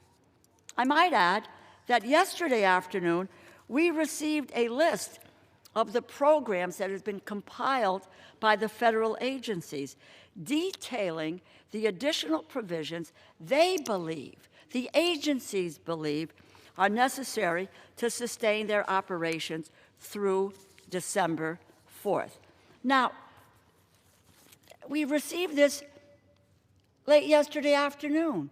There are over 50 programs listed by the agencies to take some action so that they can be protected during a continuing resolution. And many of these provisions, they're not included in the bill that we considered today. I asked my colleagues on the other side of the aisle, look through the list. There may be something in your community, in your district, that's very important to you, and it's not in this bill, which you are going to potentially vote for today. And among these efforts, there are changes to support wildfire suppression operations. They provide public housing agencies with funding to maintain housing assistance for tens of thousands of households, and they continue programs that provide utility assistance for rural communities. You ask people today whether or not one of the highest costs they are paying for today in an affordability crisis is the cost of utilities. And that assistance is not in this bill. It is no surprise that the measure we're considering failed to include these provisions. After all, the bill was introduced 3 days before we had this information. But that is the problem. Rushing this bill to the floor haphazardly without carefully considering the various needs that must be met is no way to govern, and it is irresponsible. This resolution was dropped on us on Friday afternoon without any bipartisan negotiation. Had we been consulted, there are several provisions we would have pushed for to strengthen the measure and to protect congressional prerogatives, including the reversal of a proposed federal rule from the Office of Management and Budget that allows political appointees in the Trump administration to unilaterally block or terminate grant funding if they deem it not sufficiently in line with the president's policy priorities. If we had taken the time to negotiate this measure, we could be here touting a bipartisan agreement with a plan to fully fund the government for the next fiscal year before the end of this Congress. Instead, we are scrambling to jam through a one-sided stopgap measure 2 days before everyone leaves for the August recess. At minimum, I cannot support this bill without the inclusion of the technical language regarding the Border Patrol that was agreed upon in April. Beyond that, the decision to pursue this path without any bipartisan negotiations gives me serious reservations moving forward. Thank you, and I reserve the balance of my time. The gentlelady from Connecticut reserves. The gentleman from Oklahoma is recognized. Thank you very much, Mr. Speaker. Mr. Chairman, I yield 5 minutes to my very good friend, the distinguished gentleman from Arkansas, and chairman of the Transportation, Housing, and Urban Development Programs. Thank you very much. And the subcommittee chair, again, of that subcommittee of the full Appropriations Committee, Mr. Warmack of Arkansas. The gentleman from Arkansas is recognized for 5 minutes. Thank you, Mr. Speaker. And thank you to my friend, Mr. Cole, for giving me this time. I rise to support H.R. 9770, the Continuing Appropriations Act of 2027, in hopes that it's not necessary. And if we were to complete our work as the framers had intended and outlined for us, we wouldn't be standing here today. This is an insurance policy. This ensures that assuming we don't finish our work by the end of September, by the end of this fiscal year, our government will be held harmless. And who could argue an insurance policy that holds the government harmless when we begin a new fiscal year? And under the leadership of Mr. Cole, the House Appropriations Committee, as you just heard, has advanced all 12 bills out of committee. So we've done our job well before the end of the fiscal year. 3 of these full-year funding bills have already cleared the floor and ready for action in the Senate. Sizable progress towards our goal of restoring regular order in this appropriations process. I'm exceedingly proud of the work my colleagues and I have done in crafting responsible bills that right-size the discretionary side of our budget, but I'm also pragmatic. I'm aware of the political realities that lie before us right now. And the very fact is we have a job to do, and time is running out on us. Too often, Mr. Speaker, we wait until the 11th hour to create some kind of a process by which we can avoid a real catastrophe, gambling with the functions of government that people depend on. H.R. 9770 is a clean solution to extend government funding until December 4th, ensuring zero disruptions to the operations of programs like SNAP, like WIC, the National Flood Insurance Program, disaster relief, and scores of other programs. Now, it's no secret I'm not a fan of CRs. No self-respecting appropriator would ever embrace a CR. My preference has always been to fulfill our Article I responsibility before the deadline, following through on the job that the American people sent us to Washington to do. Passing this CR is a much better alternative than to threaten the government shutdown at the expense of the American people. This CR does not prevent us from continuing our work on full year fiscal 27 appropriations. Instead, it provides a runway to work with our Senate counterparts and iron out a final agreement, all while preventing the abyss of uncertainty created by a lapse in appropriations. Mr. Speaker, for 43 days, a stalemate in Congress caused an unnecessary and costly government shutdown as political games took priority over our constitutional responsibility. The shutdown impacted many services and programs that our constituents count on. It crippled biomedical research, upended infrastructure projects, and it risked our national security. As chairman of the Transportation and Housing and Urban Development Subcommittee, I can speak directly to the impact it had on agencies within our jurisdiction. Prior to the shutdown, the FAA was already falling short of its controller staffing targets. The shutdown exacerbated that problem. Without the promise of a paycheck, many of these air traffic controllers opted to take another employment opportunity instead of doing the job that the American people needed them to do. The results were canceled or delayed flights and ground stops at airports across the nation. By the end of the shutdown, Mr. Speaker, 6 million people had been affected, not to mention the estimated cost incurred by the U.S. travel sector of $150 million a day. This is just one of many examples that happens, the catastrophic consequences of a government shutdown.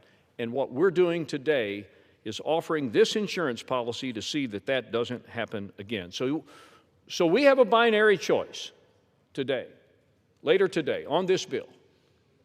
You're either going to vote for continuing the appropriations that fund the discretionary side of government till December the 4th, or you will be in the column voting to shut the government down. I think it's a pretty simple, no-brainer kind of vote. So I encourage my colleagues, including my friend, the ranking member, Ms. DeLauro from Connecticut, vote yes on this bill, and I yield back the balance of my time. The gentleman yields back. Does the gentleman from Oklahoma reserve? The gentleman reserves. The gentlelady from Connecticut is recognized. Reserve. The gentlelady reserves. Are both prepared to close? Madam Speaker, I am prepared to close. The gentlelady from Connecticut is recognized to close. Thank you, Mr. Speaker. I might add, with all this concern about the folks who were out of work, who were waiting in long lines, about our folks at the Coast Guard and others, it was my proposal that said, let's fund those agencies. And because there's difficulty about ICE and about Border Patrol, that let's fund the agencies and move forward. It took the Republicans 79 days to decide that that was the good fix, and therefore we could pay those people. They kept them just dangling in the wind for those 79 days, all because they would like to continue to fund rogue agencies who are lawless, who are putting at risk people in our communities, and more than at risk, most recently, 2 people killed, one in Maine and one in Texas. You know, the Homeland bill passed, and I'm going to mention it again, unopposed in April. Voice vote, because it included the provision to remove all funding for the Border Patrol. This continuing resolution doesn't continue that agreement. And as I said, we viewed that this was an error that was made. Because what this opens up is allowing Homeland Security Secretary Mullen to transfer billions of dollars to the Border Patrol. Same agency responsible for harassing and killing American citizens. Again, what we tried to do was to reach out to our colleagues on the other side of the aisle in good faith, crafted the language, informed them of the error, and shared that language to fix it. They have refused to do so and continue to refuse to do so. One has to ask the question of why? Who wants to shut down a government? I certainly don't. And Democrats do not want a government shutdown. If I had my way, we'd be able to fund the government on a bipartisan basis through the appropriations process, one bill at a time. And unfortunately, it seems increasingly likely at some point a continuing resolution will be necessary, but that does not mean we must rush through an incomplete, hastily constructed, one-sided stopgap measure that fails to adequately meet the government's funding needs. Agencies only came up with their needs yesterday afternoon, over 50 of these needs. And I admonish my colleagues on the other side of the aisle, read it carefully. Read it carefully, because something that may affect your community and something you care deeply about, and seeing that agency move forward during a period of a continuing resolution may be in here, but not on what you will vote on this afternoon. I'm disappointed that the apparent error in this measure, which again allows Secretary of Homeland Security to transfer billions of dollars in direct contravention of the agreement, has not been corrected. I would much rather be standing before you to tout a bipartisan agreement that, in fact, moves us forward through the appropriations process on a bipartisan basis. It's a partisan path that my colleagues have taken us on here, without all the information necessary to draft an adequate funding extension, and without consulting anyone else on their proposal. This is a go-it-alone approach. And you know what? That is not a way to govern, and we know that, especially those of us who sit on the Appropriations Committee. It's not a go-it-alone approach. You have to engage. You have to be involved in a negotiation, which is what we were involved in April, and we came to a conclusion. That's what we should be doing now, engaging in a negotiation, coming to a conclusion, fixing what is an error in the drafting of the language of the continuing resolution. Don't hold us up. Pass a bill that doesn't meet the needs of the American people. I urge my colleagues, strongly encourage them to take the time. Let's get it right the first time. Let's come to the table. Let's negotiate an agreement we can all support. Let's work together to fully fund the government for fiscal year 2027. That's what we can do. There isn't any question about that in my mind, that we can do that. So all of these obstacles that you want to put forward with arguments about who wants to shut the government down, let's get real. Fix the error that was made. Fix the error that we placed in that bill and said no money for border control unless there would be the protections. There is an open door to Border Patrol, and there are no protections. I believe the American people have sent us here to do work on their behalf, to make sure that we address the issues that we care about. We can do that. And it wouldn't take very long. I don't know what the reluctance is to fix the error that would be made and set us on a path to be able to pass bipartisan bills and a continuing resolution that we can all support. It is what I am committed to doing. I encourage a no vote on this legislation in its current form. Thank you, and I yield back. The gentlelady from Connecticut yields back. The gentleman from Oklahoma is recognized. Thank you very much, Mr. Speaker. I yield myself the balance of my time. The gentleman's recognized. Thank you very much. I want to begin by complimenting my good friend, the ranking member of the Full Appropriations Committee. She has bargained with us throughout this process in good faith, and it has been a pleasure to work with her. And I've often been quoted, and I'll say it here on the House floor, you can trust Rosa DeLauro. When she gives you her word, she keeps her word. And so we have no complaint at all with our friends on the other side of the aisle in the House, and certainly not with our distinguished ranking member. I will tell you, we've not seen that same sort of good faith from the Senate of the United States, particularly Senate Democrats. Quite frankly, they came to a bill agreement last year. When we were trying to get the first 3 bills out, which we succeeded working together in doing, gosh, yeah, let's just keep working. What we want is a clean, continuing resolution and a short date. We gave them both those things, and instead they then added new demands unrelated to the subject at hand.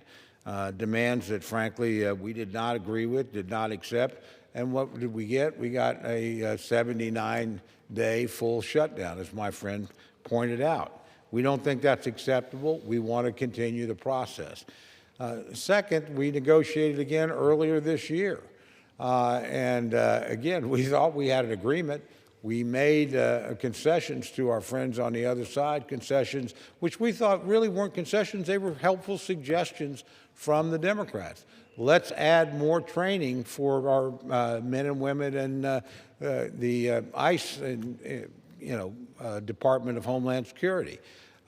Let's have some additional training. Let's have, some additional funding. Let's do. Those were all things we agreed to, and then once again we got another shutdown. So, frankly, we just want to make assurance. I have no doubt we can negotiate differences, including some of the concerns my friend raised today in the time that we have between now and September 30th. What we don't want is a government shutdown used and perverted for political purposes 5 weeks before an election. We think that is the risk that we're running in dealing with the Senate. While we've worked productively, we've gotten bills out on both a partisan and a bipartisan basis in the House. We haven't seen that in the Senate. Honestly, they haven't passed a single appropriations bill yet. They've refused to sit down and negotiate in good faith in the Senate. I would say our friends in the House have negotiated in good faith. We actually did backflips last year to give our friends in the House the measures that needed to get passed in the form that they asked to pass them. They kept their word. We passed all those bills. We did, and the Senate, frankly, we did not get that kind of response. We gave them those things. Instead, we got a shutdown that, frankly, was inexplicable. So we want to avoid that. So we've presented here today a bill that should be non-controversial. It simply extends funding through December the 4th. It does not have any poison pills in it. There's nothing in the bill that my friends object to. They want to put additional things in the bill.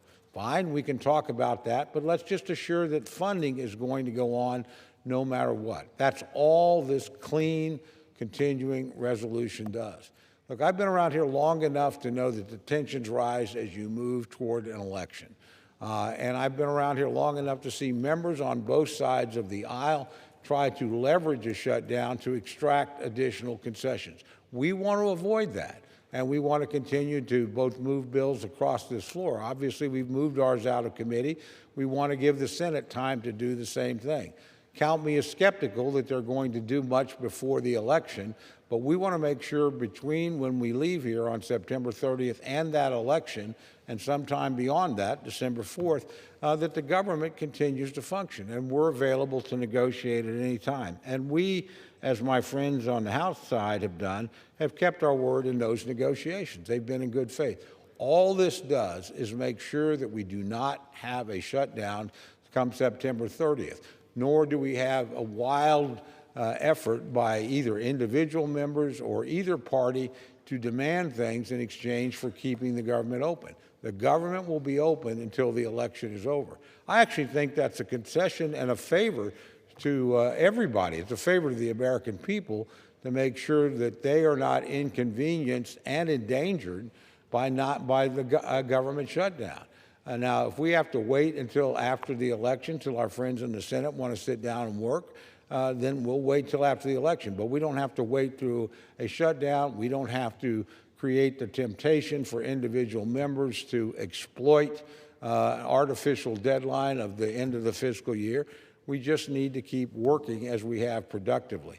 That's all this bill does. There's no poison pills in it. There's no increase in funding. There's no other extraneous legislation attached to it. It's a clean, simple CR to avoid a shutdown before a scheduled election and to give us enough time after that election to sit down, either resolve our differences, which is what I hope we can do, or if we need additional time, we'll look at that then. If there's other matters along the way, we're happy to sit down and talk about those. We just want to take the possibility of a government shutdown off the table. Now, some people may think that's being cautious. Those people would probably not be aware that we went through the longest full government shutdown in American history, triggered by our friends in the United States Senate, the Democrats in the United States Senate. Some people might think that, again, we run the risk at our borders. We had to resort to extraordinary measures to continue to fund the Border Patrol. Why anybody's mad at the Border Patrol, I'll never know. All they've done is their job. We've had no known illegal entries in the United States in over a year. That's something to be proud of. So why the Border Patrol is mixed up in this, I'll never know, but I'm happy to talk to my friends about it on the other side. Let's do the prudent thing, as my friend Mr. Womack said. Let's take out an insurance policy. Let's remove the option of a government shutdown, and let's continue to work in good faith. We've done that in this House. That's why all 12 bills are out of committee. I commend my friends on the other side. They made their points. They made their arguments. They supported a couple of those bills. Others, they might not. But the point is, they worked in good faith. That's not happened in the United States Senate. We've had 2 shutdowns triggered by people that historically condemn any shutdown. Their argument has always in the past been, let's keep the government open while we negotiate. That's all this CR does. It ensures no artificial deadline and ensures we'll get the election in a rearview mirror without shutting down the government as we move into an election. So we think this is a prudent thing to do. I hope some of my friends on the other side will accept that view and vote accordingly. If not, we'll try to do this on our own, but we would prefer to do it in cooperation with our friends. And that's, again, that's all we're trying to do. So I would urge, Mr. Speaker, that my colleagues support this bill, that we make sure there is no government shutdown come the end of the fiscal year, and that we make sure we can conduct our elections in November without the threat of a shutdown leading into those elections. Then we would prudently try to resolve our differences on the other side of the election. Pretty simple stuff. Again, we're willing to talk about other matters that our friends want to bring up. We just want to take the option of a shutdown off the table. It's that simple. So I urge my colleagues to support this bill. And with that, Mr. Speaker, I yield back the balance of my time. The gentleman from Oklahoma yields back. All time for debate has expired. Pursuant to House Resolution 1438, the previous question is ordered on the bill. The question is on engrossment and third reading of the bill. Those in favor say aye. Those opposed, no. The ayes have it. Third reading. A bill making continuing appropriations for fiscal year 2027 and for other purposes. The question is on passage of the bill. Those in favor say aye. Those opposed, no. The ayes have it. For what purpose does the gentlelady from Connecticut seek recognition? I ask the yeas and nays. The yeas and nays are requested. Those favoring a vote by the yeas and nays will rise. A sufficient number having risen, the yeas and nays are ordered. Pursuant to Clause 8 of Rule 20, further proceedings on this question will be postponed.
Does the gentleman from Alabama seek recognition?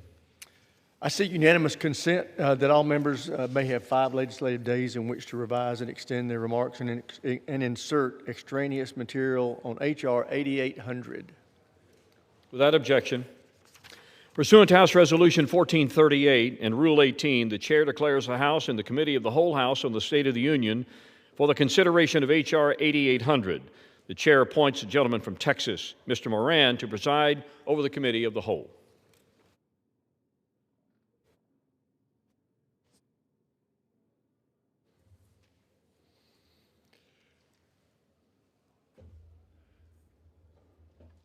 The House is in the Committee of the Whole House on the State of the Union for consideration of H.R. 8800, which the clerk will report by title. A bill to authorize appropriations for fiscal year 2027 for military activities of the Department of Defense, for military construction, and for defense activities of the Department of Energy, to prescribe military personnel strengths for such fiscal year and for the purposes. Pursuant to the rule, the bill is considered read the first time. General debate shall be confined to the bill and amendments specified in the first section of House Resolution 1438 and shall not exceed 1 hour, equally divided and controlled by the chair and ranking minority member of the Committee on Armed Services or their respective designees. The gentleman from Alabama, Mr. Rogers, and the gentleman from Washington, Mr. Smith, each will control 30 minutes. The chair recognizes the gentleman from Alabama, Mr. Rogers. Mr. Chairman, I yield myself such time as I may consume. The gentleman is recognized. Thank you, Mr. Chairman. Throughout our committee's oversight hearings this year, we've heard a consistent theme. The defense industrial base, the foundation of our military power, is in deep trouble. Over the last 30 years, the defense industrial base has atrophied significantly. We are no longer capable of manufacturing for our warfighters at scale and speed. In the 1990s, America had 51 prime defense contractors. Today, only 6 remain. Skilled talent has left the workforce, leaving hundreds of thousands of defense manufacturing jobs unfilled. Excessive regulation pushed small businesses, startups, and private capital out of the defense business. Inconsistent demand signals discourage prime contractors from investing in production capacity. As a result, our stockpiles of critical defense articles have fallen to dangerously low levels. That includes critical minerals, which we have very little capacity to mine, refine, or process. While America allowed vital manufacturing capability to erode, China did not. China's shipbuilding capacity dwarfs ours. They are outproducing us on ships, drones, and munitions. They control over 90% of the world's critical mineral refining and processing capacity, and they have embedded themselves deep within our defense supply chains. The consequences are clear. There are growing doubts about our ability to sustain a protracted conflict against China and our other adversaries, and that's unacceptable. We must take action to address these problems before American deterrence erodes any further. The FY27 NDAA takes that action. This year's bill is focused on revitalizing the defense industrial base. We are giving industry the certainty it needs to invest, expand, and produce faster. We're cutting needless regulations that prevent innovative businesses from working with the Pentagon. We're reviving our organic industrial base by improving conditions at our depots, arsenals, and shipyards. We're securing our supply chain by giving the department authorities to better identify vulnerabilities and then replace them with domestic or allied sources. And we're creating new jobs and helping Americans build advanced technical skills. In addition to revitalizing the defense industrial base, the NDAA meets our other crucial needs. We are raising pay for service members and improving housing, education, and child care for military families. We're strengthening our nuclear deterrence and missile defense while maintaining a strong posture to deter our adversaries. And we're prioritizing the development of innovative technologies that will give our warfighters the edge in future conflicts. To support these policies, we're authorizing $1.15 trillion in discretionary funds to match President Trump's historic budget request. For the first time in 40 years, we've been presented a budget that accounts for the true cost of American deterrence. This top line begins to reverse the damage caused by decades of underinvestment in the U.S. military. But we understand that with this historic investment comes an even more urgent need to guard against waste, fraud, and abuse. The bill does so by cutting nearly $30 billion in wasteful spending, reducing fraudulent payments, and providing new authorities to ensure the Pentagon achieves a full, clean audit within 24 months. Peace through strength doesn't begin on the battlefield. It begins in our factories, our depots, and our shipyards. This bill reflects our commitment to rebuild that foundation. It will build the ready, capable, and lethal fighting force we need to deter China and other adversaries. I urge all my colleagues to support it, and I reserve the balance of my time. The gentleman from Alabama reserves. The gentleman from Washington is recognized. Thank you. I yield myself such time as I may consume. The gentleman's recognized. First of all, I want to thank Chairman Rogers for the process that he put together on this bill. In committee, I think we had a very fair and open process, certainly the way the bill was put together originally. Chairman did a lot of work in the last couple of years on acquisition reform. We did that in a bipartisan way. It's reflected in the substance that was in the bill. And then we had a very good debate. A lot of amendments were offered, and I think it was handled in a very bipartisan way. So the product has a lot of good aspects to it, and the chairman mentioned most of them. The continuation down the road of acquisition reform, which can best be summed up as we need to innovate faster at scale. And the chairman did a great job of describing why that's so important, the progress we've made, and why this committee has played such a crucial role in helping to make that happen. And I think we should be proud of that. I think the bill also reflects support for the troops, as the chairman mentioned. Pay raise, but more than that, just generally making sure that they have the support, they and their families have the support they need. This builds off of the quality of life work task force that we had 2 years ago to continue to show strong support for our troops. And yes, crucially, the oversight component. We are really focused on trying to get the Pentagon to the place where they can pass an audit, where we can be more confident that the money that they are spending is being effectively spent. And I think this bill reflects that. We also, Chairman didn't mention this, but we've had a lot of frustrations with this particular Pentagon in terms of them not providing information in a timely manner to us or to the American public. We have a number of provisions in this bill that require that or fence funding for aspects of the Pentagon to get them there. I will say also a couple of Democratic amendments did pass in the process. We got collective bargaining for all defense employees back in, a bipartisan vote. We also changed back to the base names that the commission put in place, which I think is a very positive step. So there are a lot of good things about this bill and certainly about the process as it came out of committee. There's just three problems from a Democratic perspective. First of all, the rule is incredibly partisan. There are a number of issues on the size of the budget, a number of oversight issues, concerns we have about the war in Iran. None of those amendments were ruled in order. And I just don't think that's the way this process should work. They should be ruled in order. If they want to vote them down, vote them down.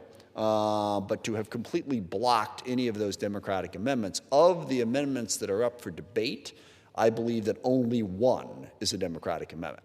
Now, there's a lot of mutually agreed upon stuff that's on block, but on the truly controversially important amendments, they don't give us a chance to even have the debate. And those debates are incredibly important because there are a lot of concerns we have, not so much with this bill as with the Department of Defense as it is currently being run. And as the president is currently exercising national security and defense policy in this country. And I will mention just two. Number one, the war in Iran. We're all sort of, I guess, in collective denial about what an utter disaster this has been and how it is getting worse every day. We lost 4 more service members over the weekend. This after we have been told over and over and over again that Iran is completely obliterated. They have no military capacity whatsoever. And yet they're still launching missiles, they're still launching drones, they're still wounding and killing American service members and threatening the shipping throughout the Strait of Hormuz. The degree to which the president is not living in reality on the war in Iran is unbelievably alarming. Why do we let this continue? Why does not the Republican Party speaker say, yes, it would be great if we could drop a certain number of bombs on Iran and they'd quit and they'd give up and they'd abandon their nuclear program, they'd abandon their support for terrorism, they would get rid of their ballistic missile program, they would open up the Strait of Hormuz. There is no plan to make that happen. And yet the president keeps going forward, keeps dropping more bombs, deplenishing our stockpile, placing us at greater risk and creating greater global chaos. And whatever else may be said about the NDAA, there's a lot of positive aspects to it. It will continue to support the Department of Defense that the president is using to wage this war, this incredibly disastrous, terrible decision of a war. And that makes it very difficult to support this. We need to get peace now, and that would help. Second, the amount of money. You add it up, this is $1.15 billion. They want $350 billion for a reconciliation package, and they want another $90 billion in an in a supplemental package. That puts them at $1.6 trillion. Could we effectively spend $1.6 trillion in the Department of Defense? Maybe. I question whether or not they could spend that much money that quickly, that effectively, but sure. There's a lot of more missiles we could buy. There's drones we could buy. There's ships we could buy. There's planes we could buy. We have a $40 trillion debt. We're making cuts in Medicaid and other health care programs in order to fund this $1.6 trillion. And even then, we're still driving up the debt because we insist on doing $4 trillion in tax cuts. The math just doesn't add up. We cannot support a defense budget of that size when we know that it is making it more likely that we're going to struggle to fund crucial domestic programs in healthcare, in infrastructure, in energy, in all kinds of areas that are an incredible priority. So the dollar figure is simply too high. And I will close by, this is a plea that always falls on deaf ears, but I will try. You can't vote to increase the debt by $4 trillion and then a couple months later, vote for a balanced budget amendment. I mean, we're not living in reality around here. Make a decision, all right? Either the debt's fine, you don't worry about it, or you want to balance it. You can't vote to increase the debt and then say, oh my gosh, we need a balanced budget amendment. So the lack of fiscal reality, I think, is one of the two biggest problems with this bill. The other one, of course, being the continued support for the war in Iran that is implicitly included in it. With that, I reserve the balance of my time. The gentleman from Washington reserves. The gentleman from Alabama is recognized. Thank you, Mr. Chairman. At this time, I'd like to yield 2 minutes to the chairman of the Tactical Air Land Subcommittee, Mr. Whitman of Virginia. The gentleman from Virginia is recognized for 2 minutes. Well, thank you, Mr. Speaker. I rise in strong support today of H.R. 8800, the National Defense Authorization Act for fiscal year 2027. I'd first like to acknowledge and thank Chairman Rogers and Ranking Member Smith for their leadership in putting together this critical piece of legislation. I also thank my friend and subcommittee ranking member, Don Norcross, for his partnership in leading the subcommittee on tactical air and land forces. Also, I'd like to thank our tactical air and land professional staff, Michael Curlin, Heath Bogue, Caroline Curley, Brooke Allred, Amelia Latinsky, Jay Valerio, and Andrew Smith. The FY27 NDAA takes several steps to ensure that our service members operate with unmatched capabilities to deter and defeat our adversaries. This bill allows the Secretary of War to enter into multi-year procurement contracts for both the F-15EX and F-35 aircraft. H.R. 8800 prioritizes helicopter and rotorcraft procurement, authorizing the purchase of additional Chinook, Black Hawk, and Gray Wolf helicopters. It also fully funds the future long-range assault aircraft program to continue development of the MB-75 Cheyenne. Our forces must excel in both offensive and counter-small UAS mission sets. This bill also assists the Department in achieving this by standardizing SUAS operating systems, establishing SUAS test ranges to inform and accelerate drone innovation. To counter such systems, the bill strengthens the definition of counter-UAS systems and applies standards for networked, autonomous, kinetic capabilities for SUAS defense. This NDAA also emphasizes the importance of our munitions supply. It directs the Army to expand and upgrade facilities used to manufacture 155mm artillery rounds and advances the integration of novel energetics into weapon systems. Lastly, the bill leans into innovation by expediting the development and procurement of non-traditional intermediate range fires capabilities. Mr. Speaker, this is an extremely strong bill that sends a signal to our service members that we have their back. The gentleman's time I has urge this expired. bill's passage, and I yield back the balance of my time. Does the gentleman from Alabama reserve? Reserve. The gentleman reserves. The gentleman from Connecticut is recognized. Thank you, Mr. Chair. As ranking member of the Sea Power and Projection Forces Subcommittee, I recognize myself for 2 minutes and 15 seconds. The gentleman is recognized for 2 minutes and 15 seconds. Mr. Chair, I rise to endorse many provisions of the Sea Power and Projection Forces mark of the 2027 NDAA, which our subcommittee crafted under the able leadership of my good friend, Chairman Trent Kelly. A whole range of much-needed Navy warships and auxiliary platforms are authorized in this bill using multi-year contracting, which will save money for the taxpayer and provide certainty to our shipbuilding industrial base to invest and grow. The bill authorizes $15 billion for the Pentagon's #1 acquisition priority, the Columbia-class ballistic submarine program. It also provides $12.5 billion for Virginia-class attack submarines and full funding for shipyard wage improvements and workforce pipelines that are vital to hiring and retention. Adding more Virginia subs will grow our undersea fleet and keep our commitment to Pillar 1 of the AUKUS security agreement to sell 3 in-service subs to the Australian Navy in the 2030s. Multi-year contracts for destroyers and oilers are also included, as well as investments in missiles and hypersonics from unmanned surface vessels. Ukraine has demonstrated how effective unmanned systems are in their defense against Russia's Black Sea invasion, and we must embrace that trend and expand our unmanned capabilities. There are areas of disagreement in this bill, particularly its approval of the administration's request for $1 billion for obsolete battleships without a detailed design. I would note last month, the Senate Armed Services Committee wisely voted to reject this wasteful request. That money should instead be spent for the Marine Corps' request for new landing ships, which is missing from both this bill and the new reconciliation bill.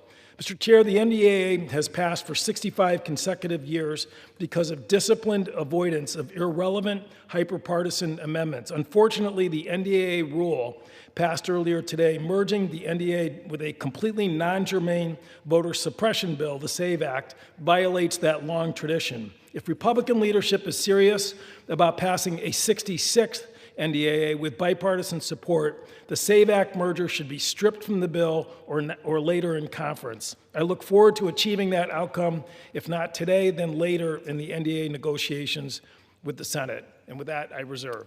The gentleman from Connecticut reserves. The gentleman from Alabama is recognized. Thank you, Mr. Chairman. At this time, I'd like to yield 2 minutes to the chairman of the Strategic Forces Subcommittee, Dr. Desjardins of Tennessee.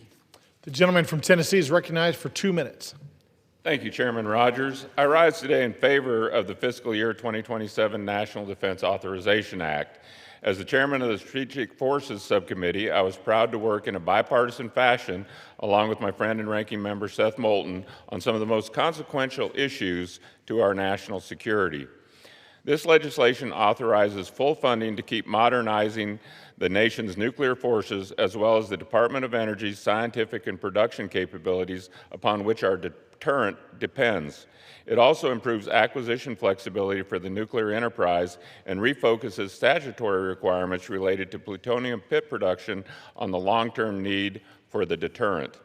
We authorize significant increases for many programs that support the Golden Dome Initiative and border missile defense efforts, including space-based sensing, development of the Next Generation Interceptor, and procurement of Standard Missile-3 interceptors. In space, we require a single official to lead the vital positioning, navigation, and timing enterprise and eliminate the current PNT bureaucracy. We also streamline redundant space acquisition organizations to build on the progress made last year to reform acquisitions. Perhaps most importantly, this bill authorizes a historic increase in the Space Force's budget. This will allow them to bring online the next generation of systems necessary to fight and win in space and support new missions to address emerging threats. This bill prioritizes the industrial base, expands U.S. defense production capacity, and supports the President's request to raise all service members' pay. It rebuilds depleted munition stockpiles through new authorities and saves taxpayers over $30 billion by cutting inefficient programs and government bureaucracy. I encourage all of my colleagues to vote in support of this legislation, and I yield back the remainder of my time to Chairman Rogers. And I reserve. The gentleman from Alabama reserves. The gentleman from Connecticut is recognized. Thank you, Mr. Chair. Mr. Chair, I'm pleased to yield 2 minutes to the ranking member of the House Armed Services Subcommittee on Readiness, Mr. Garamendi of California. The gentleman from California is recognized for 2 minutes. Thank you. I want to honor those members of the military that lost their lives recently in the Iran conflict. I also want to thank Chairman Rogers and Ranking Member Smith for their leadership. Chairman Bergman, it's been a pleasure working with you. You're a great partner. And I want to thank the Readiness Subcommittee, both on the majority and minority side. I'm proud of what we're able to accomplish this year, authorizing over $2 billion for new barracks and dormitories and other critical infrastructure projects. The bill includes positive provisions, including service member pay raises, protections for civilian workers, right to repair authorities, and transparency on military operations in the Middle East. But good provisions do not cure the larger problems this bill faces. I voted against this bill in committee and will on the floor. This bill cannot continue to increase military spending while the administration unilaterally misuses our armed forces at home and abroad as they intend to fight immigration and, of course, Iran.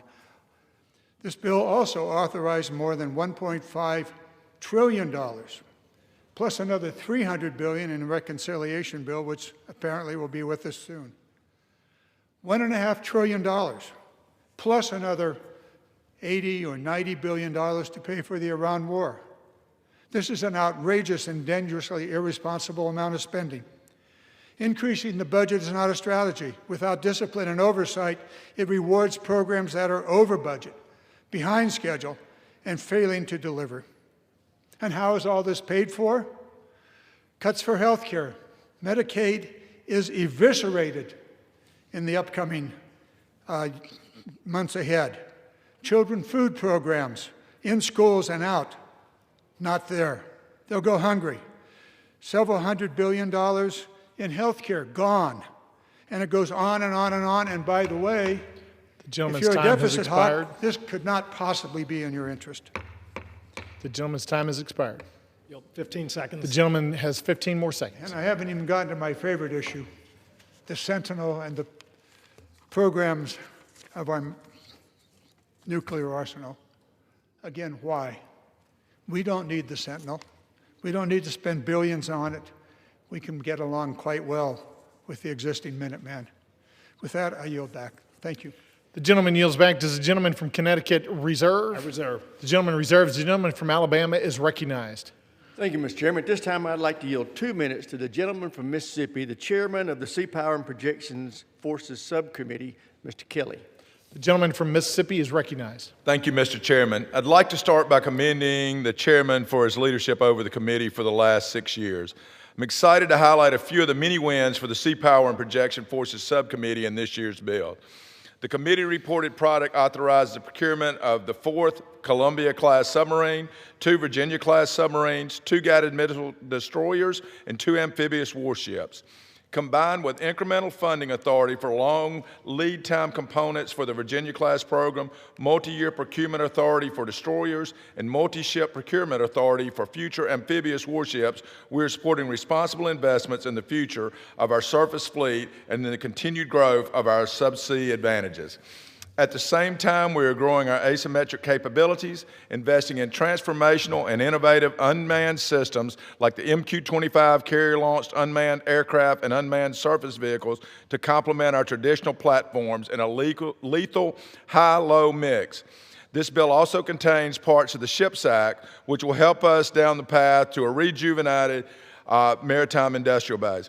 We are also reinforcing our commitment to our force projection and airborne combat capabilities with procurement of intra-theater airlift, 12 P-8 maritime patrol aircraft, 6 E-2Ds, Hawkeye airborne early warning aircraft, a new strategic sea lift vehicle, a bulk fuel vehicle. We also provide authorities for cost savings and consistent demand signal to the industry for a multi-year procurement of E-2D aircraft as well. The challenges of our global security environment are only growing more complex, but what cannot change is our ability to project American power. The technology and platforms may change with the moment, but the end goal remains the same: peace through strength. This is a strong bill that makes essential steps towards delivering on the promise now and for the years to come. I urge all members to vote yes.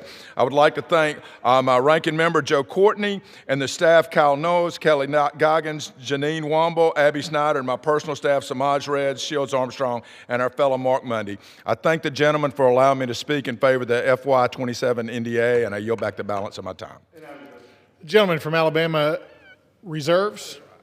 The gentleman from Connecticut is recognized. Thank you, Mr. Chair. Mr. Chair, I'm pleased to yield 2 minutes to the ranking member of the House Armed Services Subcommittee on Tactical Air and Land Forces, Mr. Norcross of New Jersey. The gentleman is recognized for 2 minutes. Thank you, Chairman. I'd like to thank Ranking Member Smith and Chairman Rogers to craft this bill. Mr. Chairman, this bill continues the Tactical Air and Land Forces Subcommittee proud bipartisan tradition and reinforcing our shared responsibility for managing strategic risk.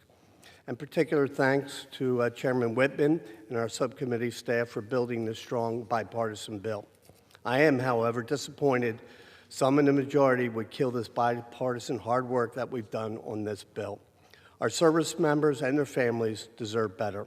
Mr. Chairman, this bill authorizes funding levels for key defense programs, including $4.3 billion for a helicopter procurement, $3.3 billion for the F-35 program, over $3.9 billion for ground combat vehicles, and over $4.9 billion for key weapon system procurement.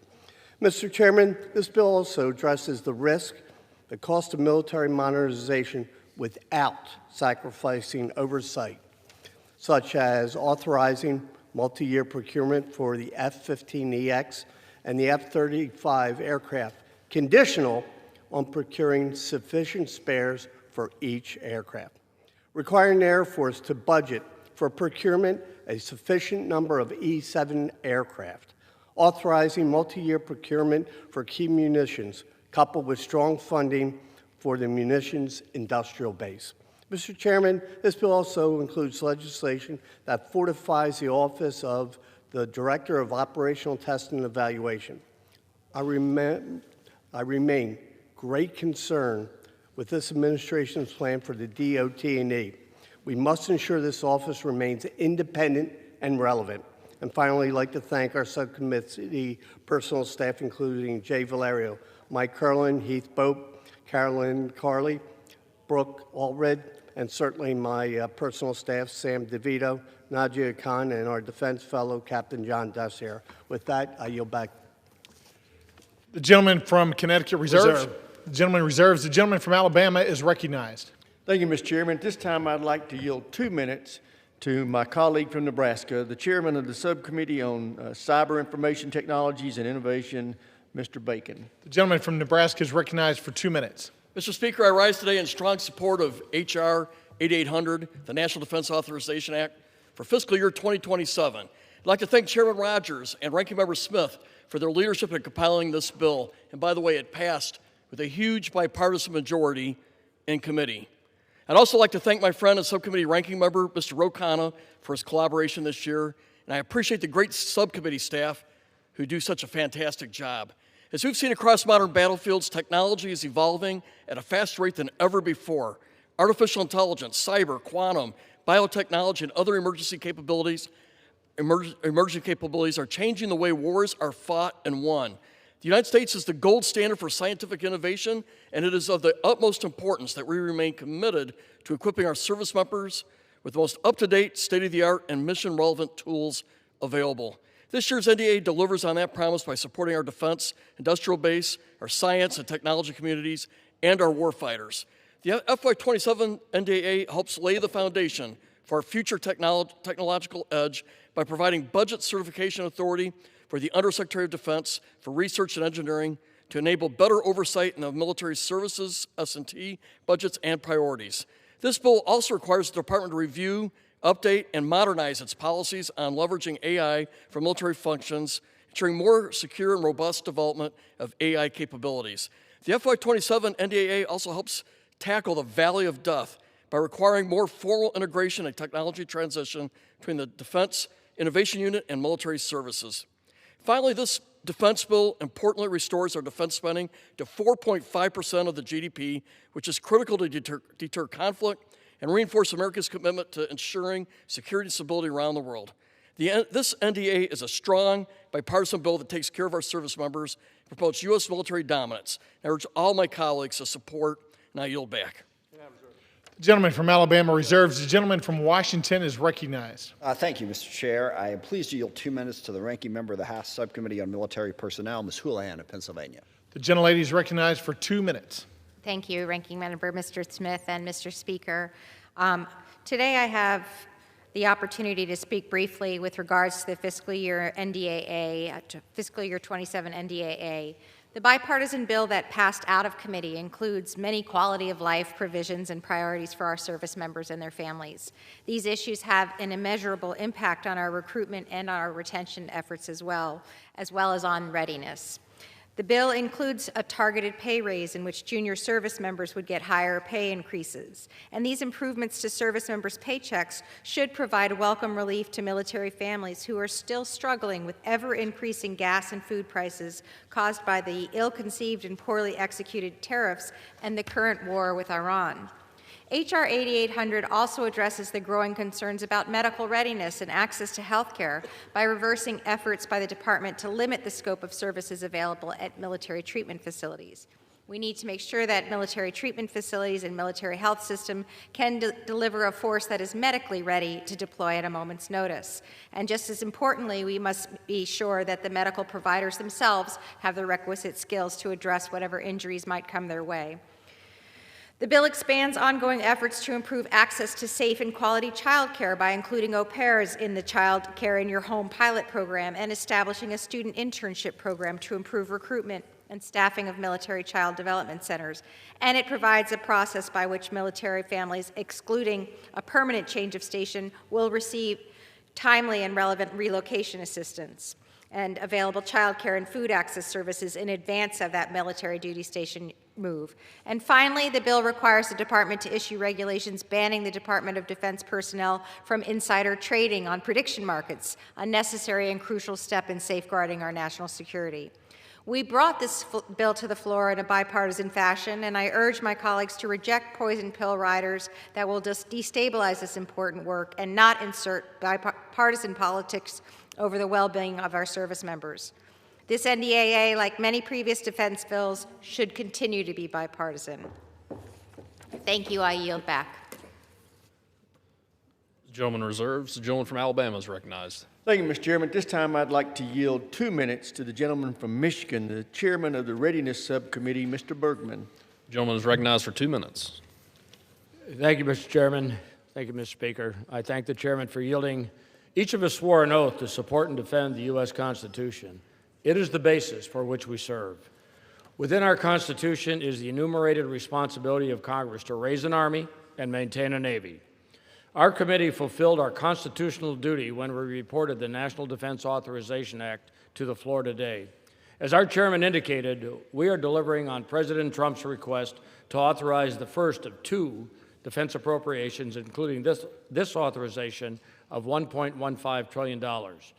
While there is much to be made about the generational investments in ships and aviation, this bill also fully supports the sustainment of the defense enterprise. It strengthens our nation's commitments to our service members and their families, and it delivers major quality of life initiatives, including significant funding for facilities. Now, it is easy for some members to reject this bill because it provides too much money for our national security.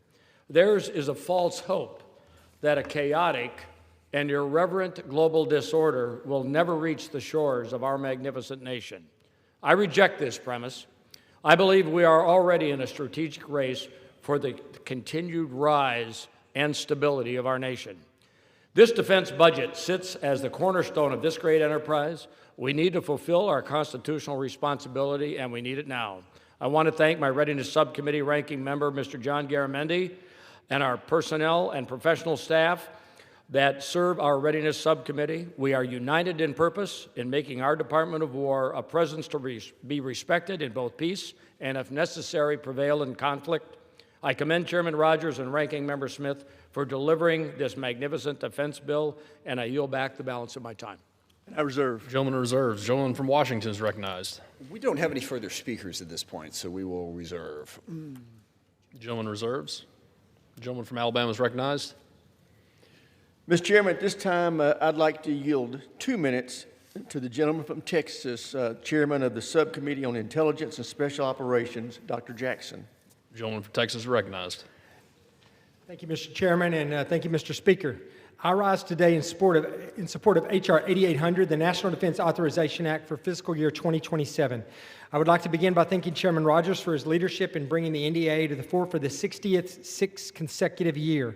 As Chairman of the Intelligence and Special Operations Subcommittee, I'm especially proud that this bill provides our Special Operations Forces, the Defense Intelligence Enterprise, and the Security Cooperation Enterprise with the tools and resources needed to execute the Department's national defense strategy and counter an ever-changing threat landscape. Crucially, this bill provides an approximate $1.3 billion increase in funding for U.S. Special Operations Command to address critical needs within its programs.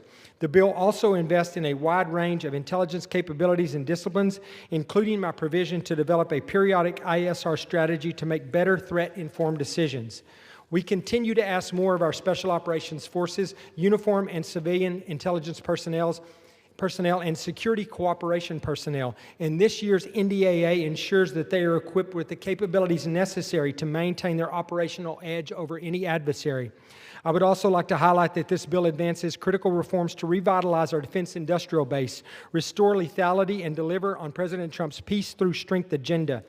I was proud to lead efforts to support test and training space for unmanned aerial systems, incorporate foreign military sales demand into domestic industrial base assessments, and to officially restore the name of the Department of War. Finally, I want to recognize the tremendous work of the professional staff from the ISO subcommittee and my personal office in developing this bill. And I would also like to thank Ranking Member Jason Crow for his hard work in this endeavor. Mr. Speaker, I urge my colleagues to support H.R. 8800, and with that, I yield back the balance of my time. And I reserve. Gentleman reserves. Gentleman from Washington is recognized. Oh, we continue to reserve. Gentleman reserves. Gentleman from Alabama is recognized. Thank you, Mr. Chairman. At this time, I'd like to yield 3 minutes to the gentleman from Texas, Mr. Fallon, Chairman of the Subcommittee on Military Personnel. Gentleman is recognized. Thank you, Mr. President. Mr. Chairman, I want to thank you for your dedication. You're a great American, truly, and it's been an honor to serve under Chairman Rogers. I'd also like to thank Ranking Member Smith for their good faith efforts to do everything they can to protect our country, and they truly are a credit. We want to thank them from the bottom of our hearts. The fiscal year 2027 NDAA contains substantial wins for service members and their families, and continues the committee's tradition of improving the quality of life of service members and their families by authorizing a substantial pay raise, expanding child care, and reauthorizing special pays and bonuses, a significant overhaul of the military health system, and multiple military justice reforms. The bill also expands access to health care, increases dental coverage for our children and members of the Guard and Reserve, prevents the elimination of uniformed doctors, and increases access to specialty care. Additionally, this bill invests in our defense industrial base by completely restructuring the pay and personnel policies for our wage-grade employees in order to increase wages and reward our hardest workers with quicker promotions and more substantial bonuses. The FY 27 NDAA includes essential reforms that we all know are critical to refocus our military on warfighting and lethality by requiring all personnel actions to be based on individual merit and demonstrated performance rather than race, ethnicity, or sex, or preventing weaponization of administrative investigations. Mr. Chairman, I strongly urge the passage of the FY 27 NDAA so we can deliver on our promises to our service members and their families. I'd like to personally thank, from our personal office, Andrew Bond and James Nuxil, and also our professional staff here, Dave Giacchetti, Hannah Kaufman, Ali Evers, Ellie Bender, Anna Reed, and from the minority staff, Ilka Regino and Michaela Reardon. They've all been really great to work with, and I think we had a wonderful year. And I also want to thank again the leadership from the chairman and the ranking member, and I yield. Gentleman reserves. The gentleman from Washington is We recognized. continue to reserve. The gentleman reserves. The gentleman from Alabama is recognized. Thank you, Mr. Chairman. At this time, I'd like to yield 1 minute to my friend and colleague from South Carolina, Mr. Wilson. The gentleman from South Carolina is recognized. Mr. Speaker, I'm grateful to support the National Defense Authorization Act. We all appreciate Chairman Mike Rogers for his leadership and commitment for our men and women in uniform and for promoting peace through strength. We're in a conflict we did not choose between dictators with rule of gun invading democracies with rule of law. This National Defense Authorization Act prepares America for emerging threats from our adversaries who, working together, seek to destroy our hard-won freedom. This bill makes clear that we stand with our allies against murderous invasion. America is engaged in worldwide competition. There is inclusion of robust authorization for nuclear modernization, emerging technologies, information operations, and industrial capacity advancements. President Donald Trump has made it clear we will defend American families with our allies, give our warriors the tools they need to win. Israel research has been vital for missile defense, and Ukraine is leading on drones and robotics. The late Sergeant Thomas Kaufman of Lexington, South Carolina, an American hero, is correct. Freedom is not free. I urge my colleagues to support this bill. I yield back my time. And I reserve. The gentleman reserves. The gentleman from Washington is recognized. Continue to reserve. The gentleman reserves. The gentleman from Alabama is recognized. Thank you, Mr. Chairman. At this time, I'd like to yield 1 minute to the gentlelady from Virginia, Ms. Kiggins. The gentlewoman is recognized.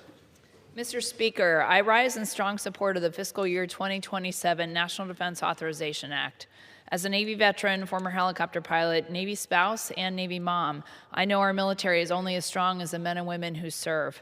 This bill puts our warfighters first by supporting a pay raise of up to 7% and providing them with the training, equipment, and resources they need to fight, win, and return home safely. It strengthens American air power, rebuilds our munitions stockpiles, advances unmanned and next-generation technologies, and invests in ships the Navy needs. It also supports American shipbuilders, ship repair professionals, aviators, and maintainers who keep our fleet at sea and our aircraft in the sky. I'm proud that my provisions will accelerate the development of American-made unmanned surface vessels, bring greater transparency to TRICARE, fight to protect pharmacy choice, expand access to child care, and improve military nursing staff shortages. This bill delivers peace through strength for our military, for our families, and for Virginia's 2nd Congressional District in Hampton Roads. I urge its passage, and I yield back. The gentleman reserves. The gentleman from Washington is recognized. Continue to reserve. The gentleman reserves. The gentleman from Alabama is recognized. Thank you, Mr. Chairman. At this time, I'd like to yield 1 minute to an outstanding member of the Armed Services Committee, the gentleman from Guam, Mr. Moylan. The gentleman is recognized. Thank you, Mr. Speaker, Mr. Chairman. Mr. Speaker, I rise today in strong support of the FY27 National Defense Authorization Act. Guam is on the front line of America's national security in the Pacific. This bill delivers nearly $1.9 billion in vital defense investments on the island while ensuring the people of Guam remain a priority. This legislation secures an extension to the H-2B workforce provision through 2035 to guarantee long-term stability for our local economy. It sets a target for military commissaries to source at least 15% of produce from local farmers, expanded workforce credentialing for our students, and protected local land by removing a proposed military acquisition of over 100 acres. Guam has carried a tremendous share of our nation's defense, responsibilities for generations. As the people of Guam continue to serve this country, the passage of this NDAA will in turn serve our island. I urge our colleagues to support the passage of this bipartisan bill. I yield back. The gentleman reserves. The gentleman from Washington is recognized. Thank you. Continue to reserve. The gentleman reserves. The gentleman from Alabama is recognized. Thank you, Mr. Chairman. At this time, I'd like to recognize another outstanding member of the Armed Services Committee, the gentleman from Florida, Mr. Mills. The gentleman is recognized. Thank you so much, Mr. Chairman. Likewise, you're an amazing chairman. We appreciate everything that you've done for the National Defense Authorization Act, but also for our warfighters. Mr. Speaker, I rise today in strong support of my amendment in the National Defense Authorization Act. Right now, our nation's defense industrial base is facing a massive supply chain crisis. We need to innovate, be agile, resilient, and we need to win.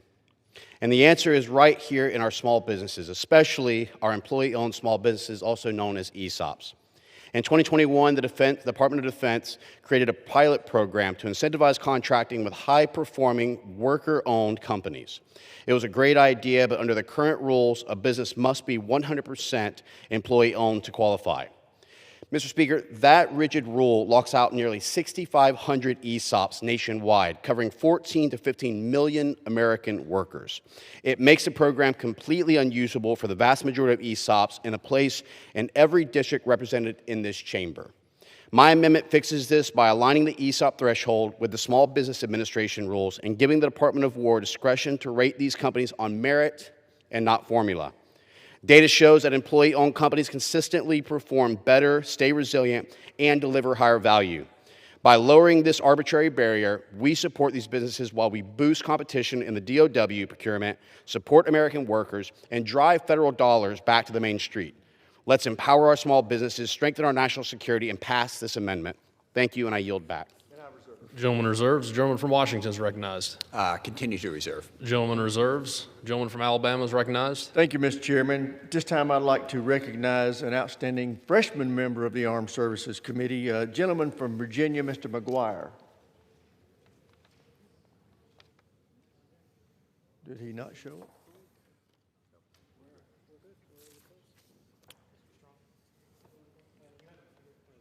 I would amend that. I would like to recognize a former member of the Armed Services Committee, Mr. Strong of Alabama, for 1 minute. The gentleman is recognized.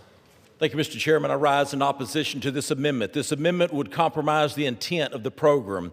Congress created and strengthened a pilot program to incentivize the Department of Defense to contract with businesses that are wholly owned by their employees. This wasn't a partisan idea. It was championed by members from across the political spectrum because it works for the department and for the workforce. My district is home to companies that have flourished under full employee ownership, and their success underscores exactly why this program was designed the way it was.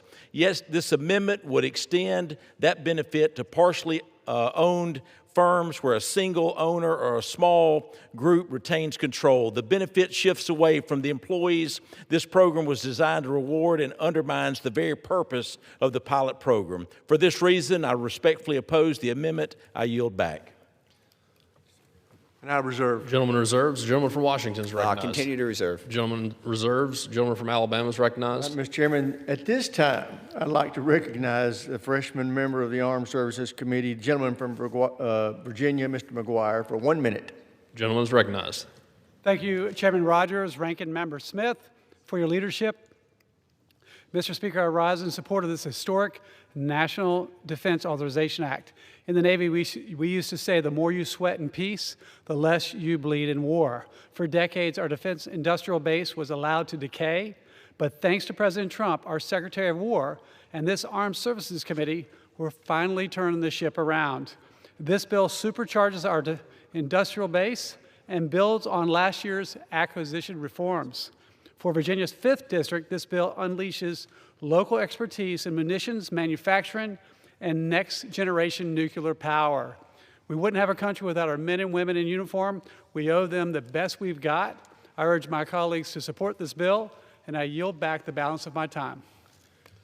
Thank you, and I reserve, and I am prepared to close. Gentleman reserves. The gentleman from Washington is recognized. Thank you. I yield myself the balance of our time. I just, again, want to thank the chairman for the process that we went through here. I've made the arguments, don't want to restate them and belabor them, but we are deeply concerned about the ongoing war in Iran. No plan, no direction, continually rising costs, and we are also concerned about the amount of money that's being poured into defense at the same time that we are seeing cuts in Medicaid, cuts in food stamps, cuts in a variety of programs that are enormously important, and tax cuts that continue as the deficit and the debt get ever higher.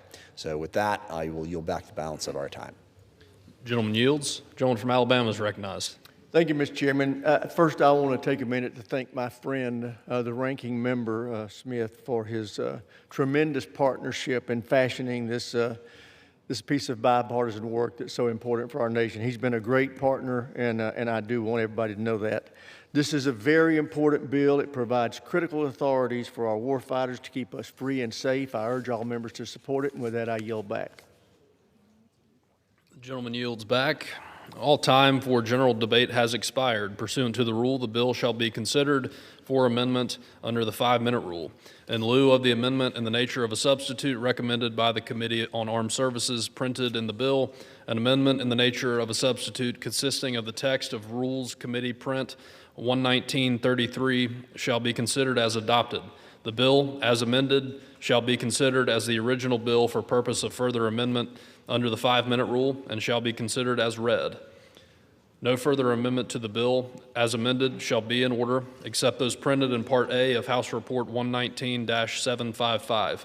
Amendments en bloc described in Section 3 of House Resolution 1438 and pro forma amendments described in Section 4 of that resolution.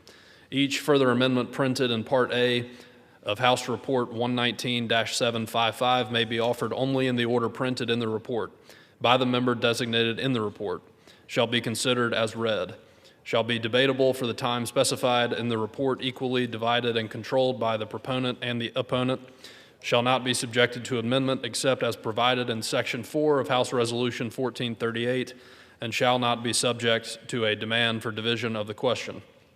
It shall be in order at any time for the chair of the Committee on Armed Services or his designee to offer amendments en bloc consisting of amendments printed in Part A of House Report 119-755, not earlier disposed of. Amendments en bloc shall be considered as read, shall be debatable for 40 minutes, equally divided and controlled by the chair and ranking member or ranking minority member of the Committee on Armed Services or their designees. Shall not be subject to amendment except as provided by Section 4 of House Resolution 1438, and shall not be subject to a demand for division of the question.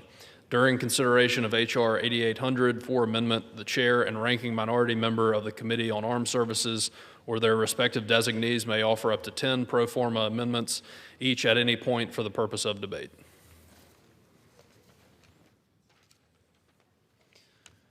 It is now in order to consider amendment number 1, printed in Part A of House Report 119-755. For what purpose does the gentlewoman from Colorado seek recognition? Mr. Chairman, I rise to offer amendment number 1 as the designee for Mr. Roy. Clerk will designate the amendment. Amendment number 1, printed in Part A of House Report number 119-755, offered by Ms. Boebert of Colorado. Pursuant to House Resolution 1438, the gentlewoman from Colorado, Ms. Boebert, and a member opposed each will control 5 minutes. The chair recognizes the gentlewoman from Colorado. Thank you, Mr. Chairman. I rise in support of amendment number 1307. This amendment strikes section 1213 of the bill, which would delay the deadline for the Afghanistan War Commission's final report. Instead, it maintains the reporting deadline already established in current law. The American people, our veterans, Gold Star families, and all who served in Afghanistan deserve timely answers. Congress created this commission to examine 2 decades of war, learn from our successes and failures, and ensure those lessons are not forgotten. Delaying that work only postpones the accountability and transparency that the Commission was created to provide. This amendment does not change the Commission's mission. It does not alter its responsibilities. It simply ensures that the work Congress has already directed is completed on the timeline we originally required. We owe it to those who served, those who sacrificed, and the American people to keep this important effort on track. I urge my colleagues to support amendment number 1307. Mr. Chairman, with that, I reserve. One reserves. For what purpose does the gentleman from Colorado seek recognition? I claim time in opposition to the amendment led by Ms. Boebert. The gentleman is recognized for 5 minutes. Thank you, Mr. Speaker. I yield myself as much time as I may consume. I understand my colleagues' eagerness to conclude the Afghanistan War Commission's work and to have a full accounting of our nation's longest war. A war that spanned 20 years, trillions of dollars, millions of combat tours, thousands of American lives lost, tens of thousands of American lives and families forever altered.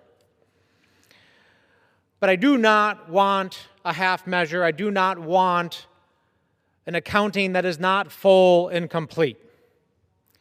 When this body, when this Congress and the Armed Services Committee created the Afghanistan War Commission years ago, on a bipartisan basis, we structured this to be a full and complete accounting.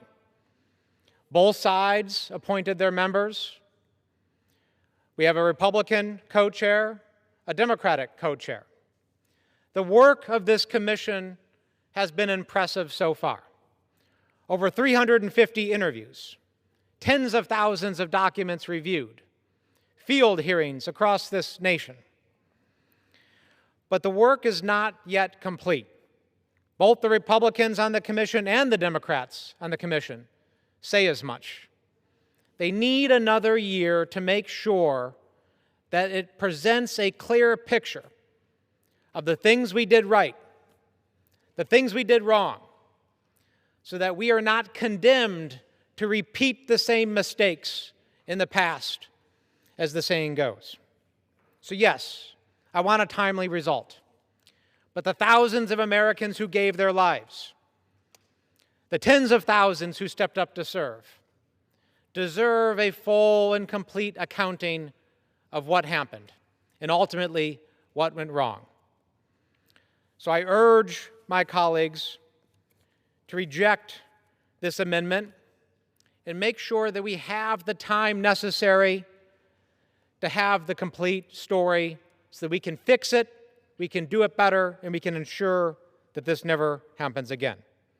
So I implore my colleagues to oppose this amendment, and with that, I reserve the balance of my time. The gentleman reserves. The gentleman from Colorado is recognized. Thank you, Mr. Chairman. As was stated, this war was 2 decades. I don't believe the Commission needs 2 decades to complete its work. I urge support of my colleagues for this amendment, and I yield. The gentleman yields. The gentleman from Colorado is recognized. I'd like to yield 1 minute to the gentleman from Alabama, Mr. Rogers, the chairman of the House Armed Services Committee. The gentleman is recognized. Thank you, Mr. Chairman. Congress established the Afghanistan War Commission to provide the American people with accountability and transparency after 20 years of war that claimed nearly 2,500 American service members. The commission has interviewed hundreds of senior leaders across 4 administrations and reviewed thousands of sensitive records.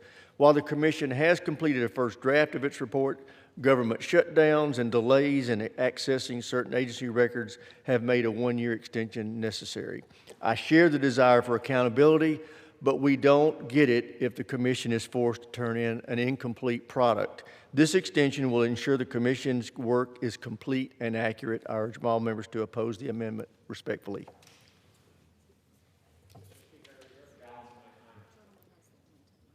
The gentleman has the only time remaining. Sorry again, Mr. Speaker. The gentleman has the only time remaining. Okay. Mr. Speaker, I'm prepared to close. The gentleman is prepared to close. The gentleman is recognized. Mr. Speaker, once again, the commission of this, or the work of this commission, pardon me, has been incredible. We're not asking for 20 years. We're not asking for 2 years. We're asking for a 1-year extension so that the Republicans and the Democrats who have dedicated their time to a full and thorough accounting of our nation's longest war can do so on a professional and bipartisan basis. And you've heard from the chairman of the House Armed Services Committee, whose leadership helped establish this commission as well. We need to do this right. The men and women who made the ultimate sacrifice and their families deserve all of the answers and all of the accountability. And the additional 1-year extension is necessary to complete that. And with that, I yield back. The gentleman yields. The question is on the amendment offered by the gentlewoman from Colorado. Those in favor say aye. Those opposed say no. In the opinion of the chair, the noes have it. Amen. For what purpose does the gentlewoman from Colorado seek recognition? I request a recorded vote. Pursuant to Clause 6 of Rule 18, further proceedings on the amendment offered by the gentlewoman from Colorado will be postponed. It is now in order to consider Amendment Number 2, printed in Part A of House Report 119-755. For what purpose does the gentlewoman from Colorado seek recognition? Mr. Chairman, I rise to offer Amendment Number 2 as the designee for Mr. Roy. The clerk will designate the amendment. Amendment number 2, printed in Part A of House Report number 119-755, offered by Ms. Bober of Colorado. Pursuant to House Resolution 1438, the gentlewoman from Colorado, Ms. Boebert, and a member opposed each will control 5 minutes. The chair recognizes the gentlewoman from Colorado. Thank you, Mr. Chairman. I rise in support of Amendment Number 1304. America's military service academies have a clear important mission to educate, train, and prepare the next generation of officers who will lead our armed forces. Admission to these institutions is highly competitive, and every available appointment represents a significant investment by the American taxpayer. This amendment ensures that those limited opportunities are reserved for American citizens who are preparing to serve our country in uniform. Our first responsibility must be to young Americans who are willing to swear an oath to the Constitution and commit themselves to the defense of this nation. Our service academies should remain focused on producing American military leaders for the American Armed Forces. I urge my colleagues to support Amendment 1304. Mr. Chair, I reserve. The gentlewoman reserves. For what purpose does the gentlewoman from Pennsylvania seek recognition? Mr. Speaker, I rise to claim time in opposition. The gentlewoman is recognized for 5 minutes. Thank you, Mr. Speaker, and I yield myself as much time as I may consume. I rise in opposition to this amendment. This amendment would indeed eliminate one of the most successful and the very least expensive national security investments the United States has ever made. Since as far back as 1863, our service academies have welcomed a small number of exceptional international cadets and midshipmen to study alongside America's future military leaders, and the results have been extraordinary. Those students return home to become generals, chiefs of defense, ambassadors, and senior government officials in their own lands. They leave with lifelong relationships with the Americans that they trained with alongside and a firsthand understanding of the American military professionalism, civilian control of the military, and the very values that define our armed services. Those relationships matter. In moments of crisis, nations do not simply rely on treaties. They rely on trust. And trust is built between people long before it is tested between governments. And this program indeed builds that trust. And it does so for roughly 60 students per service academy each year. This isn't charity, it is strategy. We educate the future military leaders from allied nations, and we also send our own cadets and midshipmen overseas to study as well. Both sides built on trust, both sides better officers. America is safer because of it. Show me another defense investment that creates future allies, strengthens military-to-military relationships around the world, and expands American influence for the cost of educating a couple hundred students. You won't find one. Supporters of this amendment claim that they are putting America first, and I disagree. America leads because other nations choose to train with us, to fight alongside of us, and to learn from us. Choosing isolation over influence does not make America stronger. It makes America smaller. If members are concerned about capacity at these service academies, then let's expand that capacity and fund additional cadets or more ROTC, create more opportunities for more Americans to serve. But do not dismantle a program that has quietly strengthened American national security for generations. That's not a stronger defense, it is a weaker one. And yet another example of how undervalued and misunderstood American soft power is by this administration. I urge my colleagues to reject this amendment, and I reserve the balance of my time. Gentlewoman reserves. Reserve. Gentlewoman reserves. Gentlewoman from Pennsylvania is recognized. I would like to yield 1 minute of my time to my esteemed chairman of the Armed Services Committee, Chairman Rogers. Gentleman is recognized. Thank the gentlelady. This amendment strikes a provision that prohibits the enrollment of Chinese, Russian, Iranian, and North Korean students at our military academies and replaces it with an outright ban on all foreign students, including our allies.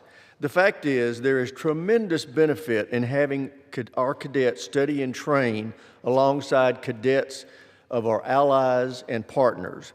Furthermore, the law requires that allies who send students must pay the full tuition, room and board expenses so that the U.S. taxpayer is not paying a dime for those foreign students. The law also requires these students to be vetted by Homeland Security, state, and DOW to ensure they are not a threat. Finally, the law caps the number of accepted caps the number so that no Americans are displaced by the foreign students. The underlying bill already codifies the prohibition on students from our adversaries. We shouldn't extend that prohibition to our allies.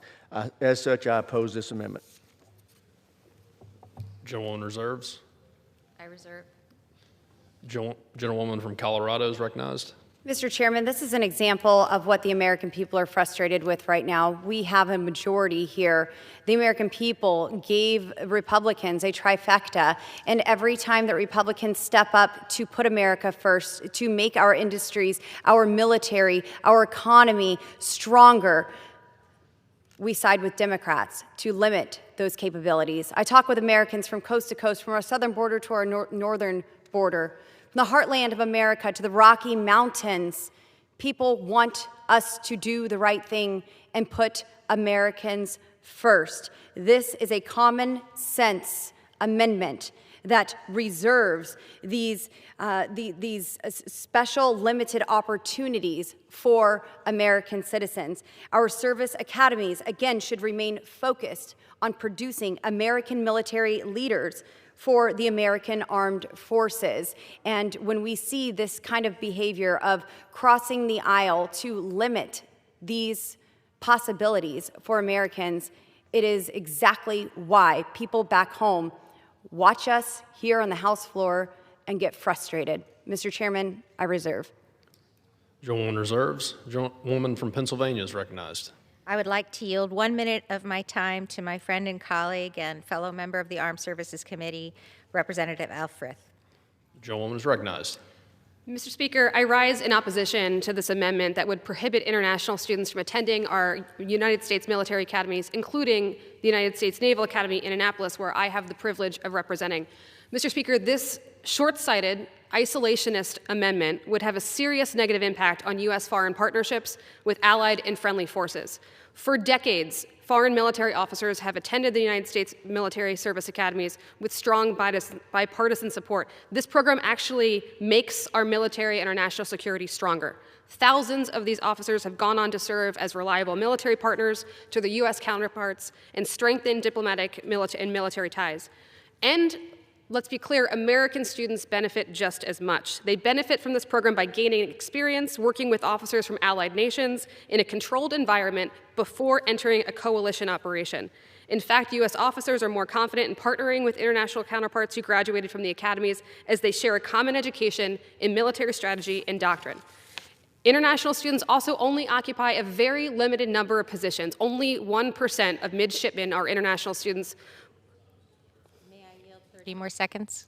Joel is recognized. Thank you. Which means these students do not impact the opportunities for qualified American counterparts. And again, the countries sending these international students foot the entire bill. This is not on U.S. taxpayers. As Russia and China actively educate foreign military officers to expand their influence, the U.S. needs to maintain this program so that partner nations don't seek an education elsewhere. Fundamentally, this amendment is misguided, it's xenophobic, and it does not understand the utility and value of educating international students. Every future allied chief of defense who trained in the U.S. is a strategic asset that would be nearly impossible to replicate through diplomacy alone. That is the true intent and value of the program. I yield back. Gentleman's time has expired. The gentlewoman from Colorado is recognized. Mr. Chairman, again, I urge my colleagues to support Chip Roy's amendment, number 1304, and put American cadets first. Question is on the amendment offered by the gentlewoman from Colorado. Those in favor say aye. Aye. Those opposed say no. In the opinion of the chair, the noes have it. For what purposes does the gentlewoman from Colorado seek recognition? Request a recorded vote. Pursuant to Clause 6 of Rule 18, further proceedings on the amendment offered by the gentlewoman from Colorado will be postponed. It is now in order to consider Amendment Number 3, printed in Part A of House Report 119-755. For what purposes does the gentlewoman from Colorado seek recognition? Mr. Chairman, I rise to offer Amendment Number 3 as the designee for Mr. Roy. The clerk will designate the amendment.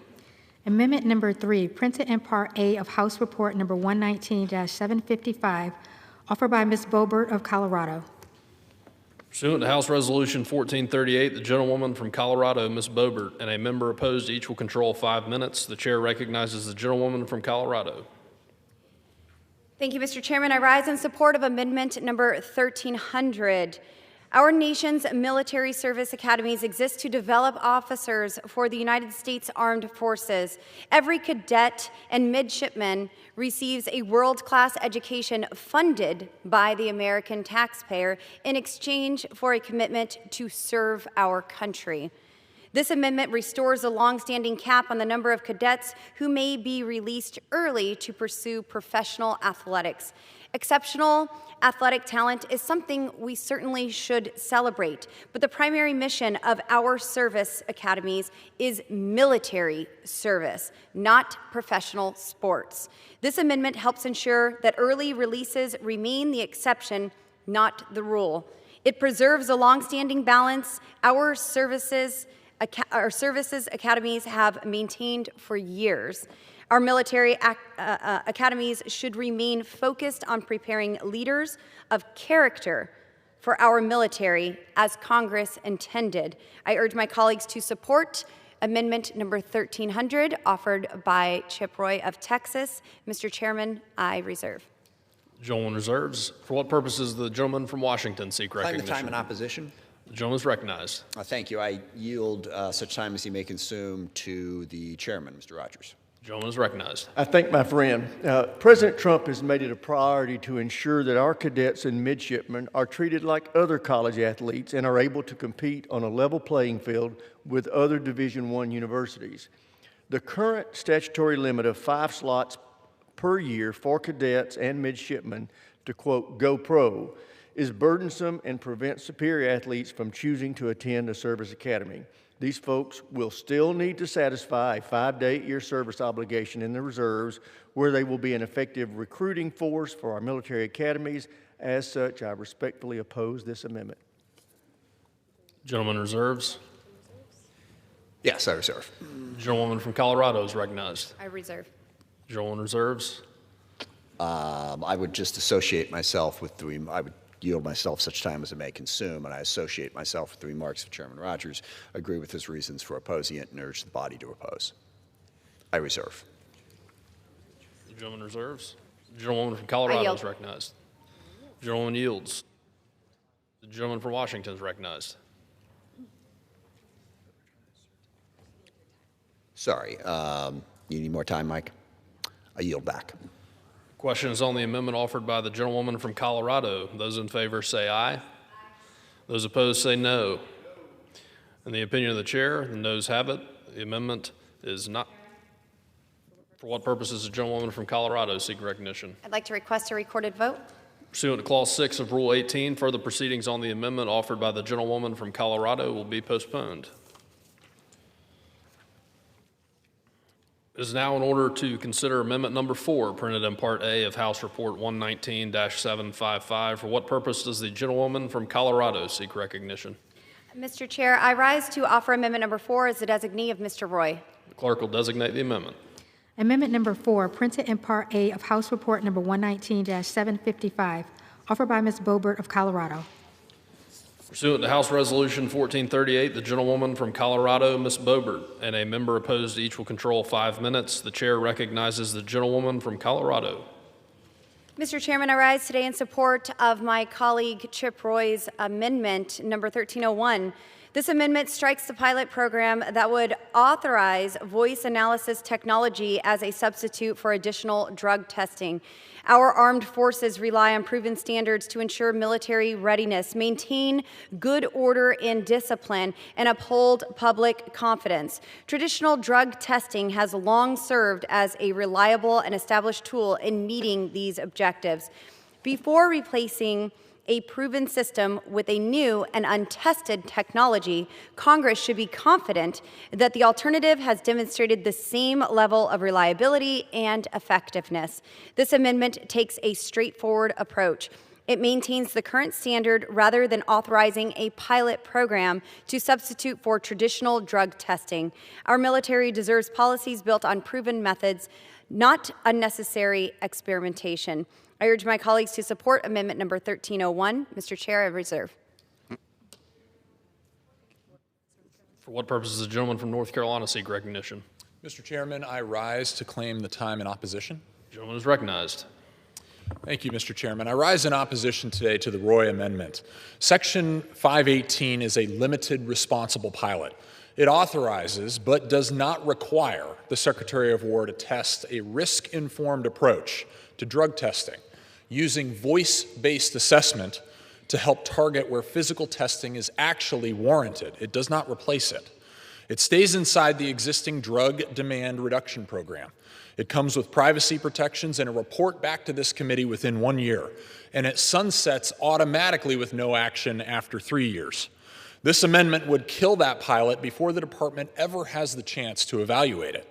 The Department of War spends roughly $120 million a year on drug testing and burns more than 4.6 million service member hours doing it, even though only a small fraction of tests ever come back positive. A risk-informed approach could return millions of those hours to training and mission execution and save the taxpayers tens of millions of dollars every year. This is not about weakening drug testing. The statute requires the pilot to preserve deterrence, readiness, and good order and discipline. It's about testing whether we can apply our standards more intelligently instead of spreading the same blunt process across a force that is overwhelmingly clean.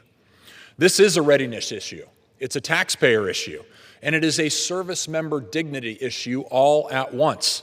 The Roy Amendment defends an expensive, outdated status quo over a cautious, measurable pilot that has built-in oversight. Congress should be encouraging this kind of disciplined modernization, not blocking it before the Department of War ever gets the data. I urge my colleagues to vote no on this amendment and preserve Section 518. I yield back. The gentleman yields. The gentlewoman from Colorado is recognized. Mr. Chair, I yield. The gentlewoman yields. The question is on the amendment offered by the gentlewoman from Colorado. Those in favor say aye. Those opposed say no. In the opinion of the chair, the noes have it. The amendment is not agreed to. Mr. Chair, For what purpose does the gentlewoman from Colorado seek recognition? I request a recorded vote and for the temperature to be turned up in here a little bit. Pursuant to Clause 6 of Rule 18, further proceedings on the amendment offered by the gentlewoman from Colorado will be postponed. The chair understands that Amendment 5 will not be offered.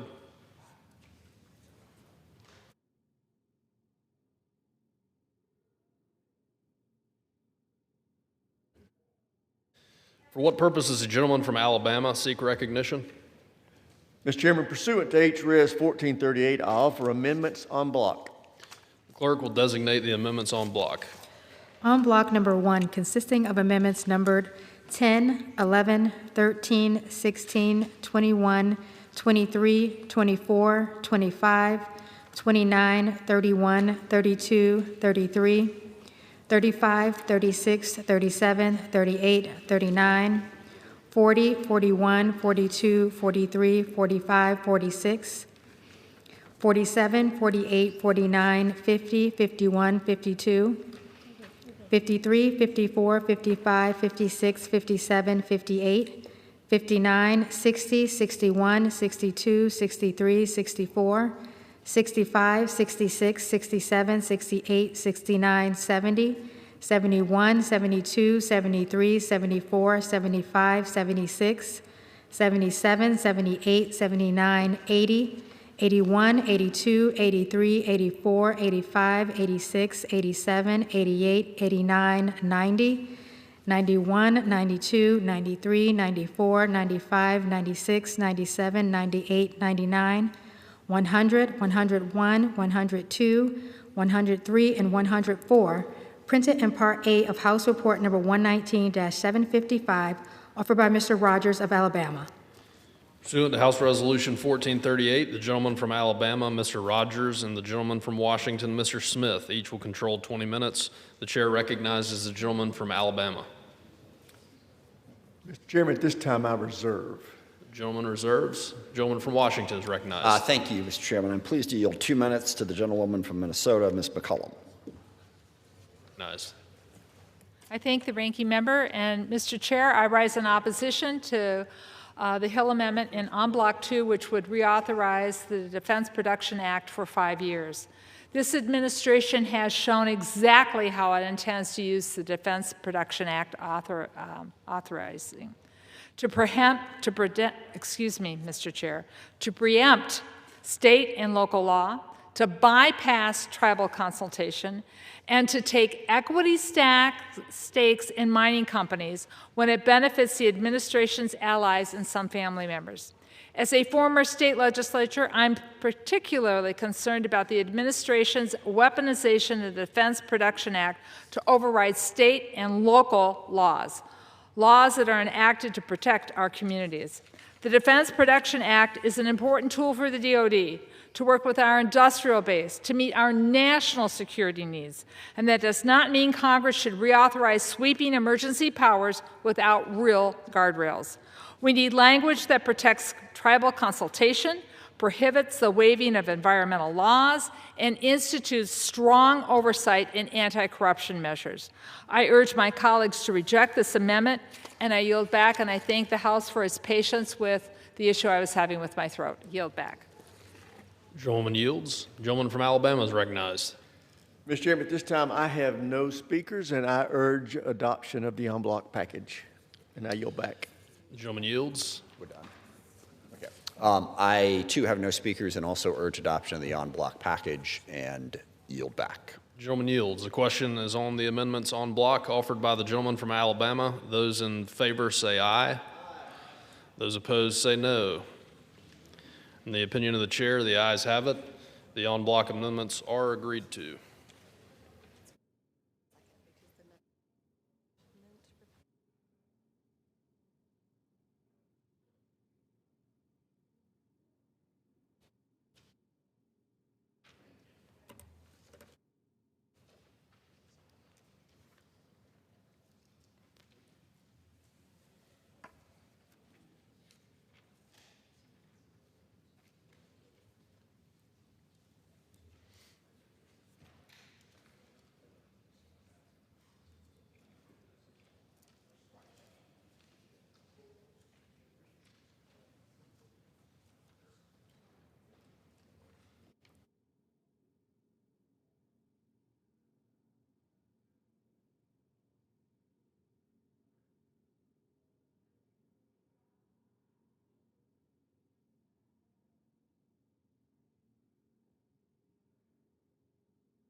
Order to consider amendment number 6, printed in Part A of House Report 119-755.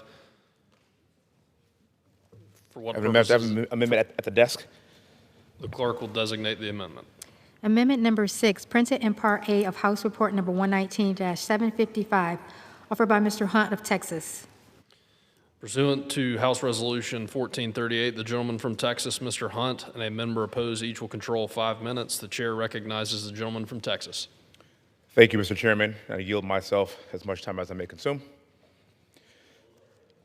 As a West Point graduate and Army combat veteran, I want to begin by thanking the members of the Armed Service Committee. You all have put forth legislation that protects our troops and helps ensure the United States remains ahead of its adversaries. Thank you, and I appreciate the opportunity to offer my amendments today. From my time in uniform, I know firsthand that the brave men and women who raise their hands to defend this country are the backbone of our military. Especially with the conflict in Iran today, I'm grateful more than ever that our sons and daughters are keeping us safe here at home and abroad. But another essential pillar of military strength is energy. Without it, our jets don't fly, our ships don't sail, and our weapon systems do not function properly. Energy security is not merely an economic concern, it is a national security concern, and that is why I am grateful for the opportunity to offer Amendment 818 to hopefully be included in the NDAA. Amendment 818 would strengthen and secure the domestic energy supply chain that supports defense installations across the country. Today, California imports nearly 70% of all of its oil from foreign countries, and 30% of that oil comes from the Middle East. It's not hyperbole to say that California has become dependent on the very oil that Iran is attempting to control through the Strait of Hormuz. This has led to a spike in gasoline prices for California residents, but it has also exemplified why our military installations should not be reliant solely on foreign oil. Washington State imports nearly 50% of its oil from abroad, despite having critical Navy and Air Force bases that need energy. And to prove this point one last time, Hawaii, home of the U.S. Pacific Command, relies almost entirely on foreign oil, 90% to be exact. 60% of Hawaii's oil comes from Argentina, 15% from Libya, and nearly 10% from Nigeria. How could one of our most significant military commands be 90% foreign oil? We could do it right here in our own country, specifically my own home state of Texas. However, we export hundreds of billions of dollars of energy from my home state. And despite these serious supply chain risks, companies working to address them too often face frivolous litigation from climate groups, even when those lawsuits weaken our military readiness. Amendment 818, supported by the Department of War and HASC Subcommittee Chairman Bergman, would help address frivolous litigation targeting companies that supply our military installations with energy. If the United States finds itself in a conflict with China, the last thing that our military should face is a jet fuel shortage caused by baseless litigation tying up our domestic energy producers. Importantly, this amendment does not lower environmental permitting standards or weaken existing reporting requirements. This legislation merely secures a supply chain that is heavily dependent on foreign countries that could be weaponized against us if we don't fix it now. If we are serious about our military readiness, I respectfully ask that the chamber vote yes on amendment number 818, and I reserve the balance of my time. Gentleman reserves. For what purpose does the gentleman from California seek recognition? Claim 5 minutes in opposition.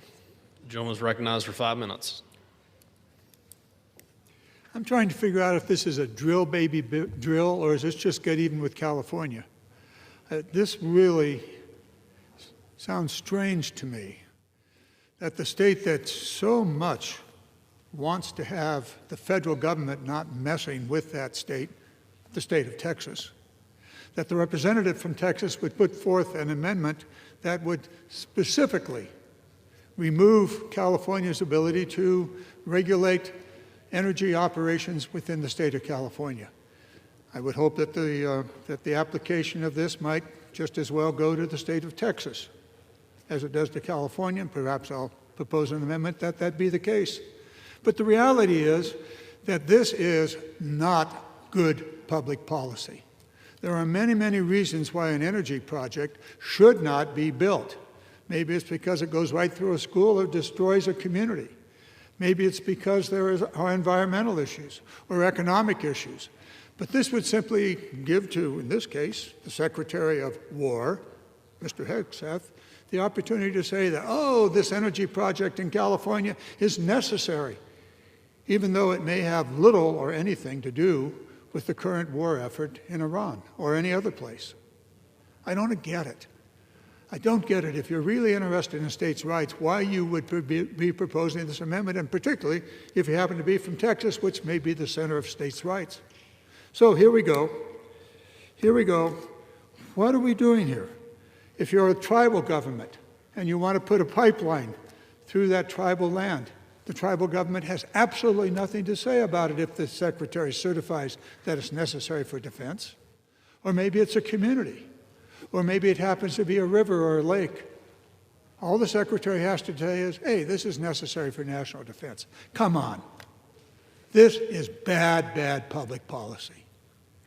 And with that, I reserve the remaining time.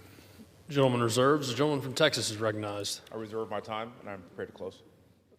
Gentleman reserves. Well, we seem to be fighting over who gets the last word, so let me take a shot at the last word.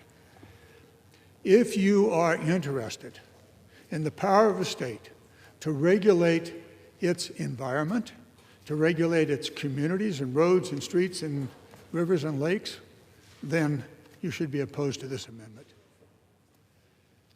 Why would we do this? National defense? This has little to do with national defense. It has everything to do with sticking it to California. So with that, I yield back. The gentleman yields. The gentleman from Texas is recognized. I reserve. The gentleman has the only time remaining. I'm prepared to close. The gentleman is recognized.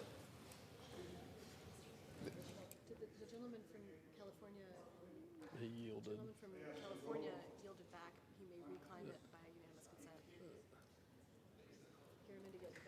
Yeah.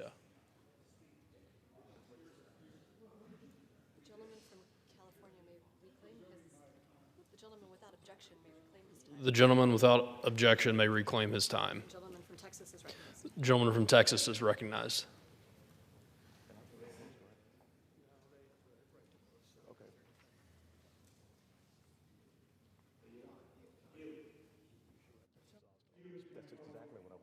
The gentleman from Texas reserves. The gentleman from California is recognized.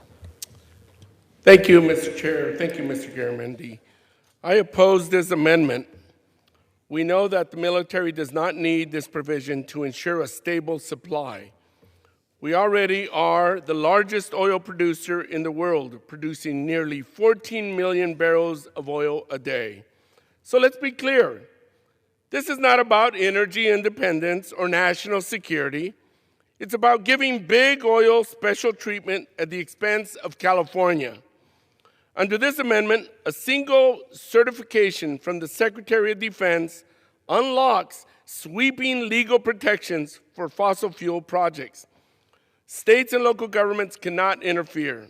Courts are told to presume that delaying this project harms national security on the Secretary's word alone. And we know what that means. Challengers cannot dispute the Secretary's determination, and developers receive procedural advantages that no other litigant enjoys, including the ability to essentially choose which federal court will hear a challenge. It is interesting to me that this amendment is sponsored by Congressman Hunt from Houston, where Sable Offshore Oil headquarters is located. Sable Offshore, of course, is the operator of the San Ynez pipeline system, which the Trump administration forced back online over the objections of California. This is the pipeline that caused devastating refugio oil spill in 2015 in my district.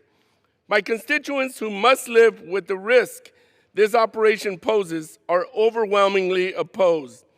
But the Trump administration used the Defense Production Act to preempt state law. The state of California is challenging that authority in court.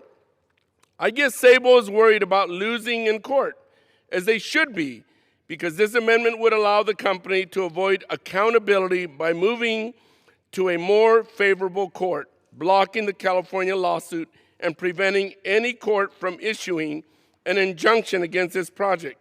So let me be clear. Again, this isn't about national security. This is a bailout for polluters. I oppose this amendment, and I urge my colleagues to also vote no. I reserve. Gentleman's time has expired. The gentleman from Texas is recognized. Reserve. The gentleman from Texas has the only time remaining, so the gentleman is recognized. Thank you very much. This is, in fact, an issue of national security. And as somebody that is from Texas, what I understand very clearly is that we don't need fewer electrons, we need more.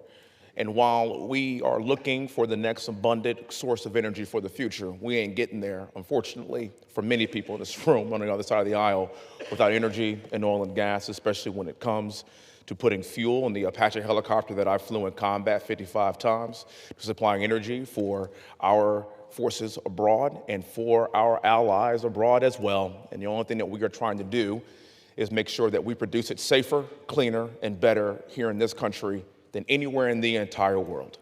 And with that, I'm prepared to close. The gentleman from Texas is recognized to close. Does the gentleman yield back? And I yield back the remainder of my time. Gentleman yields back. Gentleman yields. So the question is on the amendment offered by the gentleman from Texas. Those in favor say aye. Those opposed say no. In the opinion of the chair, the ayes have it. Ask for a recorded vote. Pursuant to Clause 6 of Rule 18, further proceedings on the amendment offered by the gentleman from Texas will be postponed. It is now in order to consider amendment number 7, printed in Part A of House Report 119-755. For what purpose does the gentleman from Texas seek recognition? To offer my amendment 1085. The clerk will designate the amendment. Amendment number 7, printed in Part A of House Report number 119-755, offered by Mr. Hunt of Texas. Pursuant to House Resolution 1438, the gentleman from Texas, Mr. Hunt, and a member opposed, each will control 5 minutes. The chair now recognizes the gentleman from Texas. Thank you, Mr. Chairman. I yield myself such time as I may consume. Without objection. Amendment 1085 addresses a very similar challenge as Amendment 818, but through a more targeted approach. This amendment would require the U.S. Army to acquire easement along the San Ynez pipeline in California. Not property ownership, but an easement. For more than a century, the U.S. Army has used its existing authority under Title 10 to acquire easements that protect critical supply chains. During World War II, the United States government routinely condemned land that was used to build ammunition plants to supply our troops in Europe. In 1941, when U-boats threatened tanker routes supplying the Northeast, Congress gave the government condemnation authority for pipelines right of way. The impact of that legislation ensured that the war effort in Europe was kept fueled. Amendment 1085 follows that same proven model. A federal property interest securing a privately operated fuel corridor our military depends on. California agencies and state legislators have filed repeated lawsuits against the pipeline in an effort to shut it down, even though California imports almost 70% of its oil. About half of the oil California imports is from the oil that transits through the Strait of Hormuz. This should not be an acceptable acquisition method for our defense installations that need energy to carry out not their, but our mission. It is no secret in Washington that one of the biggest threats the United States faces, and the whole world for that matter, is the threat of the Chinese invasion of Taiwan, and we must be prepared for this should it happen in the not-so-distant future. We must keep our military installations fueled and energized by domestic sources if we are to maintain deterrence. Along that, we also want to ensure that we don't engage in any conflict in the Pacific. Amendment 1085 would affirm that this pipeline is important to national security to keep our military on the West Coast supplied with domestic sourced energy. Thank you. I reserve the balance of my time. Gentleman from Texas reserves. Chair recognizes. For what purpose does the gentleman from California seek recognition? Mr. Chair, I rise to claim the time in opposition to this amendment. The gentleman from California is recognized for 5 minutes. Thank you, Mr. Chair. This amendment is an outrageous attack on states' rights, dressed up as a fake energy emergency. My colleague refers to a national emergency during World War II, where the Army and our country's posture was different. The current environment is not legitimate. It is not a legitimate war environment, as he refers to from the past. Let us be clear about what this does. It would allow the federal government to seize California's owned lands through eminent domain for the San Ynez pipeline system. This is the same pipeline that caused the devastating 2015 oil spill off the coast of Santa Barbara in my district. Instead of trying to restore it to safe operating condition, Sable has spent years ignoring and evading California law to try to restart this operation and not using the latest and best technology available. California State Fire Marshal has already indicated the pipeline is not in safe operating condition. But Sable does not think a little thing like state laws or the health and safety of our coasts should stand in the way of their profits. At the company's request, the administration stripped California of its oversight of the pipeline and used the Defense Production Act to force it to restart operations. And this was before this illegitimate Iran war. But apparently, that was not enough. Now Sable is asking its friends in Congress to rig the system in favor, seize California lands, and issue an irrevocable operating permit. Yes, these are friends from another state. Let's talk about the hypocrisy here. What happened to states' rights? This is the most blatant example of corrupt federal overreach. So why aren't my colleagues across the aisle up in arms?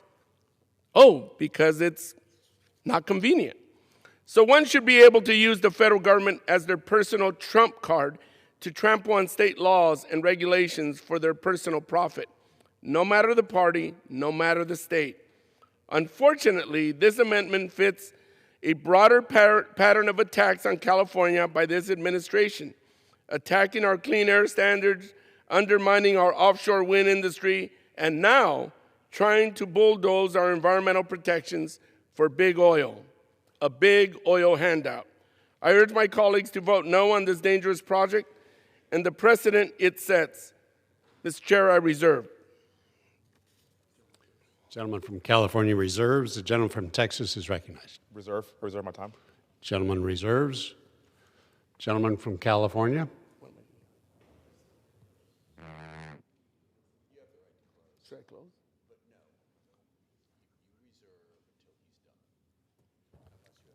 I'll continue to reserve, Mr. Chair.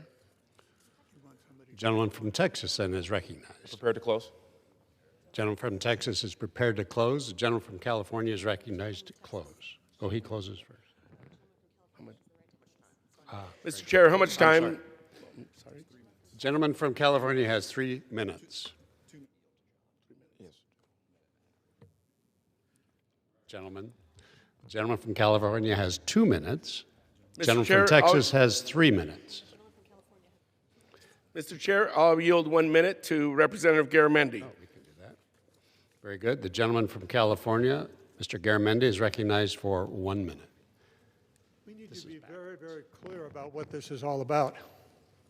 This is about a company, one company, using the Congress and the power of this Congress to feather its nest, to conduct an oil exploration program off the coast of California that can and has in the past been extremely detrimental to the communities in California and to the environment of California. We ought not be doing this for any single company. This is not a national security issue, and certainly not a national defense issue. This is about Sable using this Congress to further enrich itself at the expense of California, the environment, the communities along the coast, and particularly the communities in Santa Barbara County. I urge a strong no vote. Gentleman from California yields. Gentleman from Texas is recognized. You have 3 minutes, correct? Yes, Mr. Hunt has 3 minutes. Oil is a globally traded commodity. This is a one team, one fight conversation. It doesn't matter which state you are from, oil production for the United States and every electron that we are able to produce is very critical to our national defense and to the needs of not just the United States, but also our allies. We in Texas fully understand that, but it's time for the entire country to understand that we have got to get in this fight together if we're going to continue to have abundant energy sources for the future so we can live the lives we have been accustomed to living and continue to defend this great nation. And with that, I yield back the remainder of my time. Gentleman from Texas yields back the remainder of his time. The gentleman from California is recognized and, just as a reminder, has 1 minute. Thank you, Mr. Chair. Hey, I'm a Marine. I served our country. I know what it's like to fight for our country and stand up and be ready to be called when we need to do so.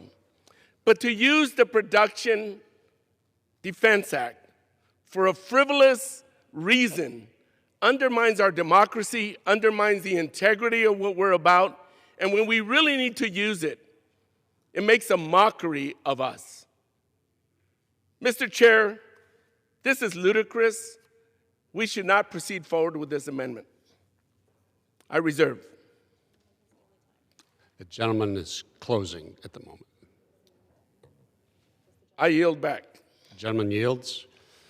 The question now is on the amendment offered by the gentleman from Texas. Those in favor say aye. Those opposed say no.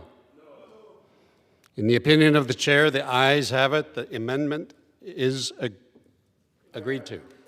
Mr. Chair. Pursuant to Clause 6 of Rule 18, further proceedings on the amendment offered by the gentleman from Texas will be postponed.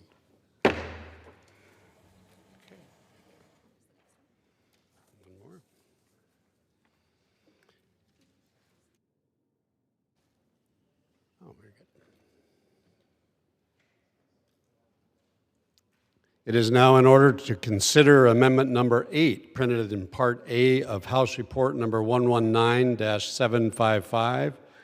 For what purpose does the gentleman from California seek recognition? Mr. Speaker, I rise in strong support of Amendment Number 8, and I urge its adoption. The clerk will designate the amendment. Amendment Number 8, printed in Part A of House Report Number 119-755, offered by Mr. Gallagher of California. Pursuant to House Resolution 1438, the gentleman from California, Mr. Gallagher, and a member opposed, each will control 5 minutes. The chair now recognizes the gentleman from California. Thank you, Mr. Speaker. I rise in strong support of Amendment Number 8, and I urge its adoption by this body. My amendment requires the federal government to take a hard look at how the collapse of America's domestic refining capacity threatens our national security and military readiness, and what tools exist when state-level actions undermine refining capacity, as they have in California, and thus undermine our armed forces that we rely upon. For years, dangerous and, quite frankly, stupid California policy led by Gavin Newsom and Sacramento Democrats, have waged an ideological war on the oil and gas industry. And thus, California's refining industry has been decimated by crushing regulations and Green New Deal mandates. Today, California produces less than 23% of the oil and gas that it consumes and imports more than 65% of its crude oil from foreign countries. Places like Venezuela, like Ecuador, like the Middle East. Some of these countries with horrendous environmental records, rainforests that are being burned down as we speak, and we're shutting down domestic production that we have in Kern County to our own detriment. And meanwhile, what has happened to our gas prices in California? They have spiked to the highest in the nation. Just now today, the average price of gas in California, $5.50 a gallon. You know what it is in North Carolina? $3.72 a gallon. That's policy. That's what we're talking about. And our jet fuel supplies have been reduced by 1 million gallons. This is due to the loss of the Valero refinery in the East Bay and the Phillips 66 refinery in Los Angeles. All due to policy that Gavin Newsom championed, and in fact said he jammed his legislature to accomplish that policy, and it has had horrendous effects. California is also home to 32 military installations, including some of our nation's most strategically important bases: Travis Air Force Base, Naval Air Weapons Station at China Lake, Naval Base San Diego, Camp Pendleton, and Beale Air Force Base, just to name a few. Our service members cannot train, deploy, or fight without reliable access to fuel. Congress should not and cannot stand by while California's failed energy policies undermine the energy infrastructure our military depends on. As the saying goes, energy security is national security. My amendment simply directs that the federal government identify what can be done to protect the rest of the refining capacity that we have in California that's essential to the West Coast and is essential to America's national defense. I urge my colleagues to support this common sense amendment. I can't imagine why the opposing party would ever oppose this when we need affordable energy now. Thank you, and I yield back. Gentleman reserves? I reserve my time. Thank you, Mr. Speaker. California reserves. The gentleman from California is, or for what purpose, excuse me, for what purpose is the gentleman from California? I rise to claim time in opposition to the amendment. Gentleman from California is recognized. Thank you, Mr. Chair. You know, I served in North Carolina in Camp Lejeune. I know the weather there. I know North Carolina. And I also know why I live in California. I'm opposed to this amendment. Once again, this amendment has nothing to do with national security, as much as people want to say that over and over and over. It has everything to do with politically motivated attacks on state policies that the other side of the aisle happens to disagree with. Just call it what it is. It specifically requires a report on ways for the federal government to preempt state laws, including, once again, through national security waivers. Oh, how far the principled have fallen. I thought the Republican Party was the party of states' rights, maybe selective state rights. But apparently that principle only applies when they agree with the state's policies. But let's call it what it is, selective. This amendment would strip states of their ability to adopt stronger protections for their communities' air, water, and public health. Unfortunately, it appears that states' rights take a back seat when there's a favor to be done for big oil. This amendment is a roadmap for the federal government to undermine states that choose to protect their residents. In places like California, communities have fought for stronger safeguards against pollution, environmental hazards, not weaker ones. And that's why we also believe in renewable energy, something this administration does not. If we were really concerned about energy and diversifying our energy capacity, we would support offshore wind. This president has gone to great lengths to kill offshore wind projects in California. So let's not talk about energy supply when we are doing everything possible to just give a handout to the oil industry. Mr. Chair, I reserve. Gentleman from California reserves. The other gentleman from California is recognized. I reserve my time as well, Mr. Speaker. Gentleman from California reserves. Gentleman from California is recognized. Thank you, Mr. Chair. I'd like to yield to Representative Garamendi. Gentleman from California is recognized for... Inquire as to the time remaining. Gentleman from California has 2.5 minutes. 2.5 minutes. I yield 2.5 minutes to Mr. Garamendi, Mr. Chair. Gentleman from California is recognized for 2.5 minutes. Well, now, isn't this an interesting amendment? I happen to represent all of Northern California's oil refineries, all 5 of them. And yes, things are changing, not just because it's necessary for all the environmental reasons that we should be aware of and that seem to be totally ignored by our colleagues on the other side of the aisle, but the reality is there really is a need for the kind of projects that my colleague from Santa Barbara just spoke to, offshore wind. Why is it this administration is killing the offshore wind projects in California? Why is this administration killing the solar and geothermal projects in California? And now we would have from our Republican colleagues some crying about whether we ought to give an open door to our refineries so that they can do anything they want to do. And we're going to use the comptroller of the Department of Defense to write some sort of a document about why it's necessary. The reality is we need to move forward. The refineries are going to go forward. It may very well be that some in Northern California, as in Southern California, will shut down. Why? Because there's a dramatic change that is occurring in this nation as to how we're going to use energy. Why would we want to stop that process? This makes very, very bad public policy that we've used the comptroller to do what should be done by the staff of the minority party. With that, I yield back my time and reserve. Gentleman from California, Mr. Garamendi, yields. The gentleman from California, Mr. Carbajal, reserves. Reserve. Gentleman from California, Mr. Gallagher, is recognized. Thank you, Mr. Speaker. It's good that my colleague from California brought up principle because his party used to be the party of the working class. But it certainly no longer is that with $5.50 a gallon gas. The working class in California is being decimated. And you know what else is happening? Those good-paying refinery jobs in Benicia, California, that used to be the Valero refinery, are gone because of bad policy.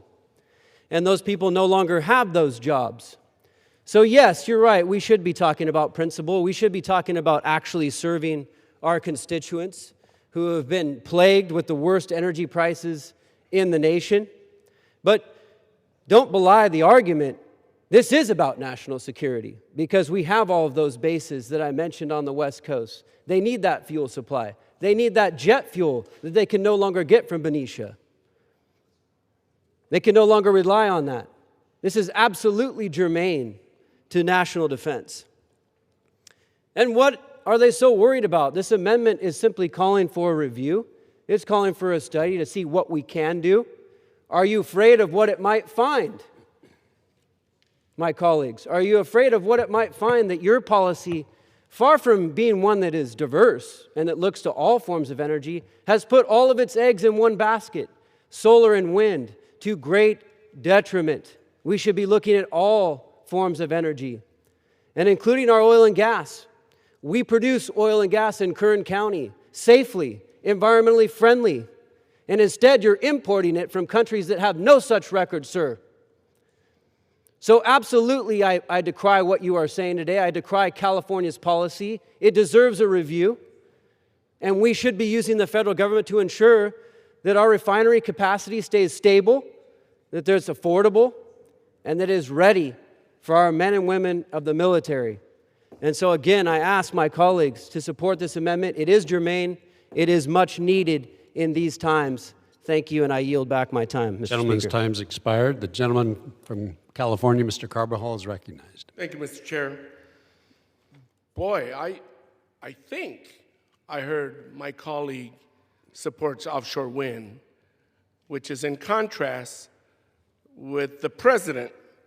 So I'm assuming he disagrees with the president. I'm willing to reserve and yield to get an answer on that.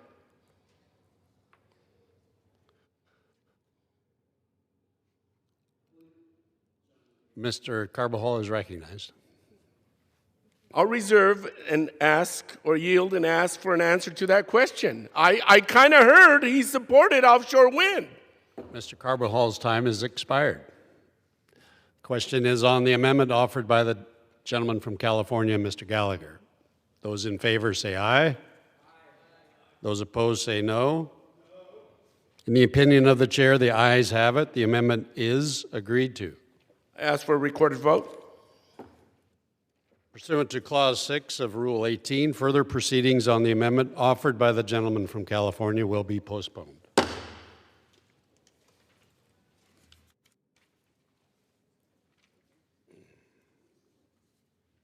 It is now in order to consider amendment number 9, printed in Part A of House Report 119-755. For what purpose does the gentleman from Georgia seek recognition? Mr. Speaker, I have an amendment at the desk. The clerk will designate the amendment. Amendment number 9, printed in Part A of House Report number 119-755, offered by Mr. Carter of Georgia. Pursuant to House Resolution 1438, the gentleman from Georgia, Mr. Carter, and a member opposed, each will control 5 minutes. The chair now recognizes the gentleman from Georgia. Thank you, Mr. Speaker. Mr. Speaker, I rise in support of my amendment to the National Defense Authorization Act of 2027. This amendment addresses a serious defense industrial base and national security issue, ensuring the United States can efficiently recycle, recover, and reuse materials from defense articles and scrap metal without being blocked by inconsistent state and local rules. Our military depends on secure and reliable access to strategic and critical materials. At a time when China controls or influences major portions of global critical mineral and metal supply chains, the United States cannot afford to waste recoverable materials from our own defense systems, equipment, and munitions. This amendment ensures that the physical or mechanical processing of scrap metal, as well as the disposition and recycling of defense articles, is governed by a clear federal standard rather than a patchwork of conflicting state and local requirements.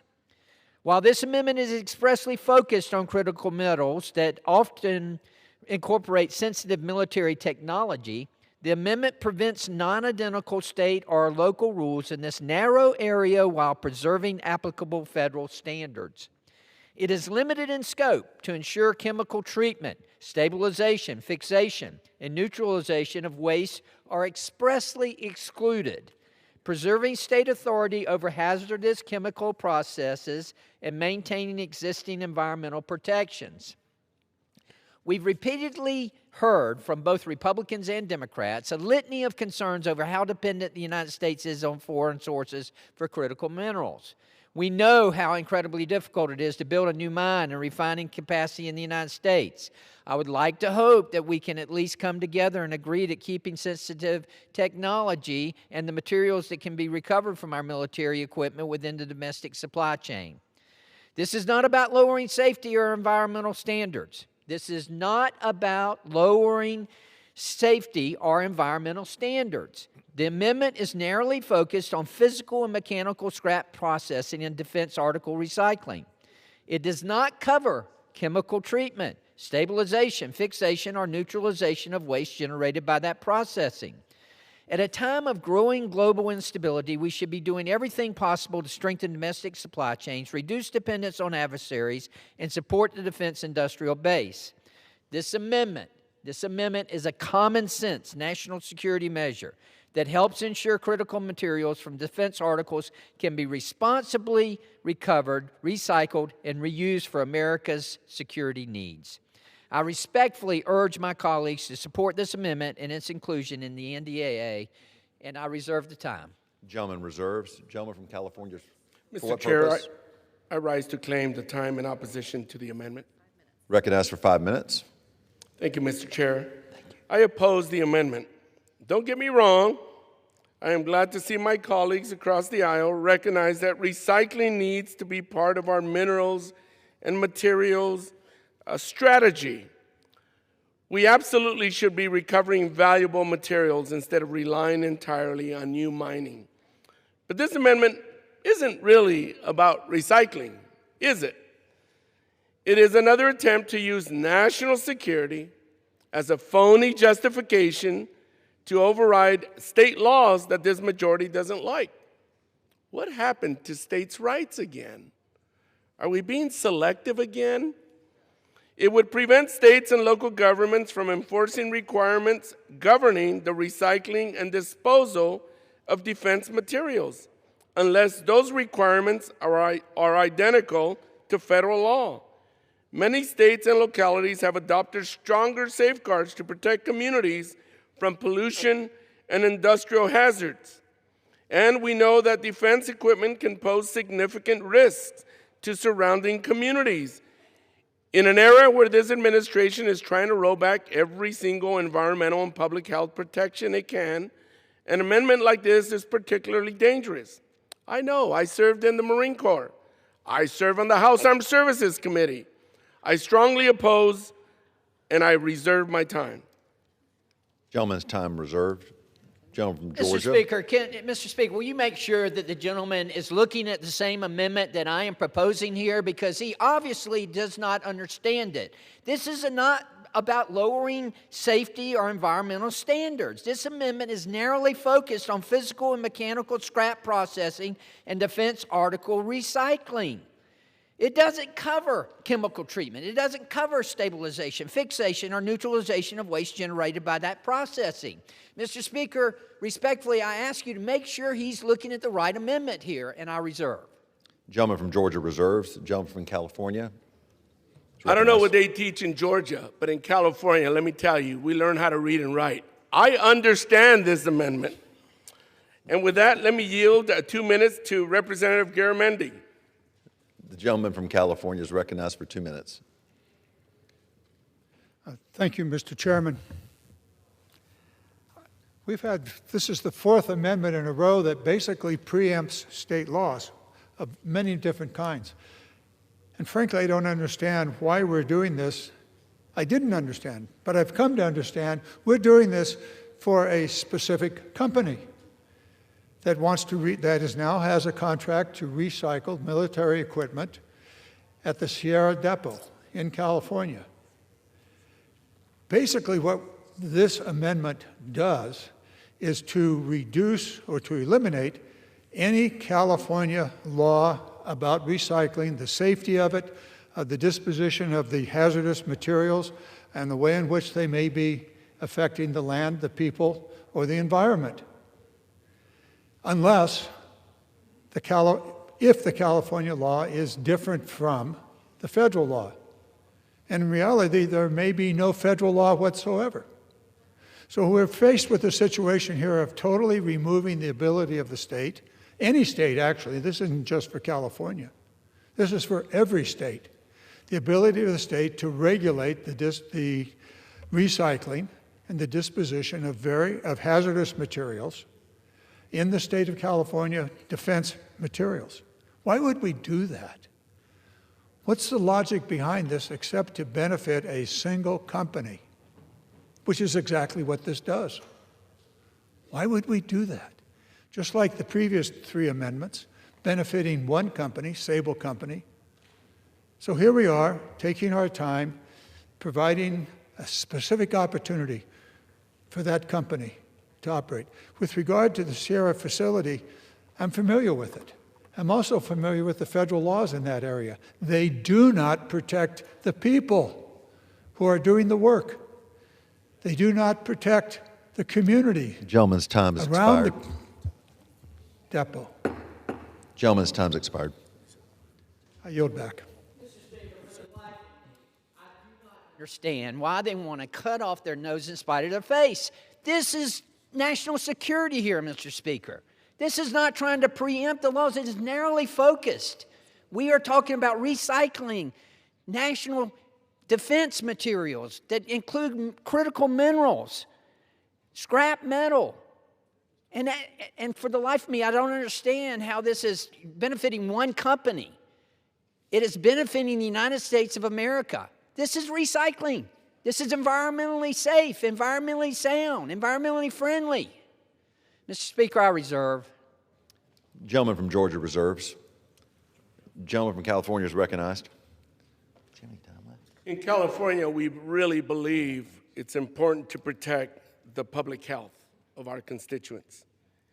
So I'm flabbergasted that this is trying to undermine the standards that we want to have to protect our public health from hazardous and toxic materials. Now, if you live in another state and the people want to have lesser standards for hazardous materials that could damage their public health, hurt their public health, that's one thing. But to try to undermine those standards in California is another. This amendment does exactly that. It tries to undermine the will of the state of California and its people. With that, I'll reserve. Gentleman from California reserves. Mr. Gentleman Speaker, from how much California is time? recognized. You have 1 minute. Mr. Speaker, again, this is common sense legislation. This is not trying to benefit one company. This is trying to benefit the United States of America, both environmentally and, more importantly, our national security. It is recycling material of critical minerals that we need. It ensures that the physical and the mechanical processing of scrap metal, as well as the disposition and recycling of defense articles, is governed by a clear federal standard rather than a patchwork of conflicting state and local requirements. We're not trying to preempt anyone. We're just simply trying to secure America, trying to be environmentally friendly, and trying to recycle. And I reserve. Gentleman reserves. The gentleman from California is recognized. Well, in California, we have higher standards. It's about public safety. It's about making sure we protect the public health. If you want to lower your standards somewhere else, knock yourselves out. But in California, we're going to fight for the people that elected us to protect their public health. We know recycling. We know how to do it in a safe and responsible fashion, and we will not lower our standards as other states have done. With that, I reserve. Gentleman reserves. The gentleman from Georgia is recognized. Did he yield or reserve? He reserved. Mr. Speaker, obviously I'm not getting through here, and I'm just flabbergasted. I do not understand how the gentleman doesn't understand how this benefits the United States of America. Forget about California. Forget about Georgia. We're talking about the United States and national security. Gentleman's time's and I'll expired. reserve. Gentleman from California is recognized. Thank you, Mr. Chair. Again, I will say it's interesting how two individuals could see something so different. Like I said, in California, it's all about protecting our public health, using recycling in a safe and responsible fashion. Gentleman's time's expired. The question is now on the amendment offered by the gentleman from Georgia. All those in favor say yea. Yay. All those opposed say no. In the opinion of the chair, the yeas have it. The amendment is agreed to. I ask for a recorded vote, Mr. Chair. Pursuant to Clause 6, Rule 18, further proceedings, the amendment offered by the gentleman from Georgia will be postponed.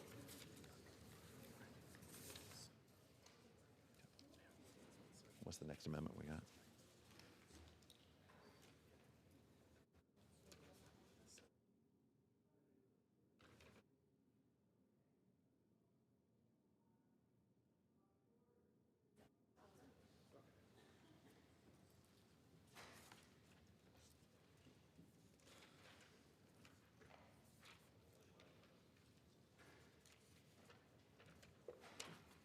The chair understands that amendment number 12 will not be offered. It is now in order to consider amendment number 14, printed in Part A of House Report 119-755. For what purpose does the gentleman from Arizona seek recognition? Chair, I have an amendment at the desk. The clerk will designate the amendment. Amendment number 14, printed in Part A of House Report number 119-755, offered by Mr. Crane of Arizona. Pursuant to House Resolution 1438, the gentleman from Arizona, Mr. Crane, a member and a member opposed to each will control 5 minutes. The chair recognizes the gentleman from Arizona. Thank you, Mr. Chair. I rise in support of my amendment, which prohibits funds in this act from covering expenses for foreign militaries participating in exercises with our armed forces. If adopted, my amendment would require foreign participants in joint military exercises to cover their own travel, lodging, per diem, and other costs. As a former service member, I understand these operations strengthen military readiness and serve as a powerful deterrent to our adversaries, but that doesn't mean American taxpayers should be picking up every incidental cost for a foreign participant joining these drills. Our national debt is closing in on $40 trillion, and for several years running, the interest we pay on it alone has surpassed our entire national defense budget. No line item is too small to review, including all of the miscellaneous costs we currently absorb for foreign partners. According to House Armed Services Committee staff, we spent $8.1 million on partner expenses in Q2 of this fiscal year. Extrapolated over a full year, these costs run us $32 million, money that belongs in American pockets, not on someone else's expense report. This debate isn't confined to the halls of Congress. 2 weeks ago, our NATO allies met in Ankara, largely to discuss their own path towards spending 5% of GDP on defense. If our allies can move closer to that benchmark, they can cover their own dinner when they train alongside the most elite fighting force the world has ever known. We also support our partners with personnel, munitions, intelligence, and most of the weaponry and aircraft used in these exercises. Since we're already doing the heavy lifting, it's responsible to expect our partners to cover their own incidentals. Some of my colleagues may argue this amendment sends the wrong signal to our partners. I firmly disagree. Every serious cost-sharing arrangement between nations works the same way. We cover our personnel, they cover theirs. Asking our allies to pay their own hotel bill doesn't weaken an alliance. Carrying their tab indefinitely is what erodes the case for continued burden sharing on our end. My amendment also preserves flexibility for legitimate national security needs, as the Secretary of War may waive this prohibition when necessary. Prior to issuing the waiver, the Secretary must submit a detailed justification to committees of jurisdiction in the House and Senate at least 30 days in advance. In plain terms, my amendment keeps Congress oversight role intact without tying the Secretary's hands. Moreover, my approach doesn't pull back from our commitments to undermine what these exercises are meant to accomplish. Our allies aren't going to walk away from the partnership because we stop paying for their lodging and meals. These drills will continue just without the unnecessary taxpayer subsidy attached to them. As members of this body, we cannot be derelict in our responsibility.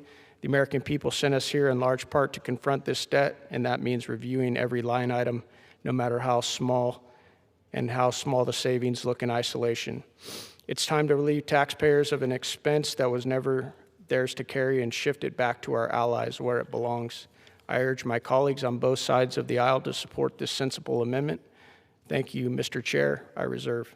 The gentleman from Arizona reserves. The gentleman from Washington, purpose does he stand? Claim the time in opposition. And the gentleman from Washington has 5 minutes. I yield myself 2 minutes.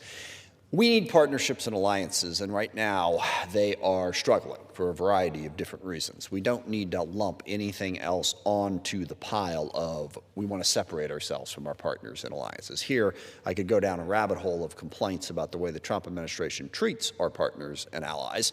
It is driving them away, creating major rifts. I mean, just yesterday, we decided we're going to put a 50% tariff on Canada, apparently because the wind is blowing south from their wildfires and we don't like the smoke.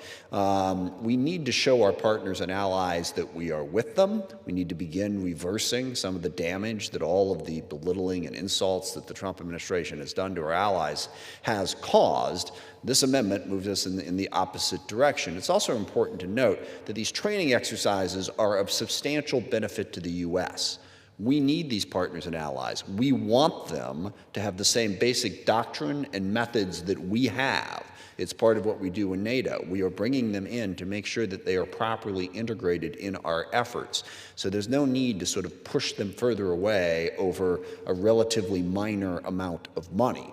I'll also point out that we have started the war in Iran. We are engaged in a major conflict in Latin America that everybody's sort of forgotten about, but we're at war with all the narco-terrorists down there.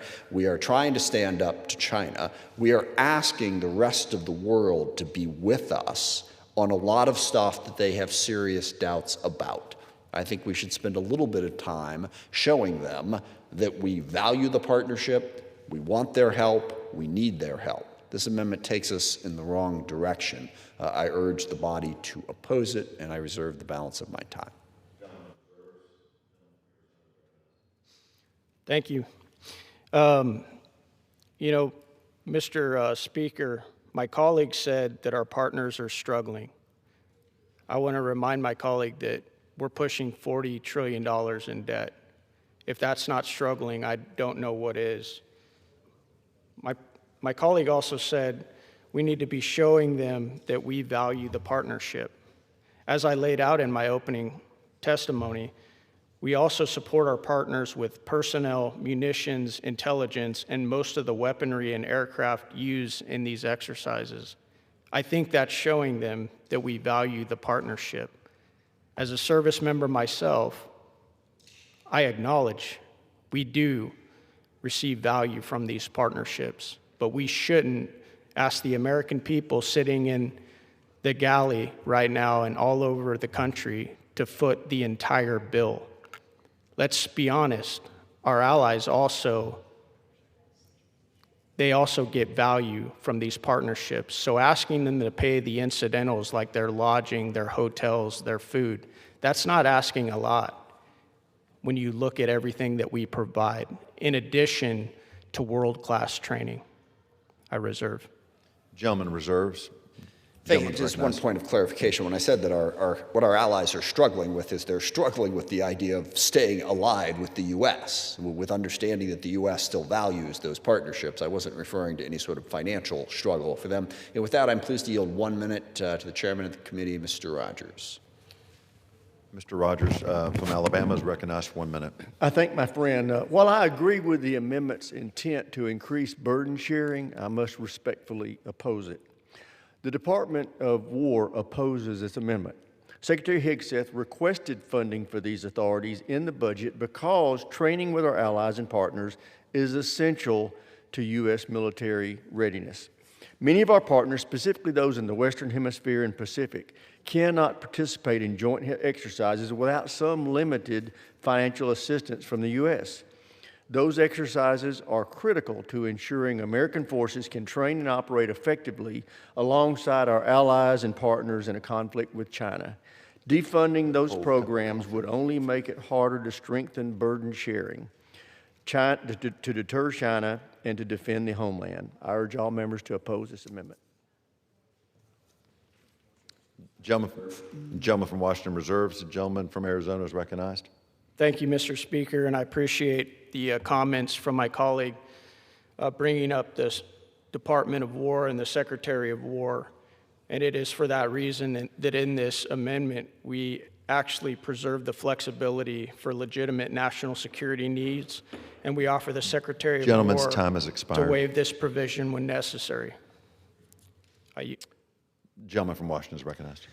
Thank you, Mr. Chair. I have nothing to add except to say I urge the body to oppose this amendment, and I yield back the balance of my time. The question is now on the amendment offered by the gentleman from Arizona. All those in favor by the saying of yay. All those opposed, all those yay. All those opposed, say nay. In the opinion of the chair, the nays have it. The amendment is not agreed. The gentleman from Arizona requests a recorded vote pursuant to Clause 6, Rule 18. Further proceedings on the amendment offered by the gentleman from Arizona will be postponed. It's now in order to consider amendment number 15, printed in Part A of House Report 119-755. For what purpose does the gentleman from Arizona seek recognition? Mr. Speaker, I have an amendment at the desk. Clerk will designate the amendment. Amendment number 15, printed in Part A of House Report number 119-755, offered by Mr. Crane of Arizona. Pursuant to House Resolution 1438, the gentleman from Arizona, Mr. Crane, a member opposed to will control 5 minutes. The chair recognizes the gentleman from Arizona. Thank you, Mr. Speaker. I rise in support of my amendment, which ends the Department of War's security assistance to Ukraine for the coming fiscal year, apart from funding to protect our embassy. For decades, the American people have made clear their opposition to using taxpayer dollars to position the United States as the world's police force. We've spent blood and resources overseas, yet achieved few tangible wins for hardworking citizens while our nation has deteriorated from within. To date, Congress has appropriated roughly $187 billion for Ukraine and the broader response to this war, funding that could instead go towards problems here at home. We don't have a clear picture of where all of it has ended up. The Government Accountability Office has already found that the Department of War misvalued billions of dollars in weapons handed over to Ukraine. Furthermore, the department's own Inspector General has flagged gaps in tracking equipment that went missing or was destroyed, despite Inspector General and independent auditors flagging corruption, risks, and gaps in oversight. Congress keeps appropriating anyway. It's sensible to pause and audit our prior funding before continuing to deliver substantial resources. We also must weigh our own bandwidth given the unrest in the Middle East and rising tensions in the Pacific. Every dollar or asset we commit to Ukraine is a dollar or asset unavailable to deter threats more directly relevant to America's national security. According to the Center for Strategic and International Studies, our stockpiles of key munitions, such as Patriot interceptors, are already stretched thin by simultaneous demands from the Middle East, the Pacific, and Ukraine. We can't simply flip a switch to restock these weapons, as rebuilding depleted inventories requires years of effort and significant cost. Rather than bringing us closer to a lasting resolution, our involvement has prolonged this conflict and drained our stockpiles to shield another nation. We have also far outpaced our European partners in both financial and security support, despite this conflict bearing more directly on their own livelihoods than ours. Our allies across the Atlantic should take the initiative instead of banking on American taxpayers to underwrite their security. I'll also note the current Ukrainian leadership has suspended national elections under martial law, banned rival political parties, and moved against domestic media outlets it considers a security threat. This is worth remembering the next time someone frames this as a fight for democratic values. It's also risky to keep escalating tensions with a nuclear-armed rival as this conflict grows more destructive on both sides. Although my amendment halts financial assistance for the coming year, it does not abandon the region or restrict outside assistance to Ukraine. Our embassy retains full funding to maintain a secure diplomatic presence, and nothing in this amendment stops our European partners from stepping up if they decide it's worth the investment. However, it is not our responsibility to defend the borders of a nation thousands of miles away while failing to address the challenges we face at home. I urge my colleagues on both sides of the aisle to join me in refocusing our priorities on the American people by supporting this sensible amendment. Thank you, Mr. Speaker. I reserve. The gentleman reserves. For what purpose does the woman from Maryland rise? To claim time in opposition. You're recognized for 5 minutes. Thank you. I yield 2 minutes to myself. I rise in opposition of this amendment, the prohibition of the use of funds for Ukraine security assistance. Mr. Speaker, this amendment would halt all U.S. aid for Ukraine, a democratic ally, in its fight, its existential fight for freedom and sovereignty against Russia. After Russia's full-scale invasion just 4 years ago, Ukraine has far exceeded global expectations by withstanding Russia's initial invasion, integrating Western weapon systems, and becoming a leading innovator in military technology. Ukraine is fighting an effective war, and they are degrading the combat power of a major strategic competitor without the deployment of U.S. troops. Russia is losing 8 soldiers for every Ukrainian casualty, a dramatic loss on the battlefield for a military that was previously ranked one of the strongest in the world just a few years ago. Madam Speaker, we cannot abandon our ally at this time and give Russia and Mr. Putin exactly what they want. Russia has consistently tried to diminish Western military support to Ukraine because our assistance directly affects the battlefield and Russia's long-term military strength. When we abandon Ukraine, we abandon our global allies. It would put the U.S. on an island, standing alone in abandoning Ukraine as our NATO and European allies have stepped up to answer this call, pledging billions in support for Ukraine. Support for Ukraine must transcend party lines because this is not a conflict between Democrats and Republicans. It's a conflict between democratic freedoms and autocracy. That is why I urge my colleagues to oppose this amendment and reaffirm our bipartisan support for Ukraine at this critical juncture in the war. And with that, I reserve the balance of my time. The gentlelady reserves. I now recognize the gentleman from Arizona. I reserve. The gentleman reserves. Thank you, Madam Speaker. I'd like to yield 1 minute to my, 30 seconds to my colleague, the chair of the House Armed Services Committee, Mr. Rogers. The gentleman from Alabama is recognized. Thank you, Madam Chair. Thanks to President Trump's Pearl initiative, our European allies are funding the vast majority of Ukraine's defense. That's exactly as it should be. But even though our allies pay for U.S. weapons with that money, the department still needs the funding to implement the president's policy. This amendment would also defund intelligence sharing and in-use monitoring that has kept U.S. weapons from ending up in the wrong hands.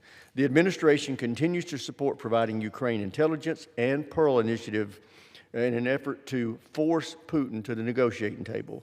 We shouldn't cut off the president's negotiating leverage. For those reasons, I respectfully oppose the amendment, and I yield back. The gentlewoman from Maryland reserves. I have 2 more to go, if that's okay, Madam Speaker. The gentlelady reserves. Reserves. The gentleman Yes. from Arizona. Thank you, Mr. Speaker. I want to comment real quickly on something that my colleague said, made the typical "we're fighting for democratic values" argument. I want to reiterate that the Ukrainian leadership has suspended national elections under martial law, banned rival political parties, and moved against domestic media outlets it considers a security threat. Those are hardly democratic values. I reserve. Reserves. The gentlelady from Maryland is recognized. I'd like to yield 1 minute to my colleague and ranking member of the House Armed Services Committee, Mr. Smith. The gentleman from Washington is recognized. Yeah, on that last point, Ukraine was a sovereign democratic state before Russia invaded. Yes, they are in the middle of a war, so their ability to maintain typical democratic principles is at jeopardy precisely because of the invasion. Abraham Lincoln suspended habeas corpus in the middle of the Civil War. In a wartime, you're in a different position. Let's remember what Ukraine was before Russia invaded them and has brutally attacked them for over 4 years now. They were a sovereign democratic state. Second, Russia is a threat not just to Ukraine, but to the region. They could potentially move on against the Baltics, against Romania, against Poland if they are successful in Ukraine. And lastly, to reiterate the chairman's point, we can achieve peace if Putin knows he can't win. We need to show resolve that we will stand with Ukraine as our allies have stepped up so much in the last couple of years to do so. That is what will bring this war to an end, is Putin knowing that he's not going to be able to take Ukraine. That forces him to the bargaining table. We need to send a strong message that we're not abandoning Ukraine, we're standing with them. The gentleman has expired. The gentlelady reserves. The gentleman from Arizona. Thank you, Ms. Speaker. My colleague brings up that the Ukrainians were a Democrat sovereign state prior to the war to justify their president Zelensky canceling elections. I doubt my Democrat colleagues on the other side, Ms. Speaker, would feel the same way if President Trump were to cancel elections while we're at war. I don't think that justifies at all canceling elections. I reserve. The gentleman reserves. The gentlelady from Maryland. It's okay. I'd like to yield 1 minute of my time to my colleague from South Carolina, Mr. Wilson. The gentleman from South Carolina is recognized. Madam Speaker, I rise in opposition to this amendment. America has always stood on the side of freedom against dictators, Hitler, Stalin, Castro, Assad, Maduro, Khomeini, and Putin. As a supporter myself of Senator Barry Goldwater, he was right, and that is, why not victory? War criminal Putin is losing his murderous invasion of Ukraine. He underestimated the resolve of Ukrainians and energized NATO with the mission of Sweden and Finland, as President Donald Trump has achieved 5% member defense spending. President Donald Trump knows that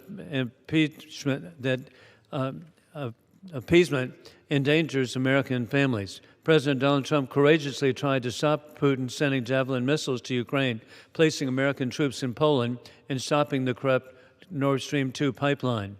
As the Senate works to advance Senator Lindsey Graham's bipartisan sanctions legislation to decimate the Putin war machine, the House should send a strong signal that America will stand for peace through strength. I urge my colleagues to join me in voting no.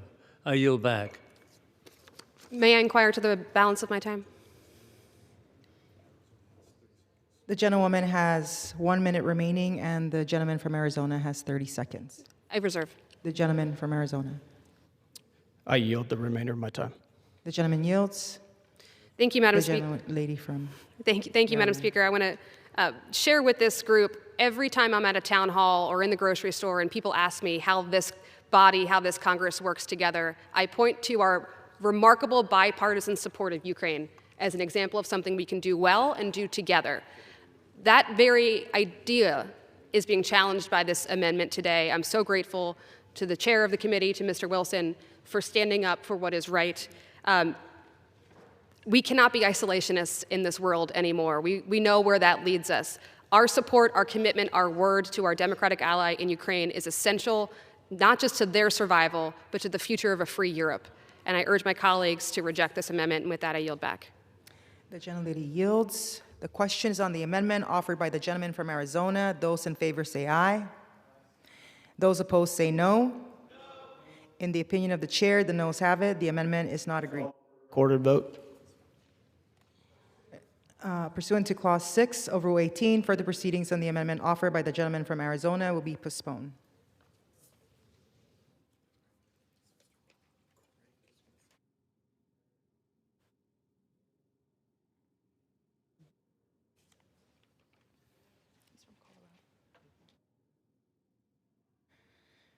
It is now in order to consider amendment number 17, printed in Part A of House Report 119-755. For what purpose does the gentleman from Colorado seek recognition?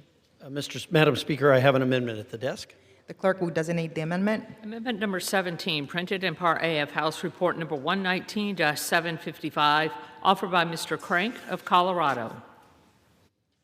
Pursuant to House Resolution 1438, the gentleman from Colorado, Mr. Crank, and a member opposed each will control 5 minutes. The chair recognizes the gentleman from Colorado.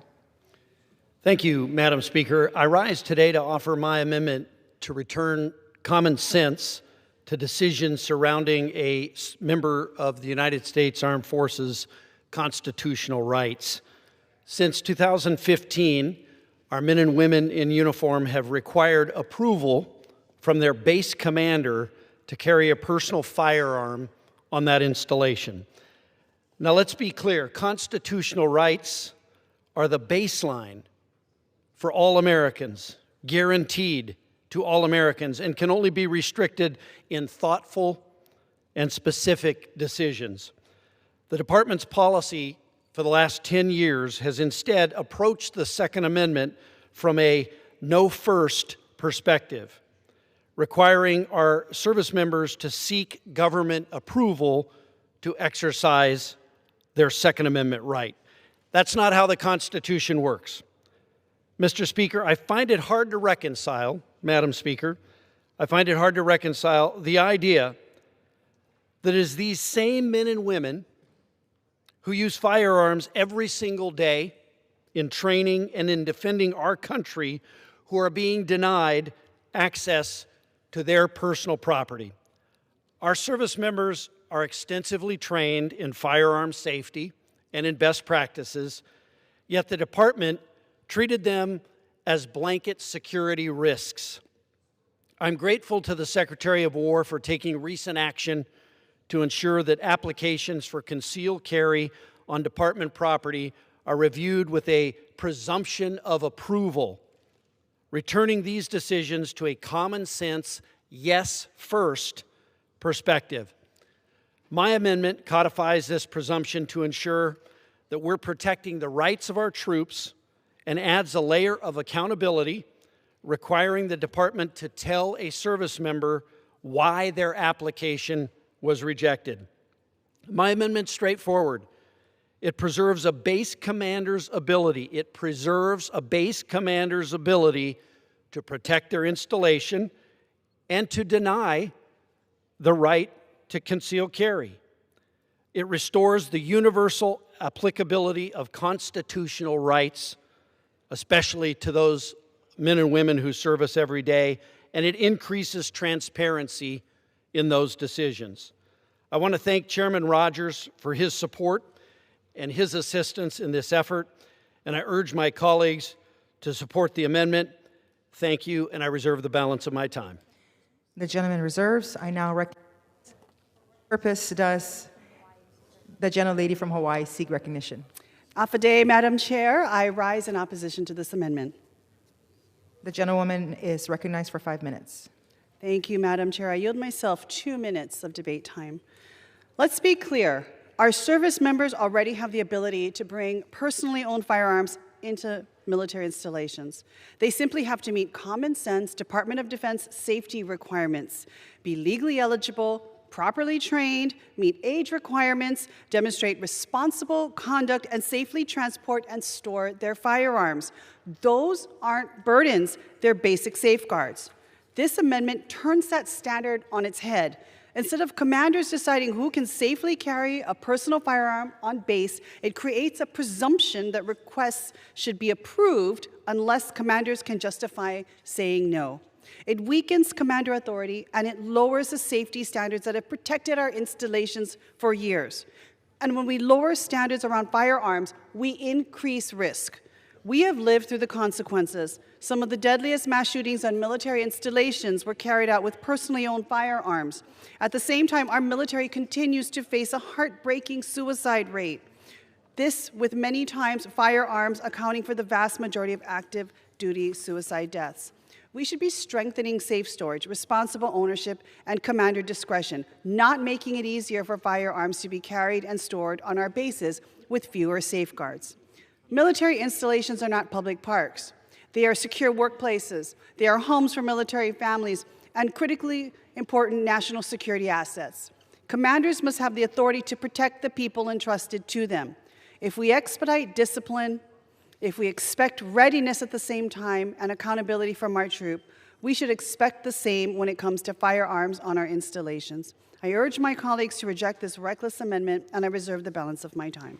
The gentleman reserves. I now recognize the gentleman from Colorado. Madam Speaker, thank you. I appreciate my colleagues' concern. It's always interesting that there are some who put all of these stipulations on the rights of firearms owners, on the Second Amendment.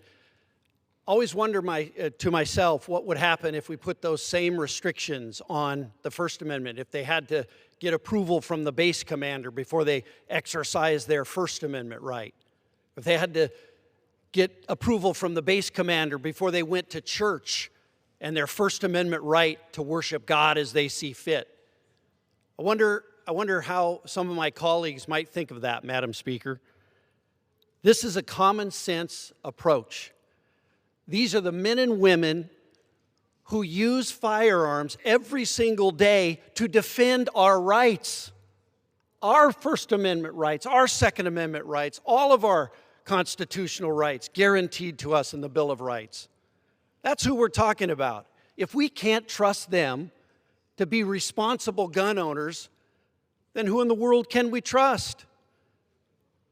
Madam Speaker, my colleague talked about that a military installation is a place where there's homes. Does a soldier have a right to defend their family in their own home? These would seem to me to be basic rights, and I guarantee that to the founders of our Constitution, this is an absolute basic right. Could you imagine our founders looking at us today, deciding whether the men and women of the militia, the people who carry and defend use firearms every day to defend us, whether or not they're capable, whether or not government can grant them the right to carry a firearm and defend themselves. I reserve the balance of my time. The gentleman's time has expired. I now recognize the gentlelady from Hawaii. Mahalo, Madam Speaker. I yield 2 minutes to my colleague, Mr. Cisneros from California. The gentleman from California is recognized. Madam Speaker, I rise in strong opposition to this amendment. The FY16 NDAA already granted the Department the authority to establish a process for service members to carry personal firearms on base. It is simple. The chain of command has the authority to grant these requests. However, Secretary Hexeth's MOU from April, which this amendment codifies, has a presumption of approval. That weakens an installation commander's authority and would require them to essentially prove a negative to deny a request. The process that we established was dependent on a service member's need for personal or force protection. Yet this amendment strips that requirement of any justification for that matter in order to carry a personal firearm on base. The Secretary's logic is that adding more firearms and military installations would make it safer. No law enforcement agency would ever suggest that more people carrying personal weapons makes any place safer. And while our military personnel are trained to use firearms, they are not all trained to be law enforcement, and no one should ever take the law into their own hands. There is nothing in this amendment that would restrict locations for personal firearms. Does that mean junior enlisted service members, who account for roughly half of all military suicides, are now permitted to carry in the barracks under this amendment? Are personnel now allowed to walk around the commissaries, schools, the exchange, or libraries with a firearm? More guns does not make us more safe. Expanding access to personal firearms on base increases the risk of service member suicide. Independent research, including reviews commissioned by the Department of Defense itself, has found that greater access to firearms is associated with increased suicide risks among service members. There's a clear lack of consideration by Republicans for service members and their families' well-being and safety here. I urge all my colleagues to oppose this amendment, and I yield back. The gentleman from Arizona yields back. The gentlelady from Hawaii is recognized. Reserve the balance of my time. The gentlelady has the only time remaining. How much time remaining do I have, Madam Speaker? 1 minute. All right. Thank you. Madam Speaker, this amendment is a dangerous solution in search of a problem. Not only is it absolutely unnecessary, it constrains base commanders in their duty to keep facilities, service members, and families safe. I strongly urge my colleagues to oppose this reckless amendment, and I yield back. The gentlelady yields back. The question is on the amendment offered by the gentleman from Colorado. Those in favor say aye. Those opposed say no. In the opinion of the chair, the ayes have it. The amendment is agreed to. Madam Speaker, For what I request... purpose does the gentlelady from Hawaii rise? Mahalo, Madam Speaker, I request a recorded vote. Pursuant to Clause 6 of Rule 18, further proceedings on the amendment offered by the gentlelady from gentleman from Colorado will be postponed.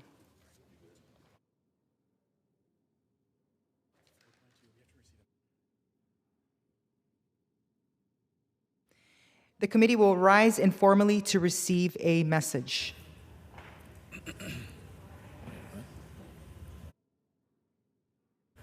The chair will receive a message. Mr. Speaker, messages from the Senate. Mr. Speaker,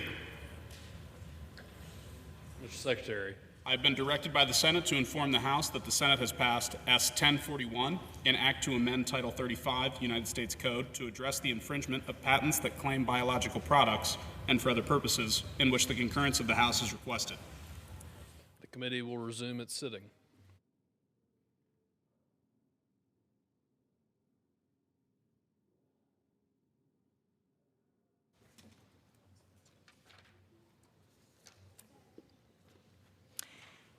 It is now in order to consider amendment number 18, printed in Part A of House Report 119-755. For what purpose does the gentlewoman from Colorado seek recognition? Madam Chair, I rise to offer amendment number 18. The clerk will designate the amendment. Amendment number 18, printed in Part A of House Report number 119-755, offered by Ms. Boebert of Colorado. Pursuant to House Resolution 1438, the gentlewoman from Colorado, Ms. Boebert, and a member opposed will each control 5 minutes. The chair now recognizes the gentlewoman from Colorado. Thank you, Madam Chair. I rise today in support of America's brave men and women in uniform to ensure America's warriors have the tools and environment they need to defend our nation. Shortly after taking his second oath of office, President Trump acted to protect our service members. He signed an executive order prioritizing military excellence and readiness to prevent radical transgenders from serving in the United States military. My amendment codifies this executive order, ensuring the integrity of America's great armed forces is not jeopardized. Gender dysphoria was considered a mental disorder by psychologists for decades. Until 2019, even the leftist World Health Organization listed it as a mental illness in the International Classification of Diseases. According to the Williams Institute, 81% of transgender adults have serious contemplated seriously contemplated suicide. That is 15 times higher than the general population. 42% of transgender adults has attempted suicide, and 56% have harmed themselves. People with gender dysphoria are a danger to themselves and others. The United States military possesses the most powerful weapons known to man. We are the largest Air Force and Navy in the world, with nuclear weapons, artillery, and a host of other weapons with immense destructive capacity. Every day, we trust our brave men and women in uniform to protect us and to use these weapons that we possess responsibly for the defense of America. We, the people, have placed our faith and trust in our armed forces, and they have placed their faith in this Congress to make responsible policy. The United States of America cannot allow mentally ill individuals to possess and operate these weapons. And this Congress cannot allow transgenders to jeopardize the safety and readiness of our armed forces. My amendment protects America's service members, ensures force readiness, and prevents dangerous individuals from accessing destructive weapons. No other severely mentally ill person would ever be allowed in the armed forces, and this Congress should not make any exception for gender dysphoria. The risk to American people and our armed forces is simply too great. Secretary Hegseth has often highlighted the need to restore the warrior ethos in the Department of War. After the armed forces endured 4 years of waste, fraud, and abuse under the Biden administration, President Trump and Secretary Hegseth have restored the United States military to greatness. Keeping weapons out of the hands of dangerous mentally ill individuals is a critical step to maintain this warrior ethos. I am proud to support the President in ensuring the United States Armed Forces remains the finest military in the world.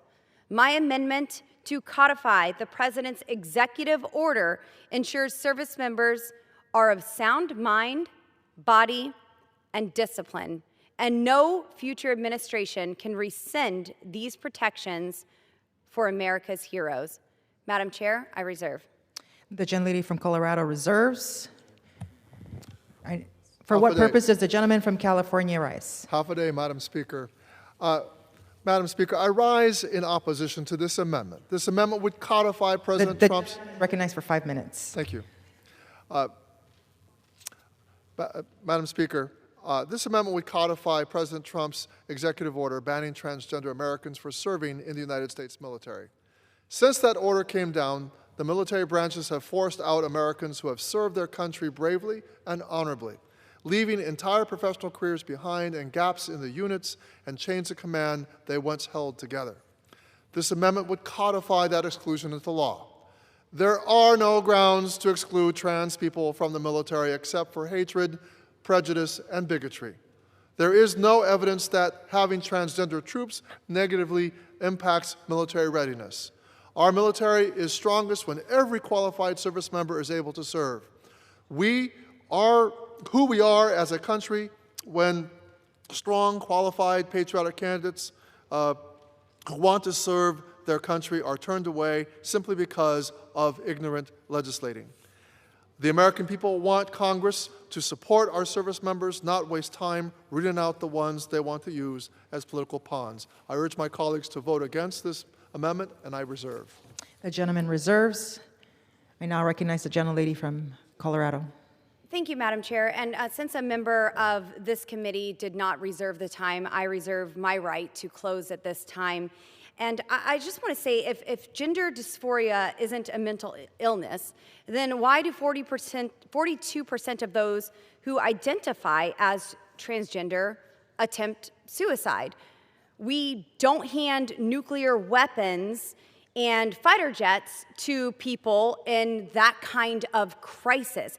We shouldn't start now. We should be helping these people in real ways rather than handing them weapons of destruction. So this is a very serious issue that we should address right now. No other severe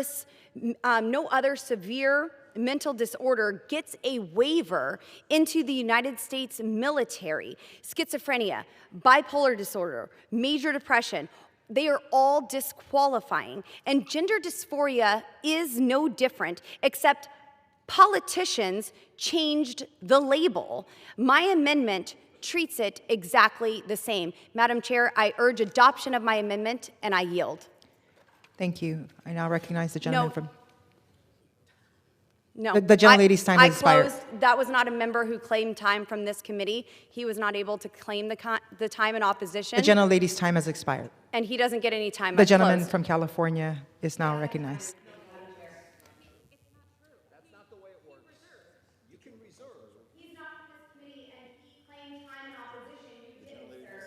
The gentlelady will suspend. The gentlelady has used up all of her time. The gentleman has 4 minutes left.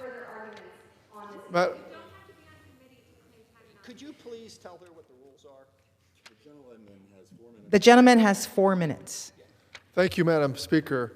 I yield 90 seconds to my colleague, the gentlewoman from the state of California. The gentlelady from California is now recognized. Thank you. Thank you, Madam Chair. It seems like my colleague on the other side of the aisle has just as little understanding of parliamentary procedure as she has understanding of military readiness. This amendment is a waste of time. The trans-military ban already exists. This executive order is already in effect. So what does this amendment actually do? It makes discrimination permanent. RAND and the Pentagon have already studied this. They concluded that allowing trans Americans to serve openly doesn't hurt unit cohesion, operational effectiveness, or readiness. Commanders said it made their force stronger. You know what actually hurts readiness? Kicking out trained service members despite their stellar performance. Discharging people we've spent time, money, and resources training because of who they are, not how they perform. That costs money. That hurts readiness. Secretary Hegseth loves talking about the importance of meritocracy in the military, but kicking out qualified people because he doesn't like their identity is the exact opposite of meritocracy. And if you're really cynical and think that trans people only serve to get their health care paid for, you would be wrong. The Pentagon spent 6,400 times more on trans service members' career development than on their health care. One of the trans service members I met told me that their most costly procedure was for shoulder reconstruction after being injured in the line of duty. For the record, shoulder reconstruction has nothing to do with being trans. And here's the double standard at the heart of this amendment. Hormone therapy is standard evidence-based care. They just made a whole new The gentlelady's policy time about has it. expired. The same medical treatment can't strengthen The readiness gentlelady's for a time cis has man expired. and hurt readiness when a trans service member needs it. The gentlelady is now recognized. The This gentleman from amendment California is recognized. Madam Speaker, I yield 90 seconds to the gentleman from Illinois, Eric Sorensen. The gentleman is recognized for 90 seconds. Madam Speaker, I rise today in strong opposition to Rep. Bobert's amendment. I'm proud to live in an Army town, and I'm the only LGBTQ person to serve on the House Armed Services Committee. I found it outrageous that this Commander-in-Chief and his loyalists want to kick true Americans out of the military for a reason that does not pertain to a person's capability as an effective soldier, sailor, airman, or Marine. All because they think there's something inferior or less than if you're trans. We know what happens in our country when we lose the most qualified members. We saw it during Don't Ask, Don't Tell. LGBTQ service members are critical and essential to our armed forces. And when any American is called to serve our country, there should be no requirements other than, can you do the job and exceed the expectation? And I really don't understand how you can justify this. On one side, hiring should only be by merit, but then on the other side of your mouth, you only want harmful restrictions on those who are highly qualified for the work. One of the greatest things about being American is being one of many. In 250 years, we know the value of our country is marked by the service and the sacrifices of those who came before. Playing politics isn't just cruel because it discriminates. It's cruel because it puts other service members at risk. And I urge my colleagues to reject this amendment. The gentleman's because all time. Americans who serve should be able to serve so with dignity, respect, and our The gentleman's nation's time thanks, has and I yield back. expired. Members are reminded to address their remarks to the chair. The gentleman from California is now recognized. Thank you, Madam Speaker. Let me conclude by saying that trans service members are honorable. Trans service members are truthful. Trans members are disciplined. Trans members are heroic. Trans members have sacrificed for our country. They are physically and mentally fit to serve and have made America safer. And I yield back. I urge my members and my colleagues to vote no on this amendment. I yield back. The question is on the amendment offered by the gentlewoman from Colorado. Those in favor say aye. Those opposed say no. In the opinion of the chair, the ayes have it. The purpose, does the gentleman from I California? ask for the yeas and nays, Madam Speaker. Does the gentleman ask for a recorded vote?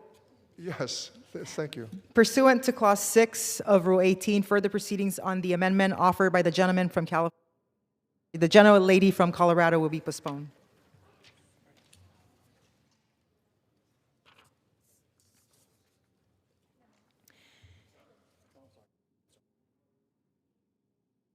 For what purpose does the gentleman from Washington seek recognition? Last word. The gentleman is recognized for 5 minutes. Thank you. I now yield to the gentleman from New York, Mr. Ryan. The gentleman from New York is recognized. Thank you, Madam Speaker, and thank you to our esteemed ranking member for his leadership. I'm here to speak in strong opposition to the entire bill, but I do have to say, to see folks that have never worn the uniform on this House floor try to fight culture war BS when we're in the middle of an actual war is a grave, grave disservice to those in uniform. My opposition to this bill is deeply personal. It's personal to me, having served 27 months in combat in Iraq, watching us double down on a losing strategy year after year while my friends and fellow soldiers, many of whom's name are on this memorial bracelet I wear, fought and died. It's personal to the now 18 families who lost their loved ones in this reckless war in Iran. Sons, daughters, husbands, wives, somebody's whole world. It's personal to the hundreds more wounded, many carrying injuries that will last their entire lives from this war. And it's personal to the American people, people who are working hard, doing everything that they are asked, watching the cost of their gas, their groceries, their utility bills skyrocket, watching the president, watching Hegseth spend over $100 billion of their hard-earned taxpayer dollars while they continue to flail and fail. And now they're trying to ask for another $1.5 trillion of my constituents, our constituents' taxpayer dollars to double down on this reckless, ill-conceived war. This is a straight-up betrayal. From a president, by the way, who promised to end wars, not start wars. A president who's never spent a single day in uniform, but is more than willing to send other people's kids to fight in his wars. A president who is now blatantly disregarding the widely held will of the American people and the bipartisan view of this Congress, as recognized in the successful passage of a war powers resolution, by escalating this war rather than winding it down. We can't let that happen. On behalf of all of our constituents, on behalf of the American people, we have to stop throwing good money after bad. We have to stop repeating the mistakes of the forever wars that my generation fought and served in. That's why I've been fighting to include my No Funds for Iran War Act in this NDAA, to make sure we don't spend a single penny more on this reckless forever war in the Middle East. To make sure we're investing here at home to lower housing costs, lower grocery costs, lower utility costs, lower healthcare costs. That's what the American people want. That is what I'm fighting for, and that is what my colleagues here are fighting for. Unfortunately, Mr. Speaker, since the majority has refused to include my provision in this bill, I do plan to offer a motion to commit this bill. I plan to offer a motion to recommit this bill back to committee, and I urge my colleagues to support it. At the end of this debate, I will insert the text of the No Funds for Iran War Act into the record. Truly, especially to my colleagues of both parties who have worn the uniform of this country, it is foundational and enshrined in our Constitution that is this body that has say, not a single unitary executive to send us to war. This legislation is common sense and bipartisan. I urge my colleagues to support it. Thank you, and I yield back. Gentleman yields back. From Washington, have anything else? Yields. What's that? There's now an order to consider amendment number 19, printed in Part A of the House Report 119-755. For what purpose does the gentlewoman from South Carolina seek recognition? Mr. Chairman, I have an amendment at the desk. The clerk will designate the amendment. Amendment number 19, printed in Part A of House Report number 119-755, offered by Ms. Mace of South Carolina. Pursuant to House Resolution 1438, the gentlewoman from South Carolina, Mrs. Mays, and a member opposed, each will control 5 minutes. The chair recognizes the gentlewoman from South Carolina. Thank you, Mr. Chair. And let me be clear, there are two biological sexes, male and female. They are assigned at conception and cannot be changed. Biology doesn't care how many hormones someone pumps into their bodies or how they mutilate their bodies. Biological reality cannot be changed by medical intervention. In the fiscal year 2025 NDAA, Congress prohibited TRICARE from covering medical interventions to treat gender dysphoria, which would result in the sterilization of children. This was an important step, but there is more to be done. This language failed to prohibit the Department of War from chemically and surgically mutilating our service members and their children and performing a number of sick procedures on our kids. This amendment would prohibit the Department of War from covering or furnishing any chemical or surgical mutilation procedures through TRICARE. Not one dime for cross-sex hormones, not one dime for taxpayer-funded puberty blockers, not one dime for taxpayer-funded surgeries, all in the name of gender-affirming care and this crazy gender-woke ideology. The federal government, and particularly the Department of War, should not be in the business of funding the chemical and surgical mutilation of our citizens. This is not health care, it's the butchering of healthy bodies, and American taxpayers should never pay for it. Not only do these disgusting trans-chemical, trans-surgical interventions often cause permanent infertility, sterility, and sexual dysfunction, they can actually increase depression, anxiety, suicidal ideation, they can cause cancer among those on whose these medical procedures are performed. This amendment restores common sense to military health care. It aligns the Department of War with the growing international medical consensus that these interventions, particularly for children, are extremely harmful. This amendment ensures that defense health dollars are spent on advancing the health of our service members and their families, not undermining it, and certainly not on advancing an ideology based on delusion. We pay for our warfighters to mutilate the enemy, not to mutilate themselves. And I urge all members to support this amendment, and I reserve the balance of my time. Gentlewoman reserves. For what purpose does the gentleman from California seek recognition? Mr. Speaker, I rise in opposition. Pardon me? Gentleman's recognized for 5 minutes. Mr. Speaker, I yield myself 1 minute. Mr. Speaker, I rise in strong opposition to this amendment. This amendment bans gender-affirming care for service members and their dependents under TRICARE. Recently, the Secretary of Defense just came out in support of gender-affirming care for our male service members by providing the testosterone testing and treatment to those who need it. The DoD Secretary and Republicans have already canceled health coverage for less than 1% of the population within the Department of Defense. The Secretary is currently kicking out transgender service members, and now this cruel amendment is targeting dependents of service members receiving hormone therapy and mental health counseling for gender dysphoria. Dependents not receiving adequate health care is a factor pushing people to separate from the military. This culture war ideology amendment can result in a readiness gap issue. I strongly oppose this amendment and urge my colleagues to vote no. I reserve the balance of my time. Gentleman reserves.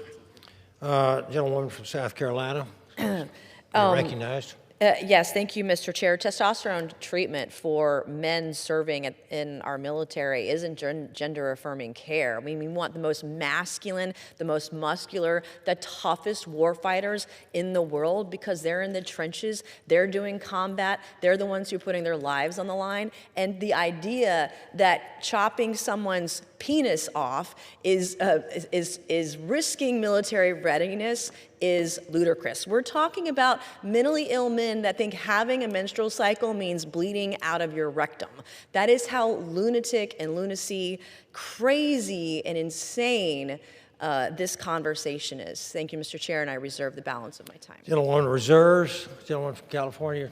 Chairman, I yield 1 minute to my colleague from California. Gentleman's recognized.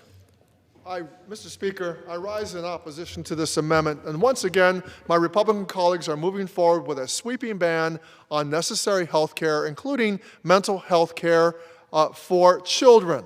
This isn't about cost. This isn't about force readiness. In fact, this amendment will harm our military's force readiness. This amendment will force service members out of the military either for their own sake or for the sake of their children, since this amendment bans mental health care for trans children. There are and there will be trans children born to military households. That is a fact. What parent would choose staying in their job if that means denying their child access to mental health care? This amendment makes it impossible for the military to retrain service members with trans children. This is inhumane, wasteful, regressive amendment, and I urge my colleagues to vote no. And I yield back. Gentleman. I reserve. California reserves. Gentlewoman from South Carolina. You're Look, recognized. if you think your kid is trans and you're the parent, your kid needs to be taken out of your household. It is insane to think, you're reading these stories this week in the news, how somebody's 2-year-old knew that when they were born a girl, they're actually a boy, and all this craziness. Children have creative imaginations. They imagine that they might be a monkey. That doesn't mean you feed them bananas and leave them in a jungle because they think they're Curious George. And it's insane. This is a mental health crisis, and anyone who's mentally ill should not be serving in our military, and they absolutely should not be serving in combat. Every dollar spent by the Department of War on chemical and surgical sex change procedures is a dollar not spent on preparing the readiness of America's warfighter. Thank you, and I reserve the balance of my time. Gentlewoman reserves. Gentleman from California. Mr. Speaker, I yield 2 minutes to my colleague from California.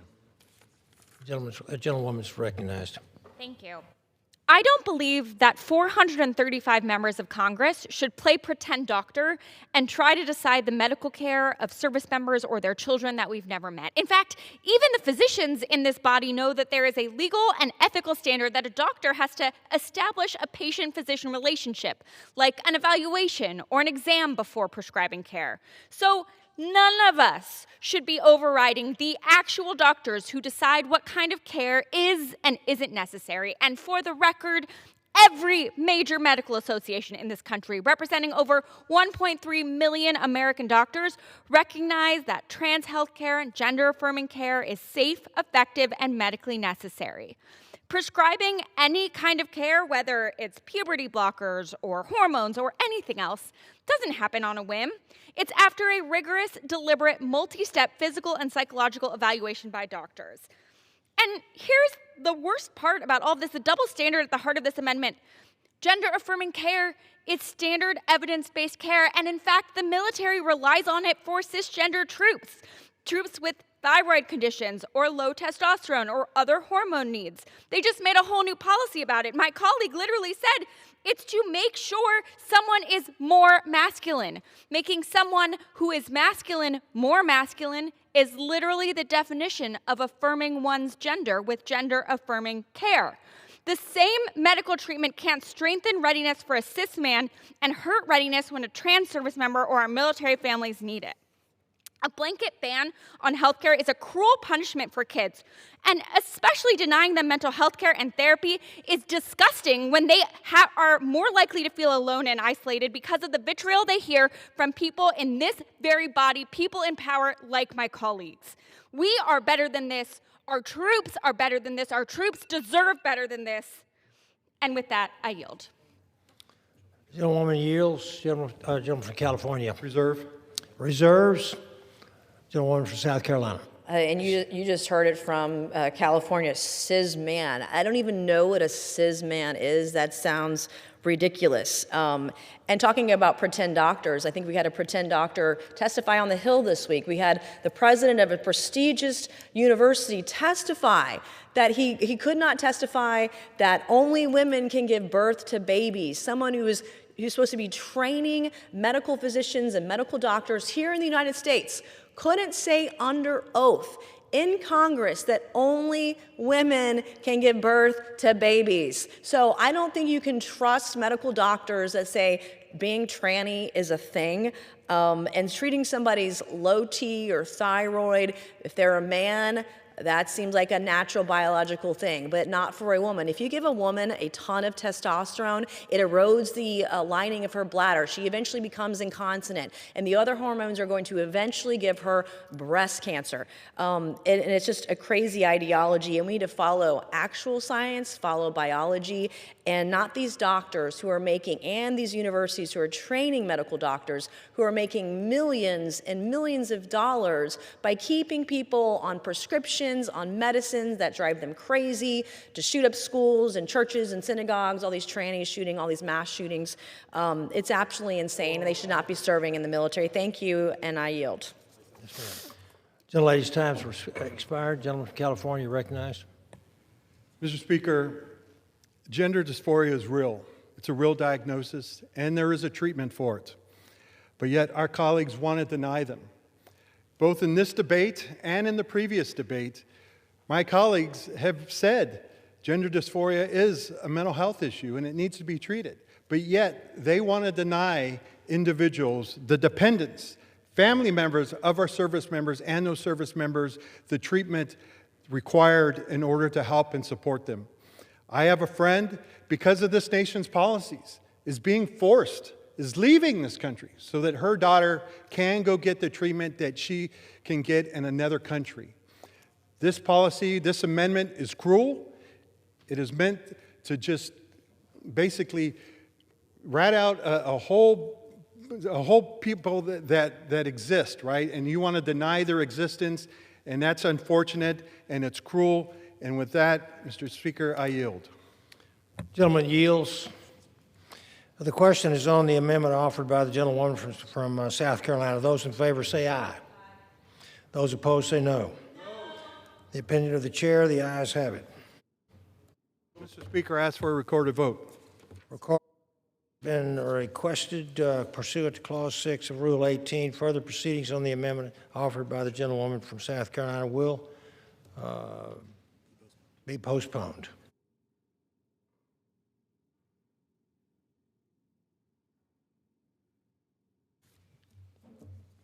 It is now in order to consider amendment number 20, printed in Part A of House Report 119-755. For what purpose does the gentlewoman from South Carolina seek recognition? Mr. Chair, I have an amendment at the desk. The clerk will designate the amendment. Amendment number 20, printed in Part A of House Report number 119-755, offered by Ms. Mace of South Carolina. Pursuant to the House Resolution 1438, the gentlewoman from South Carolina, Ms. Mace, and a member opposed will control 5 minutes. The chair recognizes the gentlewoman from South Carolina. Thank you, Mr. Chair. Women and girls have fought for so long to have equal opportunities in education and athletics. As the first female graduate of the Citadel's Corps of Cadets, no one understands this more than I do. Unfortunately, these rights are now under attack. Over 900 medals have been stolen from women and girls by biological males. This flies in the face of common sense and our most basic notions of fairness and women's rights. Even if some of my colleagues are too afraid to say it, every person in this room knows men and women are biologically distinct. This truth has been obvious to every civilization in the history of mankind. Yet mediocre male athletes are forcing their way into little girls' locker rooms and onto their courts and fields. Women and girls are being robbed of athletic opportunities. And make no mistake, this is misogyny masquerading as progress. This amendment would prohibit biological males from participating in schools administered by the Department of Defense Education Activity. DODEA schools serve the children of our warfighters, and they should not have to worry about their little girls having their private spaces invaded, having their accomplishments and opportunities stolen from them, and being injured competing against men. We've seen countless women's volleyball teams across the country forfeit instead of having face-to-face biological men and risk the same physical injuries experienced by Peyton McNabb. In Massachusetts in 2023, a female field hockey player had her teeth knocked out by a biological male during a game. In 2024, a high school women's basketball team was forced to forfeit after a 6-foot bearded male athlete injured 3 of their players, leaving girls in pain and injury on the court. These are the predictable consequences of a policy which dresses up as biological ignorance as compassion. And I urge all members to support this amendment, and I reserve the balance of my time. Gentlelady reserves. What purpose does the gentlewoman from California? I rise to claim the time in opposition. Recognized for 5 minutes. Thank you. I yield myself as much time as I may consume. You're recognized. Mr. Chair, it's unfortunate that once again I'm here fighting with my colleague from South Carolina to prevent her from injecting culture wars into our military. Let's clear up a few things. This amendment isn't about the Olympics. It isn't about the World Cup. It isn't even about college-level athletics. It's about discriminating against kids in preschool, from preschool to high school, whose parents are serving this country. These are kids who are trying to find a place where they fit in and belong, and this amendment makes them a political and physical target. Military kids change schools frequently due to their parents' careers. They have to say goodbye to their new friends, their home, their routine. They do it so often. They've missed birthdays and holidays and milestones with their parent when they're deployed, and sometimes they have to grow up too soon, taking on additional responsibilities when one parent is away. So we should be doing everything we can to make sure that these kids get to be kids, but this amendment does the opposite. It politicizes kids who just want to play on a soccer team with their friends. My colleague talks a lot about men forcing their way into girls' locker rooms. Well, this amendment actually is about forcing men into girls' locker rooms. It actually makes young girls more vulnerable to the likes of Larry Nassar, who would celebrate a policy like this because it makes it easier to victimize little girls. Think about it. Actual predators will be happy about this amendment. It could force any girl, especially tall, muscular, or more masculine-presenting girls, to have to undergo invasive exams to prove that they're a girl. It could require girls of all ages to answer personal questions about their bodies and physical development to adults they may not know. I remember being a girl growing up, and as comfortable as I may be now talking about my period with all of you, that would be my worst nightmare in middle school. But that's the experience we'd be forcing on millions of little girls around the country, not just trans girls, all girls. Talk about an invasion of little girls' privacy. And at the end of the day, what is this really accomplishing? The number of trans girls in DODEA schools competing in sports is incredibly small. I bet the author of this amendment doesn't even know of any. This isn't a crisis, but my colleague is pretending it is to score political points. The parents of these military kids serve so we can have debates in this chamber. The least we can do is not make their kids the collateral damage in culture war fights. I urge my colleagues to vote no, and I reserve the balance of my time. Gentlelady reserves. Gentlewoman from Thank South you, Mr. Carolina. Chair. Trans girls aren't real girls. Trans women aren't real women. Cis women Nobody knows what that is. It's not actually a thing. There are significant physical, biological differences between men and women. Biological men generally have greater muscle mass, bone density, cardiovascular capacity, physical strength than women, and the risk of physical injury is real. And the irony and the hypocrisy to say that banning biological men from girls' locker rooms and sports makes them less safe is ludicrous. It's actually the trannies that are going into prisons or going into schools, going into locker rooms, going into bathrooms, the LGBTQ+++, whatever it is, queer.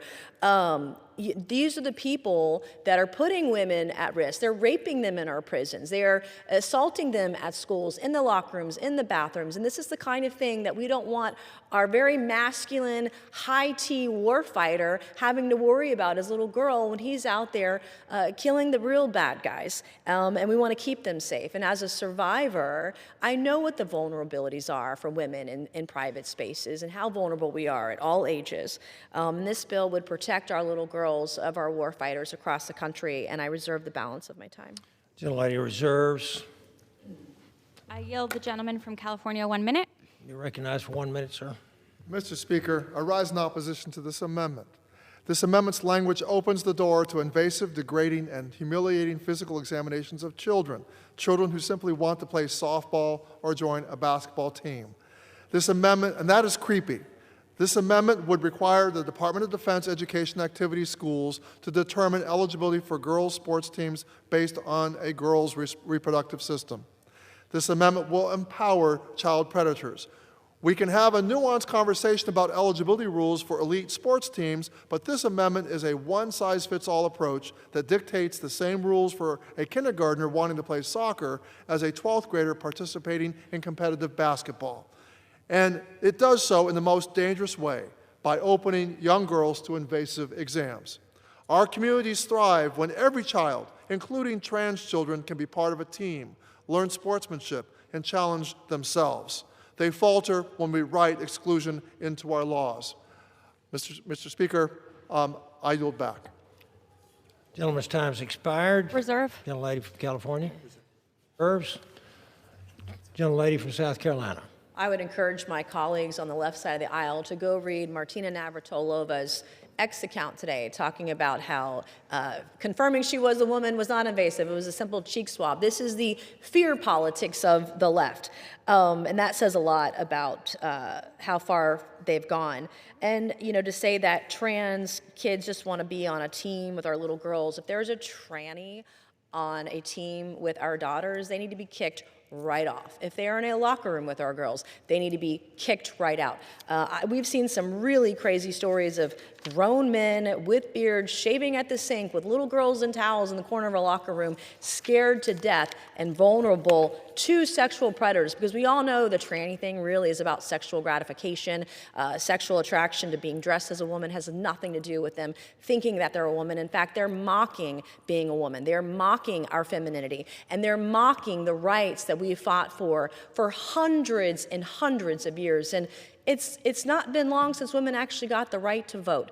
And there are still ceilings to be broken in this country, and it's not going to be done by some mentally ill man in a skirt. Thank you, Mr. Chair, and I will yield back. Lady yields. May I inquire how much time is remaining? Couldn't hear. 1.5 minutes. Sorry. You're recognized. How long? 1.5. What'd you 1.5? say? 1.5 minutes. Thank you. So, my colleague says that we're just fear-mongering about what these bans would actually mean. But we've actually already seen how trans sports bans have been used to target all girls. A high school athletic association secretly investigated a female athlete without telling her or her parents to see if she was trans. She was not. The same association had investigated other complaints, receiving them because, quote, an athlete doesn't look feminine enough, and none of those allegations that the students were trans were verified to be true. In another incident, a Utah State School Board member falsely suggested in 2024 that a high school basketball athlete was trans, subjecting her to relentless harassment and bullying, including threats of violence. And in Florida, a school investigated a trans student's participation in girls' sports, and investigators repeatedly asked other individuals, all children, to describe how the student appeared in various stages of undress. If this does not disturb you about how our young girls will be treated in sports, then you are clearly not paying any attention. And let's be clear, trans girls and trans women are much more likely to be 4 times more likely than cis people to be the victims of violent crime, not the perpetrator. And let's also be clear about something. The author of this amendment has led her own investigations that have failed, trying to prevent our colleagues from being able to use the restroom. She's talking about the right to vote. Her side of the aisle is literally pushing to take away a woman's right to vote because of the SAVE Act, and Secretary Hegseth doesn't think women should have the right to vote or serve in the military. This is absurd. I yield back. Question? No. Okay. Questions on the amendment offered by the gentlewoman from South Carolina. Those in favor say aye. Those opposed say no. The ayes have it. Mr. Chair, I request a recorded vote. Pursuant to Clause 6 of Rule 18, further proceedings on the amendment offered by the gentlewoman from South Carolina will be postponed.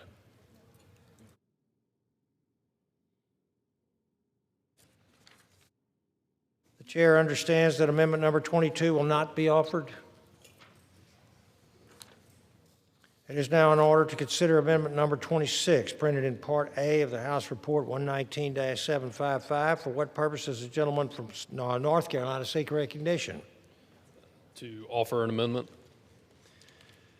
The clerk will designate the amendment. Amendment number 26, printed in Part A of House Report number 119-755, offered by Mr. McDowell of North Carolina. Pursuant to House Resolution 1438, the gentleman from North Carolina, Mr. McDowell, and a member opposed, each will control 5 minutes. The chair recognizes the gentleman from North Carolina. Thank you, Mr. Speaker. And today I rise to offer an amendment to H.R. 8800. My amendment would authorize the Secretary of War to establish a school choice pilot program for members of the armed forces. Over the past 5 years, the number of states that have chosen to prioritize education freedom for parents has skyrocketed. On this issue, Americans have spoken. Parents must have a bigger say in their children's education. Despite overwhelming support, many military families are barred from participating in school choice initiatives because they are either stationed in states without school choice or they are located in one state but domiciled in another. This amendment would authorize the War Secretary to establish a school choice pilot program for full-time active duty military members. Mr. Speaker, there is no reason why parents who are dedicating their lives in service to our country should not have the same rights as other parents to decide where their kids go to school. This honors a provision in the department's budget request, and I urge all of my colleagues to support my amendment, and I reserve the balance of my time. Gentleman reserves. Gentleman, what does the gentleman from Connecticut seek? Claim time in opposition, Mr. Chair. Thank you, Mr. Chair. I rise in strong opposition to this amendment. As a member of the House Armed Services Committee and the Education Committee, and I represent a military district with about 7,000 sailors and officers, many of whose children use local schools, and which the federal government partially reimburses through the Impact Aid program. The notion that we're going to start a new program, and really this program is about who pays, it's about funding vouchers, not really whether or not military families have a choice in terms of whether they themselves want to go to a parochial school or to a private school. That's not the point. The point that we're talking about here is, again, that this is going to put a stress on the Pentagon's budget, who already, as I said, underfunds Impact Aid and DoDEA schools. If you look at the president's budget that came over, there was actually a cut to Impact Aid in terms of what was sent over. So, we're going to be in a fight over at the Appropriations Committee to restore funding. And again, as someone who represents a district with public schools that are proudly in the business of offering education for K through 12 students, this again is just going to be another pressure, external pressure in terms of reducing what in fact these communities really deserve, which is to have the military fully compensate an item that families really depend on in terms of making sure whether they're deployed or whether they're on base, that they're getting education and that the local communities is not taking a hit, an unfair hit, in terms of paying for those services. So again, this amendment would generate, again, a new cost to the Pentagon's budget in terms of DODEA funding and impact aid funding, who, again, today are not actually up to the levels that fully pay for those services. And for that purpose, again, I oppose the amendment and reserve the balance of my time. Gentleman from North Carolina. Mr. Speaker, all this bill does is establish a pilot program so that parents serving in our military have the same rights as other parents to decide where their children go to school. I urge my colleagues to support this, and I yield back. Gentleman yields. Gentleman from Connecticut, seek recognition. Well, thank you, Mr. Chair. Again, this is a voucher program. Vouchers cost money, and that's really the issue that, again, I think the proponent really didn't, in my opinion, adequately address. Again, I would like to yield 2 minutes to my colleague, Congresswoman Takuda from Hawaii. Gentlelady is recognized. Thank you, Mr. Speaker. I rise in opposition to this amendment. We all want the same thing for our military families. While our service members carry out the mission to protect and defend our nation, we have a duty to care for their loved ones that they leave behind. And for families with school-age children, that means investing in safe, stable, high-quality schools where every child can learn, grow, and thrive. This amendment does the opposite. It creates a new, unfunded voucher program that diverts taxpayer dollars to private, including religious, schools instead of strengthening the public schools that educate most of our military-connected children. This year, taxpayers are investing $3.6 billion in DODEA schools, but the majority of military-connected students attend local public schools, which receive just $70 million in impact aid, even though they lose local property tax revenue because of nearby military installations. These schools welcome military children every time new orders arrive, helping them navigate new classrooms, new communities, and the challenges of constant moves and deployment. If Congress is prepared to invest more in military children's education, and I fully support that, we should be investing it where most of them are already learning, our public schools. This amendment also falls short for families raising children with disabilities. Public schools are legally required to identify students with disabilities and provide the services and accommodations they need. Private schools are not. They may lack specialized staff or refuse to admit a child altogether. And unlike public schools, private schools are not required to follow the same federal civil rights protections. Taxpayer dollars could fund schools that discriminate in admissions based on disability, religion, sex, sexual orientation, and other characteristics. A voucher is not a real choice if a school can simply turn your child away.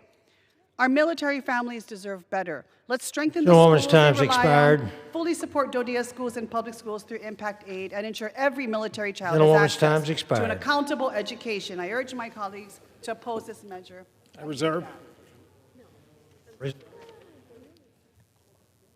The only time remaining is your. Okay. Sorry. Could the chair please share how much time is left?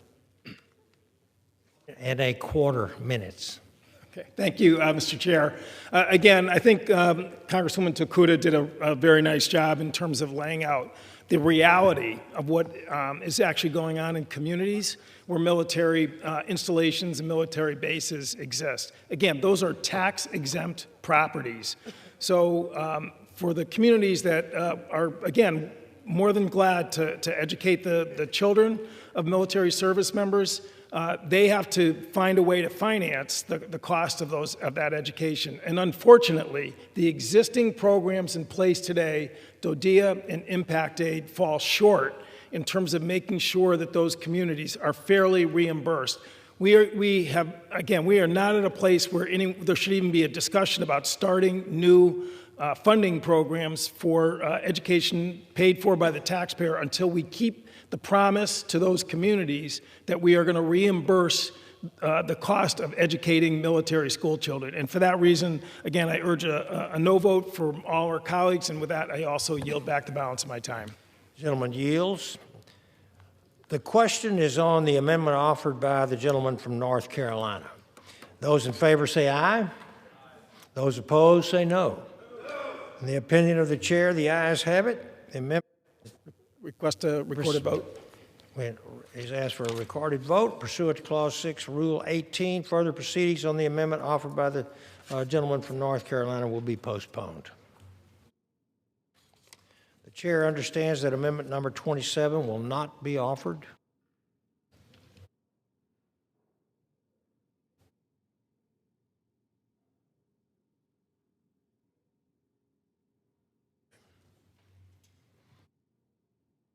Purposes, the gentleman from Alabama seek recognition.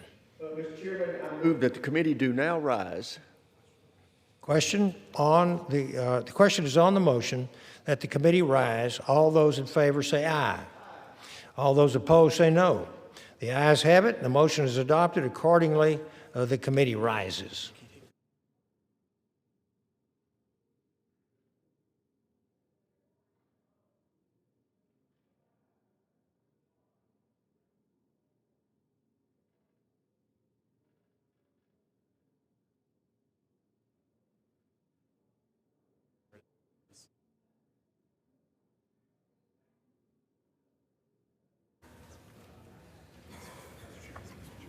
Mr. Chairman. Mr. Speaker, the Committee on the Whole House on the State of the Union, having had under consideration H.R. 8800, directs me to report that it has come to no resolution thereon.